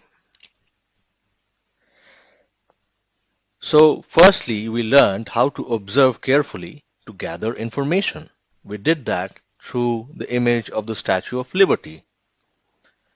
Secondly, we learned how to listen attentively to understand conversations and narrations. And thirdly, we learned how to read intensively to gather more information about a subject or an object. In this case, it was the Statue of Liberty.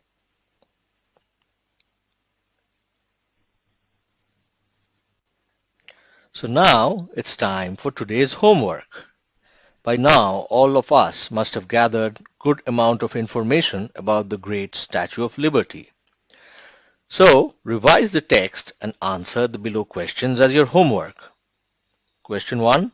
On what occasion did the French government give the Statue of Liberty to the United States of America?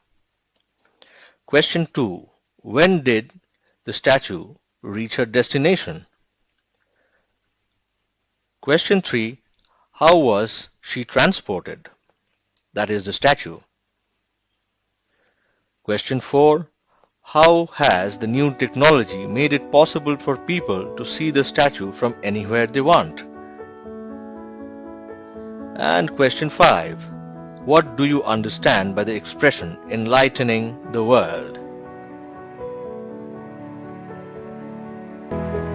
Thank you for attending the class today, dear students.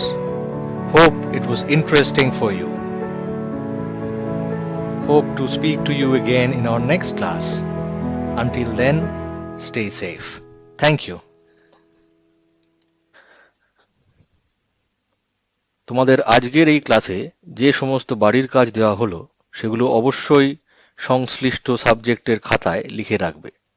বিদ্যালয় খুললে খাতাটি বিষয় শিক্ষকের কাছে জমা দিতে হবে মূল্যায়নের জন্য।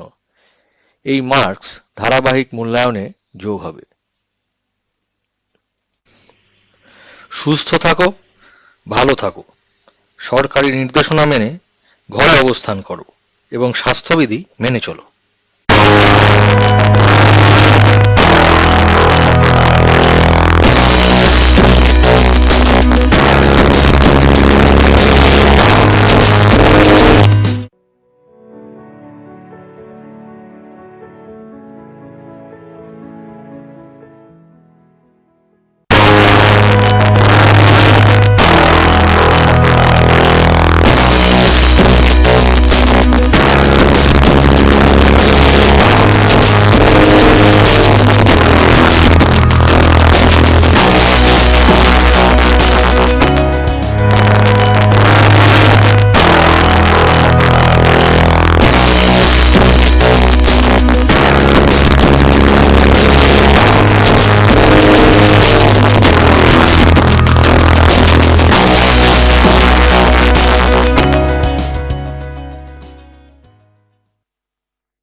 প্রিয় শিক্ষার্থীরা, আমার ঘরে আমার স্কুল থেকে আজকের ক্লাসে সবাইকে স্বাগত।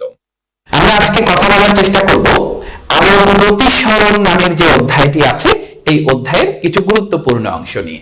আমরা এই পর্যায়ে কথা বলার চেষ্টা করব আলোর পূর্ণ অভ্যন্তরীণ প্রতিফলন নামের যে ঘটনাটা আমরা পড়েছি সেটার একটি প্রাকৃতিক ঘটনা নিয়ে।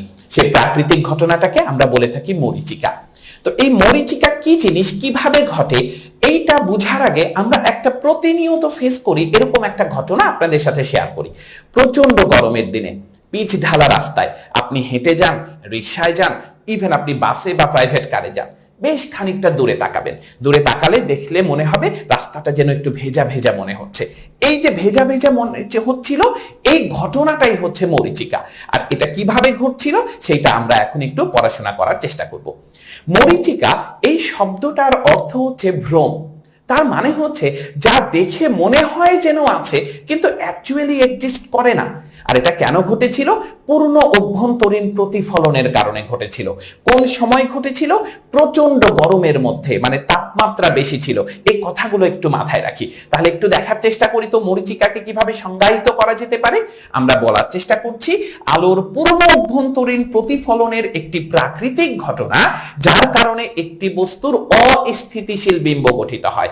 এটাকে আমরা বলছি মরীচিকা।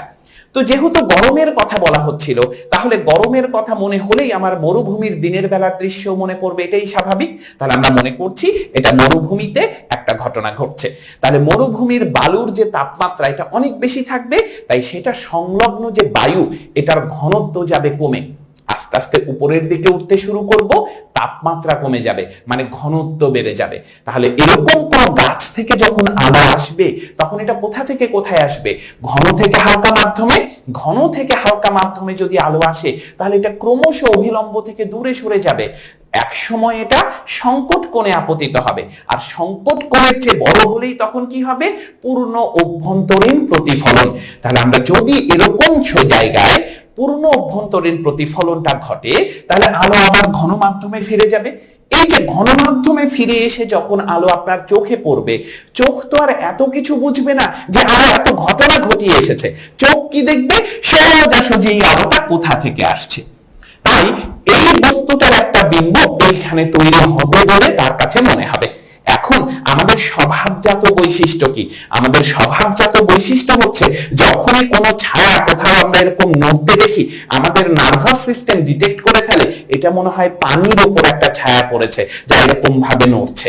ঠিক একই রকম এই লোকটার কাছে তাই মনে হবে যে এই ছায়া এখানে নড়ছে, তার মানে কি এখানে একটা পানি আছে, তাহলে এই পানির জন্য সে সামনে আগাবে। কিন্তু অ্যাকচুয়ালি তো এই ঘটনা ঘটেনি, আপনিও জানেন আমিও জানি। তাহলে এই যে তার কাছে মনে হচ্ছিল যে ওখানে পানি আছে কিন্তু অ্যাকচুয়ালি নেই, এই ঘটনাটাকেই তখন আমরা বলেছি মরীচিকা। তাহলে মরীচিকা কেন ঘটে? আলো পূর্ণ অভ্যন্তরীণ প্রতিফলনের জন্য ঘটে থাকে।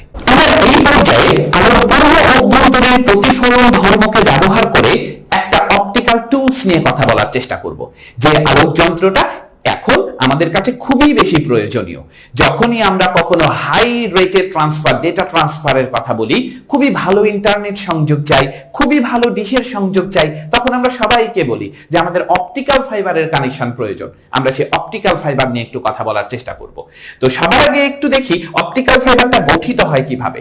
আমরা এই যে পর্যায়টা দেখছি, এই জায়গাটা মূলত একটা সরু নল, ট্রান্সপারেন্ট নল, এবং এটার নাম আমরা বলছিলাম কোর।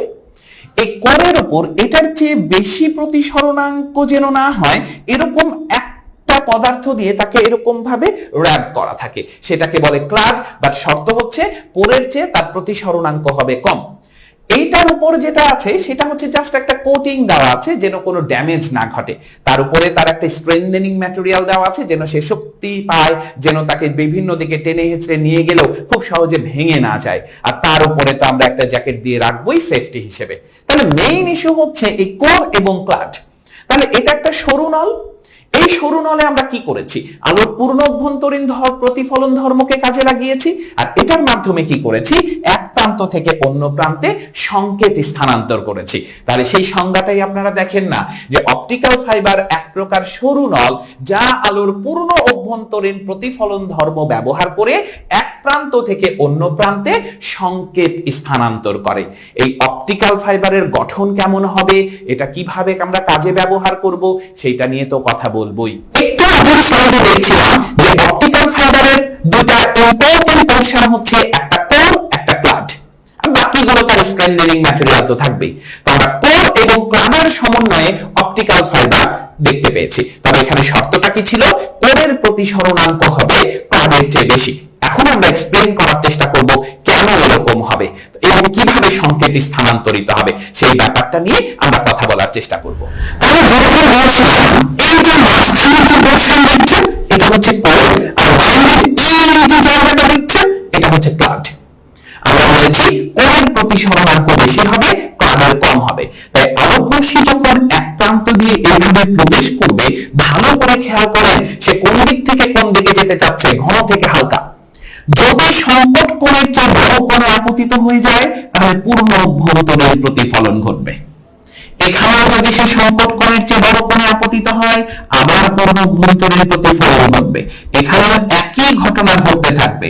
তার মানে এই ঘটনার পুনরাবৃত্তি ঘটাতে ঘটাতে আলো অন্য প্রান্ত দিয়ে পার হয়ে যাবে। এখানে তাহলে কি হয়েছে একটু ভালো করে দেখেন। আলো নলের এক প্রান্ত দিয়ে প্রবেশ করলে কোর থেকে ক্লাডে সংকট কোণের চেয়ে বেশি কোণে আপতিত হয় এবং পূর্ণ অভ্যন্তরীণ প্রতিফলনের পুনরাবৃত্তি ঘটাতে থাকে। ফলে এক প্রান্ত থেকে অন্য প্রান্তে সংকেত স্থানান্তরিত হয়। আমরা জানি যে পূর্ণ অভ্যন্তরীণ প্রতিফলনে প্রতিসরণ হয় না, তাই সেজন্য ডেটা ট্রান্সফারের এফিসিয়েন্সি হয় অনেক হাই। সেজন্য আমরা বলে থাকি খুবই ইফেক্টিভলি সংকেত স্থানান্তরিত হয়ে থাকে। এইটা হচ্ছে অপটিক্যাল ফাইবারের গঠন এবং কার্যপ্রণালী। এবার আমরা দেখার চেষ্টা করব অপটিক্যাল ফাইবারের কিছু গুরুত্বপূর্ণ ব্যবহার। আমরা একটু দেখে আসি। দেখেন, প্রথমেই বলার চেষ্টা করেছি ইন্টারনেট সংযোগে ব্যবহৃত হয়, হতেই হবে। তারপরে দেখেন কেবল নেটওয়ার্কে, যে টিভিতে ডিশের তার সংযোগ দেয় সে কেবল নেটওয়ার্কে এটা ব্যবহৃত হয়। টেলিফোন সংযোগে ব্যবহৃত হয়, কম্পিউটার নেটওয়ার্কিং এ তো ব্যবহার হতেই হবে, তাছাড়া ডেটা ট্রান্সমিশন এফিসিয়েন্সি খুবই কমে যাবে। আলোকসজ্জায় ব্যবহৃত হয়, আমরা সবাই এটা জানি। তারপরে দেখেন আর্মি এবং মহাকাশ অভিযানের ক্ষেত্রে যে গুরুত্বপূর্ণ তথ্য থাকে সেই তথ্যগুলো সংরক্ষণে যখন হাই সিকিউরিটি প্রয়োজন হয় সেইটা এই অপটিক্যাল ফাইবার আমাদেরকে নিশ্চিত করে থাকে। তাই অপটিক্যালের অনেকগুলো ব্যবহারের মধ্যে এই ব্যবহারগুলো অন্যতম। এতক্ষণ পর্যন্ত আমরা অপটিক্যাল ফাইবারের গঠন নিয়ে কথা বলছিলাম, ব্যবহার নিয়ে কথা বলছিলাম। এবার তার একটা গাণিতিক সমস্যা দেখার চেষ্টা করব। আমরা বলছি অপটিক্যাল ফাইবারের কোর এবং ক্লাডের যে প্রতিসরণাঙ্ক এটা হচ্ছে 4 এবং 2। আমরা বলার চেষ্টা করছি নলের প্রান্ত দিয়ে কত কোণে আলো প্রবেশ করতে হবে। আমরা অলরেডি কার্যপ্রণালী থেকে বলে এসেছি নলের এই প্রান্ত দিয়ে কত কোণে আলো প্রবেশ করতে হবে, সংকট কোণের চেয়ে বড় কোণে প্রবেশ করতে হবে। তাহলে প্রথম ইস্যুটা হচ্ছে এখানে সংকট কোণ কত এটা বের করা দরকার। তাহলে এই যে কোর এবং ক্লাড এইটার সংকট কোণ বের করতে পারলেই আমাদের এই ম্যাথটা হয়ে যাবে। তাহলে আসেন কোর এবং ক্লাডের এই সংকট কোণটা বের করার চেষ্টা করি। আমরা যে অপটিক্যাল ফাইবার নিয়ে কথা বলছিলাম সেটা কোরের ম্যাটেরিয়ালটাকে আমরা ধরলাম x আর ক্লাডের ম্যাটেরিয়ালটাকে ধরলাম y। তাহলে কোরের প্রতিসরণাঙ্ক 4, কার সাপেক্ষে বলা নেই, তার মানে কি শূন্য মাধ্যম বা বায়ুর সাপেক্ষে। তাহলে বায়ুর সাপেক্ষে আমার যে কোর এইটার প্রতিসরণাঙ্ক আমাদেরকে বলে দিচ্ছে 4। একই সাথে দেখেন আমাকে বলে দিচ্ছে ক্লাডের যে প্রতিসরণাঙ্ক সেইটা হচ্ছে 2। এবার জিজ্ঞেস করছে যে আলো কত কোণে আপতিত হতে হবে। আপনি জানেন আলোর পূর্ণ অভ্যন্তরীণ প্রতিফলন হতে হবে, তার মানে কি সংকট কোণের চেয়ে বড় কোণে আপতিত হতে হবে। তাহলে সংকট কোণের চেয়ে বড় কোণে আপতিত হলেই তখন এরকম পূর্ণ অভ্যন্তরীণ প্রতিফলন ঘটতে থাকবে এবং সংকেত স্থানান্তরিত হতে হবে। তাহলে এই যে কোণটা আপনি দেখলেন এই কোণটা হতে হবে সংকট কোণের চেয়ে বড়। আমরা প্রথমেই সেই সংকট কোণ বের করার চেষ্টা করছি। তাহলে এইটা যদি সংকট কোণ হয় তাহলে এইটা আমাদের আপতন কোণ, আর এই আপতন কোণ যদি সংকট কোণ বা ক্রিটিক্যাল অ্যাঙ্গেল হয় তাহলে আমাদের প্রতিসরণ কোণটা হবে 90 ডিগ্রি। তাহলে এখান থেকে আমরা একটু সংকট কোণটা বের করে নেব।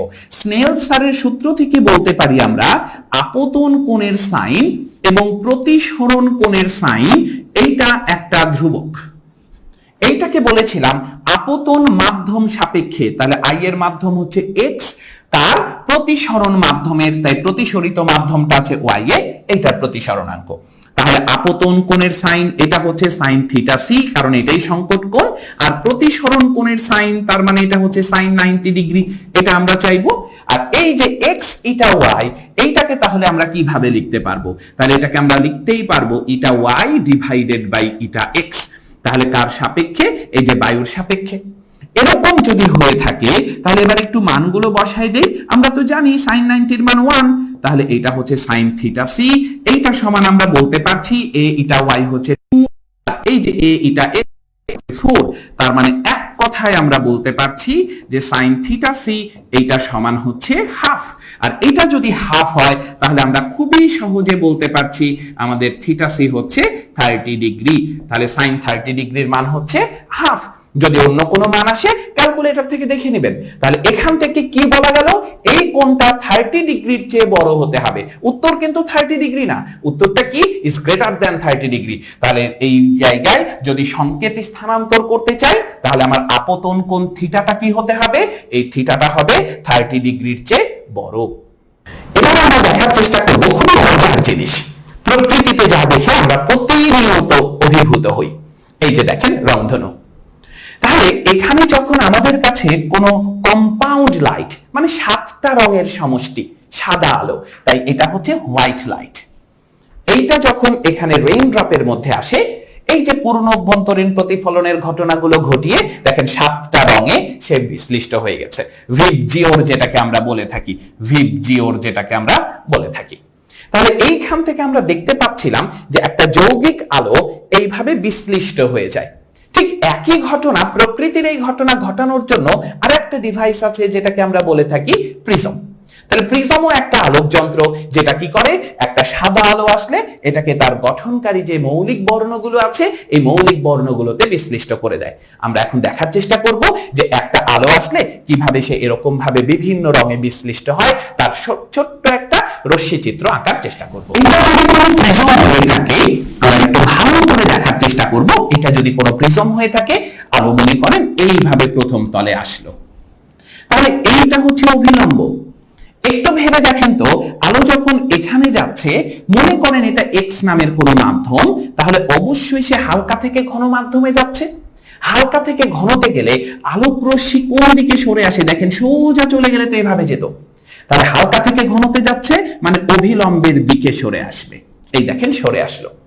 এবার তাহলে এই বিন্দুতে আপতিত হলো, তাহলে এইখানে এটা হচ্ছে অভিলম্ব। সোজা যদি যেত তাহলে সে এইভাবে যেত, বাট এবার মনে হয় আমরা স্পষ্ট ভাবে বুঝতে পারছি সে ঘন থেকে হালকা মাধ্যমে যাচ্ছে। এটা এক্স আর এটা এ। তাহলে ঘন থেকে হালকাতে গেলে কি হয়? অভিলম্ব থেকে দূরে সরে আসে। এইভাবে গেলে তো অভিলম্বের দিকে যেত, তাই অভিলম্ব থেকে দূরে সরে আসলে সে এইভাবে সরে আসবে। এই জন্য আলো যখন এইভাবে যায় তখন সে এইভাবে নির্গত হয়। এটাই হচ্ছে প্রিজমের মেকানিজম। এখন এক এক বর্ণের আলো এক এক রকম ভাবে বাঁকে, কারণ আমরা জানি এক একটা বর্ণের উপর আলোর বিভিন্ন রকম ডিপেন্ডেন্সি আছে। স্নেলের সূত্র থেকে আমরা অনেক আগে বলে এসেছিলাম আপনাদেরকে যে বর্ণের পরিবর্তনে তার এই আচরণগত পরিবর্তনটা আসে। তাই যখনই আমরা একটা সাদা আলো আনবো, তার মানে এখানে বেনি আসহ কলা মানে ভিবজিওর যেটা 7 রং, সেই 7টা রং একসাথে এসেছে, কিন্তু যাওয়ার সময় তো 7টা রং বিভিন্ন ভাবে যাবে, তখন আপনি আপনার সেই বর্ণালীটা উপভোগ করতে পারেন। তাই প্রিজমে এইভাবে বর্ণালী উপভোগ করা যেতে পারে। প্রিজম ব্যবহার করে আমরা এই পর্যায়ে দেখার চেষ্টা করব 90 ডিগ্রি কোণে যদি কোনো কিছু আমরা দেখতে চাই। মনে করেন আপনার কোনো একটা রাস্তা এরকম ভাবে আছে যেখানে আপনাকে একটা ব্লাইন্ড টার্ন নিতে হবে, তার মানে এভাবে যে আপনি এইভাবে যাবেন, তার মানে অবশ্যই 90 ডিগ্রি অ্যাঙ্গেলের কিছু আপনাকে দেখতে হবে। সেনাবাহিনীর কথা ভাবেন, সেনাবাহিনীর যে আমাদের মহান সৈনিকরা এই কাজগুলো করে থাকেন, তখন তার বিভিন্ন অ্যাঙ্গেলে শত্রু দেখতে হয়। একটু চিন্তা করে দেখেন, আপনি মনে করেন স্টেডিয়ামে খেলা দেখবেন, তাহলে আপনার ভিড় এরিয়ায় খেলা দেখতে হবে। এই যে ব্যাপারগুলোতে, এই ব্যাপারগুলোতে একটা ইনস্ট্রুমেন্ট তৈরি হয়, একটা ব্যবহার করা হয় যে 90 ডিগ্রি কোণে থাকা কোনো একটা অবজেক্টকে আমরা ডিটেক্ট করতে চাই। সেই অবজেক্টটার নাম হচ্ছে পেরিস্কোপ। পেরিস্কোপকে যেমন প্লেন মিরর বা সমতল দর্পণ দিয়ে তৈরি করা যেতে পারে, ঠিক একই রকম ভাবে প্রিজম দিয়ে তৈরি করা যেতে পারে। খেয়াল করে দেখি, আলো যদি এরকম একটা প্রিজমে এসে পড়ে, তারপর প্রিজম থেকে যাওয়ার সময় তো ঘন থেকে হালকা মাধ্যমে যাবে। এবার ঘন থেকে হালকা মাধ্যমে যাওয়ার সময় সে যদি সংকট কোণের চেয়ে বড় কোণে আপতিত হয়, তাহলে সে আর না যেয়ে পূর্ণ অভ্যন্তরীণ প্রতিফলন ঘটাবে। ঠিক একই রকম ভাবে এখানে এসে পড়ে এইটা যদি সংকট কোণের চেয়ে বড় হয় তাহলে আবার সে পূর্ণ অভ্যন্তরীণ প্রতিফলন ঘটাবে। তাহলে এইখানকার আলোক রশ্মি আপনি এইখান থেকে দেখতে পাবেন। তাহলে 90 ডিগ্রি কোণে থাকা একটা অবজেক্টকে আপনি দেখতে পাচ্ছেন। এই যন্ত্রটাই তৈরি হয় প্রিজম দিয়ে, যার নাম হচ্ছে পেরিস্কোপ। সেটার উপর ভিত্তি করে একটি বাড়ির কাজ একটু দেখার চেষ্টা করছি। এটা ওয়াটার, এটা এয়ার, এবং এই যে দেখেন একটা কোণ, এই কোণে আলো এসে পড়েছে 48.8 ডিগ্রি। এখন এইটার জন্য আমার প্রতিসরিত রশ্মিটা যদি এই রকম ভাবে যায়, প্রতিসরিত রশ্মিটা যদি এইভাবে যায়, তাহলে আমরা কিছু প্রশ্ন করার চেষ্টা করছি। তাহলে প্রশ্নটা কেমন? অপটিক্যাল ফাইবার কি? প্রিজম ব্যবহার করে পেরিস্কোপের গঠন দেখাও। তারপর বলার চেষ্টা করছি পানির প্রতিসরণাঙ্ক নির্ণয় করো। দেখেন এই যে এরকম একটা কোণ, যার জন্য এরকম ঘটনা ঘটেছে, আপনারা জানেন সেই ঘটনাটা কি, সেটার জন্য আপনি এখন প্রতিসরণাঙ্ক নির্ণয় করে ফেলবেন। তারপরে বলেছি আলো যদি সংকট কোণের চেয়ে বড় কোণে আপতিত হয়, আলো যদি সংকট কোণের চেয়ে বড় কোণে আপতিত হয় তাহলে একটা ঘটনা ঘটে, আর সেই ঘটনার একটি প্রাকৃতিক ঘটনা আপনাকে ব্যাখ্যা করতে বলেছি। আশা করছি এই প্রশ্নটা আমরা খুব সহজেই সমাধান করতে পারবো। আশা করছি আজকের বিষয়গুলো সবাই ভালোভাবে বুঝতে পেরেছি। এগুলো চর্চা করা নিজের জন্য খুব প্রয়োজন, তাই আমরা সবাই এগুলো ভালোভাবে চর্চা করব। সবার সুস্থতা কামনা করছি। ধন্যবাদ সবাইকে।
সুপ্রিয় শিক্ষার্থী, নবম দশম শ্রেণীর ফিনান্স ও ব্যাংকিং ক্লাসে আজকে ব্যাংক আমানত অধ্যায়ে তোমাদের সাথে আছি আমি তাওহিদ।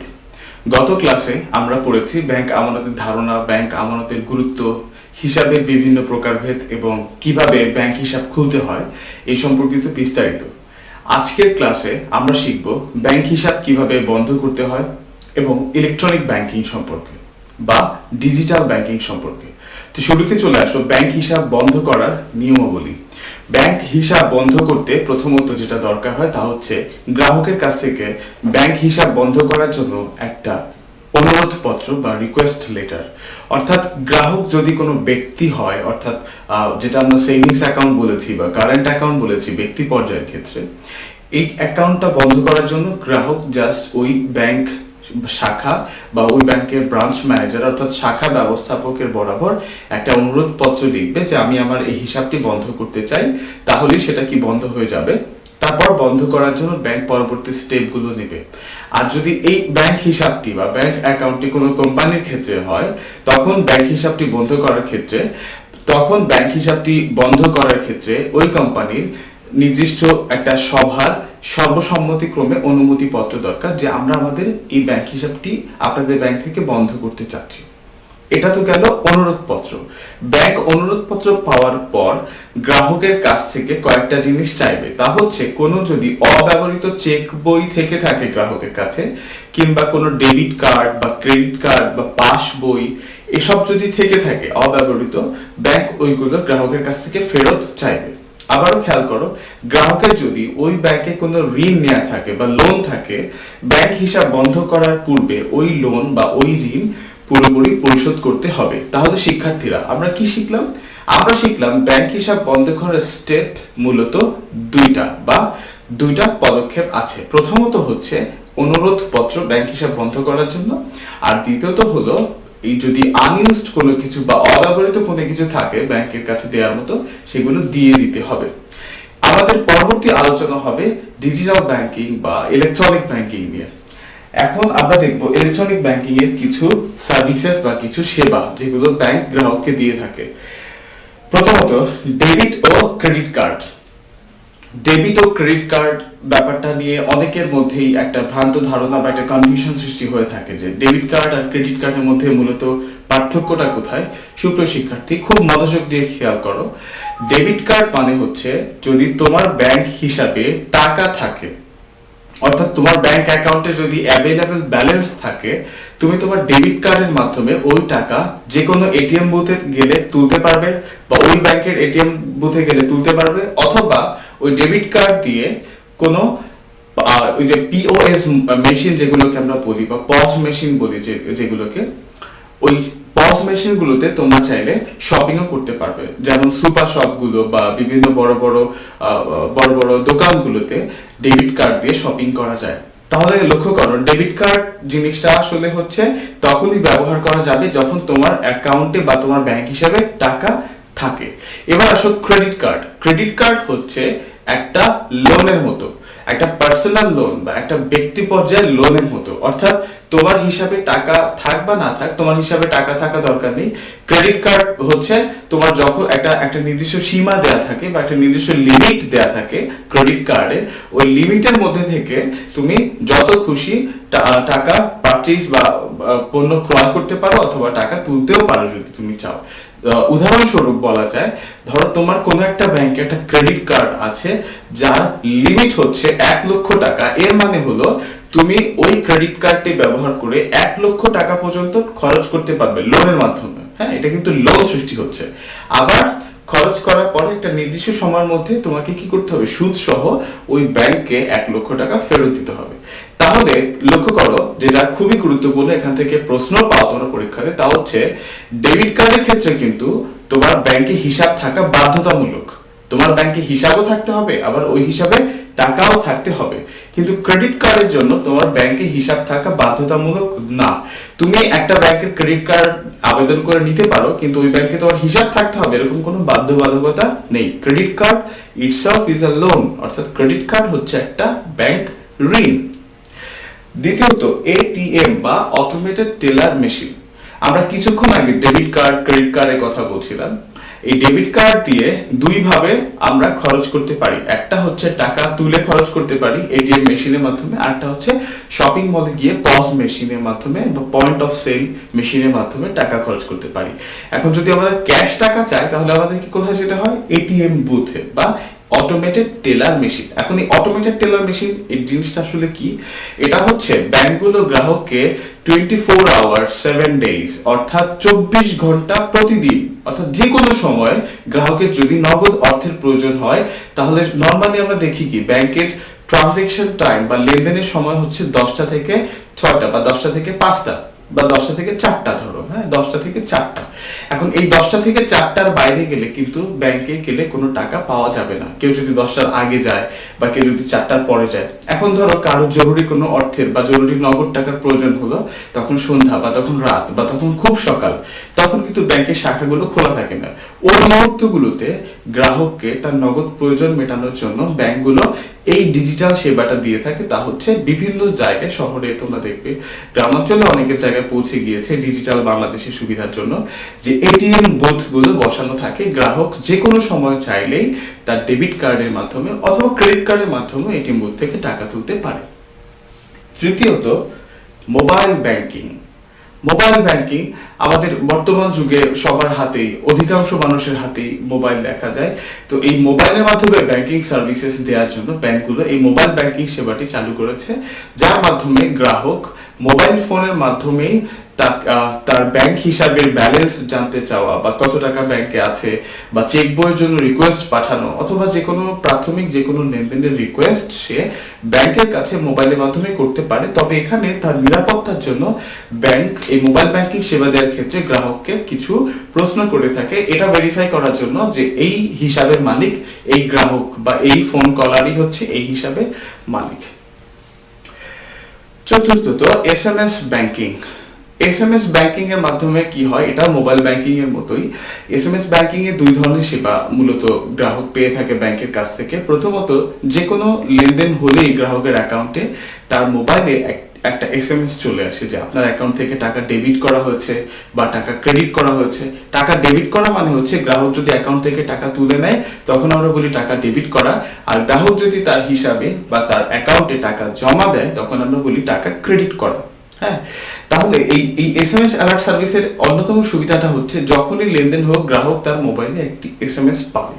আরেকটা সুবিধা হচ্ছে এই এসএমএস অ্যালার্ট এসএমএস ব্যাংকিং এর মাধ্যমে গ্রাহক কি করতে পারে, ব্যাংককে এসএমএস দিয়ে তার যে কোনো প্রাথমিক সেবা ব্যাংকের কাছে চাইতে পারে, বা গ্রাহক জানতে চাইতে পারে ব্যাংকের কাছে যে এখন আমার অ্যাকাউন্ট স্টেটমেন্ট বা আর্থিক হিসাবের বিবরণীতে কত টাকা আছে এটা আমার বলে দেন। অথবা গ্রাহক তার কোনো চেক বই যদি রিকুইজিশন দেয় ব্যাংকের কাছে, রিকুইজিশন দেওয়া মানে হচ্ছে চেক বই এর জন্য ব্যাংকে অনুরোধ করা, তাও গ্রাহক চাইলে এসএমএস এর মাধ্যমে করতে পারে।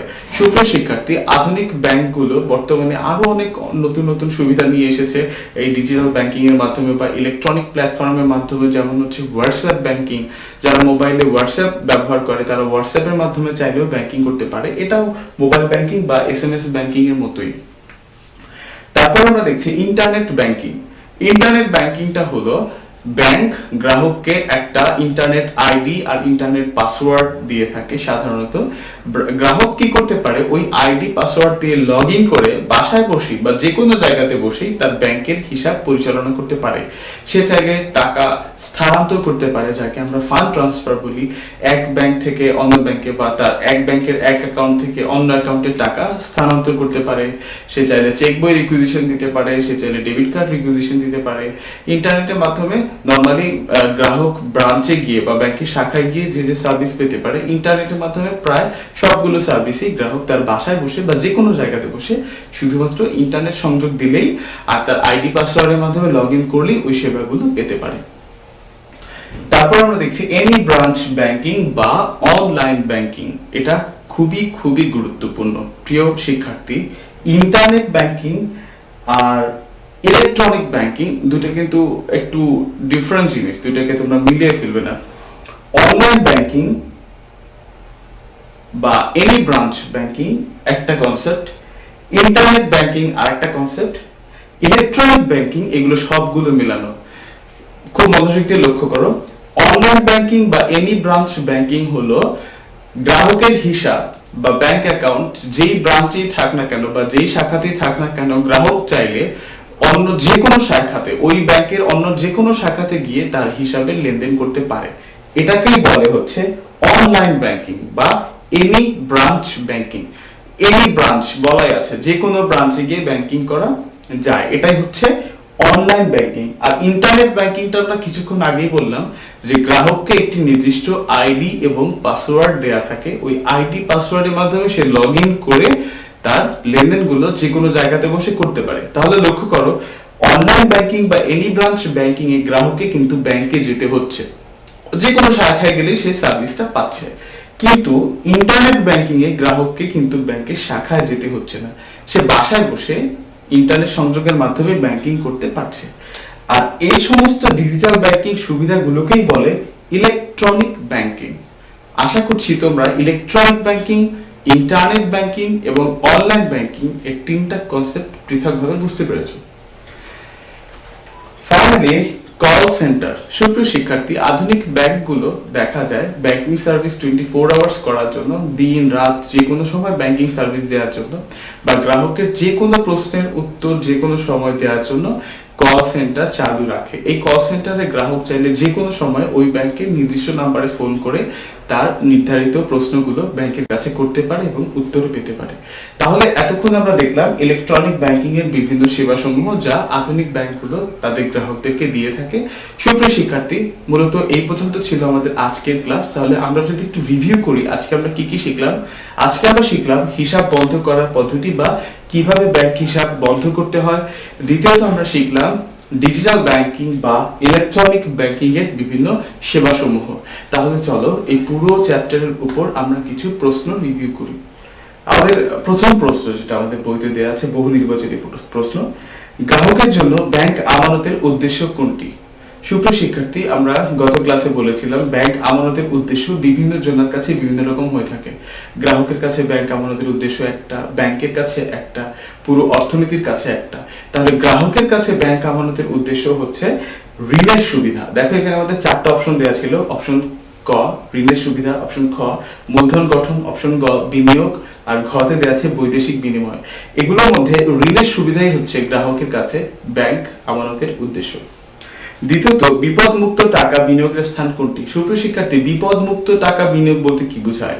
বিপদমুক্ত টাকা বিনিয়োগ বলতে বোঝায় রিস্ক ফ্রি ইনভেস্টমেন্ট, অর্থাৎ যে বিনিয়োগে গেলে কোনো রিস্ক নেই। হ্যাঁ, স্বাভাবিকভাবে দেখা যায় ব্যবসা বাণিজ্য করতে গেলে একটা ঝুঁকি থেকে যায়, লস হতে পারে বা যে কোনো ঝুঁকি থেকে যায়, কিন্তু গ্রাহক যদি ব্যাংকে টাকা রাখে সে মোটামুটি ভাবে নিশ্চিত ভাবেই একটা নির্দিষ্ট পরিমাণ মুনাফা পেতে পারে। এ কারণেই বলা হয় যে ব্যাংকে বিনিয়োগ হচ্ছে একটি বিপদমুক্ত টাকা বিনিয়োগের স্থান। সুপ্রিয় শিক্ষার্থী, এবার আমরা একটা উদ্দীপক সহ একটা প্রশ্ন আলোচনা করব। আমাদের এখানে দেওয়া আছে, মিন্টু বড়ুয়া তার পরিবার সহ কক্সবাজারে বেড়াতে যান। সেখানে যাবতীয় ব্যয় তিনি ইলেকট্রনিক ব্যাংকিং কার্ডের মাধ্যমে সম্পন্ন করেন। কার্ডের সঞ্চিত টাকা ফুরিয়ে এলে তিনি তার ভাইকে তার ব্যাংক হিসাবে টাকা জমা করতে বলেন। অতঃপর তিনি কিছু টাকা উত্তোলন করেন এবং 2 দিন পর পরিবার সমেত বেড়ানো শেষ করে ঢাকায় ফিরে আসেন। তাহলে আমরা উদ্দীপকটা কি বললাম, একজন ভদ্রলোক সে তার পরিবার সহ কক্সবাজারে গিয়েছে, সে ওখানে কেনাকাটা করেছে, খাওয়া দাওয়া করেছে, এগুলো করতে গিয়ে তার টাকা শেষ হয়ে গেছে। তারপর সে তার ভাইকে ফোন করে বলেছে তার ব্যাংক হিসাবে কিছু টাকা জমা দিয়ে দিতে। লক্ষ্য করো, তার ভাই কিন্তু কক্সবাজারে নেই, তার ভাই আছে অন্য কোনো জেলাতে, তাই না? সেখান থেকে তার ভাই তার ব্যাংক অ্যাকাউন্টে টাকা জমা দিল। তারপর জনাব মিন্টু বড়ুয়া কি করলেন, ওই কক্সবাজার থেকে টাকা উত্তোলন করলেন। একবারও কিন্তু বলা নেই যে জনাব মিন্টু বড়ুয়া কক্সবাজারে কোন একটা ব্যাংকে গিয়ে টাকা উত্তোলন করলেন, এটা বলেনি। তাহলে এখানে আমরা দুইটা জিনিস খুব ভালোভাবে বুঝতে পারলাম। একটা হচ্ছে তার ভাই যেহেতু তার অ্যাকাউন্টে টাকা জমা দিয়েছে অন্য কোনো জেলা বা অন্য কোনো ব্যাংকের ব্রাঞ্চ থেকে, তার মানে এটা হচ্ছে কি ব্যাংকিং, মনে আছে? এনি ব্রাঞ্চ ব্যাংকিং বা অনলাইন ব্যাংকিং। দ্বিতীয়ত, জনাব মিন্টু কক্সবাজারে টাকা শেষ হয়ে যাওয়ার পরে টাকা আবার তুলেছে, সে নিশ্চয়ই কোনো ব্রাঞ্চে যায়নি। তাহলে সে কোথায় গিয়ে টাকাটা তুলতে পারে? উত্তর হলো সে কোনো এটিএম বুথ বা অটোমেটিক টেলার মেশিনে গিয়ে টাকাটা তুলেছে। তাহলে আমাদের এখানে প্রশ্ন ছিল 3 নম্বরের, মিন্টু বড়ুয়া নিম্নের কোন মাধ্যমে টাকা উত্তোলন করেছিল? যেটা আমরা শুরুতে বললাম এটিএম মেশিন বা অটোমেটেড টেলার মেশিন। 4 নম্বর প্রশ্ন, মিন্টু বড়ুয়ার সফর ফলপ্রসূ হয়েছিল কিসের মাধ্যমে? কেন তার সফরটা ফলপ্রসূ হয়েছিল? ইন্টারনেট ব্যাংকিং এর মাধ্যমে, অনলাইন ব্যাংকিং এর মাধ্যমে, এসএমএস ব্যাংকিং এর মাধ্যমে? আমরা এখানে আনসার করতে পারি যে অনলাইন ব্যাংকিং এর মাধ্যমে তার ব্যবসায় সফল হয়েছিল বা সে সফলভাবে তার এই সফরটা সম্পন্ন করতে পেরেছিল। এখানে আমরা অনলাইন ব্যাংকিংও দিতে পারতাম এবং যদি থাকতো এটিএম সুবিধা, যেটা আগে প্রশ্নতে গেল, ওটাও উত্তর হতে পারত। সুপ্রিয় শিক্ষার্থী, সংক্ষিপ্ত কিছু প্রশ্নে আসি। ক নম্বর প্রশ্ন, ব্যাংকের কোন হিসাবে সুদ প্রদান করা হয় না? আমরা দেখেছি কারেন্ট অ্যাকাউন্ট বা চলতি হিসাব বলতে ব্যাংক একটা হিসাব থাকে, যেটা ব্যাংক সাধারণত ব্যবসায়ীদেরকে এই হিসাবটা করার সুযোগ দেয়। যে কোনো সময় চাইলেই কারেন্ট অ্যাকাউন্ট বা চলতি হিসাবে টাকা জমা দেওয়া যায় বা যে কোনো পরিমাণ টাকা উত্তোলন করা যায়। সাধারণত ব্যাংক এই হিসাবগুলোতে কোনো সুদ প্রদান করে না। খ, ব্যাংকের কোন হিসাবে গ্রাহক নির্দিষ্ট সময় পূর্বে সুদসহ টাকা উত্তোলন করতে পারবে না? তোমাদের নিশ্চয়ই মনে আছে স্থায়ী আমানত বলতে একটা হিসাব ছিল, যেটাকে আমরা ইংরেজিতে বলি ফিক্সড ডিপোজিট। এই ফিক্সড ডিপোজিট বা স্থায়ী আমানতে নির্দিষ্ট সময়ের পূর্বে গ্রাহক সাধারণত টাকা তুলতে পারে না। আমরা যদি গ নম্বর প্রশ্নটা দেখি, রেসিডেন্ট ফরেন কারেন্সি ডিপোজিট হিসাব কাদের জন্য প্রযোজ্য? সুপ্রিয় শিক্ষার্থী, তোমাদের নিশ্চয়ই মনে আছে আমরা পড়েছিলাম যেসব বাংলাদেশিরা সচরাচরভাবে বিদেশে যায় ভ্রমণের জন্য এবং তাদের নির্দিষ্ট যে কোটার লিমিট থাকে, ওই লিমিটের বাইরে তাদেরকে খরচ করতে হতে পারে তাদের প্রয়োজন অনুসারে, ওই খরচটা মেটানোর জন্য তারা রেসিডেন্ট ফরেন কারেন্সি ডিপোজিট যে কোনো ব্যাংকের সাথে মেনটেন করে। আবার দেখা যায় যারা আমদানি রপ্তানি ব্যবসার সাথে জড়িত তাদেরও এই হিসাবটা দরকার হয় বৈদেশিক লেনদেনের জন্য। চতুর্থত, কোন ইলেকট্রনিক ব্যাংকিং পণ্যের জন্য ব্যাংক হিসাব থাকার আবশ্যকতা নেই? তোমরা যদি মনে করতে পারো, আমরা বলেছিলাম ডেবিট কার্ড ও ক্রেডিট কার্ডের কথা। ডেবিট কার্ডের জন্য অবশ্যই ব্যাংকে হিসাব থাকা বাধ্যতামূলক, কিন্তু ক্রেডিট কার্ডের জন্য ব্যাংক হিসাব থাকা বা কোনো ব্যাংকে হিসাব থাকতেই হবে এমন কোনো বাধ্যবাধকতা নেই। সুপ্রিয় শিক্ষার্থী, এবার আমরা একটা সৃজনশীল প্রশ্ন দেখব। সৃজনশীল প্রশ্ন নম্বর 1, জনাব আরিফ ঢাকার একজন ব্যবসায়ী। জাবেদ ব্যাংক নামে একটি ব্যাংকে তার হিসাব রয়েছে, যা থেকে তিনি যতবার ইচ্ছা টাকা তুলতে পারেন। তিনি একবার বেড়াতে চট্টগ্রাম যান, হঠাৎ বেশ সস্তায় ব্যবসায়িক পণ্য পান। ওই ব্যাংকের কল্যাণে তিনি তা সময় মতো কিনতে সমর্থ হন। বাংলাদেশের যে কোনো জেলায় তাদের শাখা রয়েছে, তবে কার্ডের ব্যবস্থা নেই। লক্ষ্য করো, ব্যাংকিং ব্যবসায় তহবিলের মূল উৎস কি? আমরা ব্যাংক হিসাবের ধারণার প্রথম ক্লাসে পড়েছিলাম, তহবিলের মূল উৎস হচ্ছে গ্রাহকের যে ছোট ছোট ডিপোজিট তারা রাখছে বা গ্রাহকের যে আমানত রাখছে, এটাই হচ্ছে ব্যাংক তহবিলের মূল উৎস। খ নম্বর প্রশ্ন, ব্যাংকে বিভিন্ন প্রকার হিসাব খোলার ব্যবস্থা রাখা হয় কেন? ব্যাখ্যা করো। আমরা অনেকবার এটা নিয়ে আলোচনা করেছি যে ব্যাংক হিসাব বিভিন্ন মানুষের কাছে বিভিন্ন প্রয়োজনে হতে পারে। গ্রাহক বিভিন্ন ধরনের হতে পারে। গ্রাহক একজন স্টুডেন্ট বা একজন ছাত্রছাত্রী হতে পারে, গ্রাহক একজন ব্যবসায়ী হতে পারে, একজন গৃহিণী হতে পারে, একজন চাকরিজীবী হতে পারে। তার প্রয়োজন অনুসারে ব্যাংকগুলো বিভিন্ন ধরনের হিসাব রাখে, যেমন ছাত্রছাত্রী বা গৃহিণীদের জন্য সেভিংস অ্যাকাউন্ট বা সঞ্চয় হিসাব, ব্যবসায়ীদের জন্য কারেন্ট অ্যাকাউন্ট বা চলতি হিসাব, আবার যারা আমদানি রপ্তানি ব্যবসার সাথে জড়িত তাদের জন্য যেটা আমরা বলেছিলাম যে রেসিডেন্ট ফরেন কারেন্সি হিসাব। এরকম ভাবে বিভিন্ন প্রয়োজনে ব্যাংক বিভিন্ন হিসাব ব্যবস্থা রাখে। গণনা প্রশ্ন, জাবেদ ব্যাংক জনাব আরিফের কোন হিসাব রয়েছে? ব্যাখ্যা করো। জাবেদ ব্যাংকে জনাব আরিফের কারেন্ট অ্যাকাউন্ট রয়েছে বা চলতি হিসাব রয়েছে। কেন? কারণ সে যখন খুশি টাকা তুলতে পারে, যে কোনো পরিমাণ টাকা তুলতে পারে, এটা বলা আছে। এটা কোন হিসাবের সুবিধা? কারেন্ট হিসাবের সুবিধা। ফাইনালি, ব্যাংকের একটি সেবা আরিফের মতো ব্যবসায়ীদের কাজকে সহজ করে দেয়। উক্তিটি মূল্যায়ন করো। এটা যেহেতু বিশ্লেষণ প্রশ্ন, ঘ নাম্বারটা তোমরা বুঝতেই পারছো। জনাব আরিফের ব্যবসায়িক কার্যক্রমকে সুবিধা করে দিলে কিভাবে? সে সস্তায় কিছু পণ্য পেল, সে ব্যাংকের হিসাব থেকে যেহেতু টাকা ছিল সেই পণ্যগুলো কিনতে পারছিল। যদি তার ব্যাংক হিসাবে টাকা না থাকতো বা যদি ব্যাংকগুলো অনলাইন ব্যাংকিং এর সুবিধা না দিত, তাহলে কিন্তু এই ব্যবসায়ী ভদ্রলোক কম দামে তার পণ্যগুলো কিনতে পারতো না। তোমরা এখানে ওই যে ব্যাংক হিসাবে গুরুত্বের মাধ্যমে এই প্রশ্নটার উত্তর চাইলে দিতে পারো।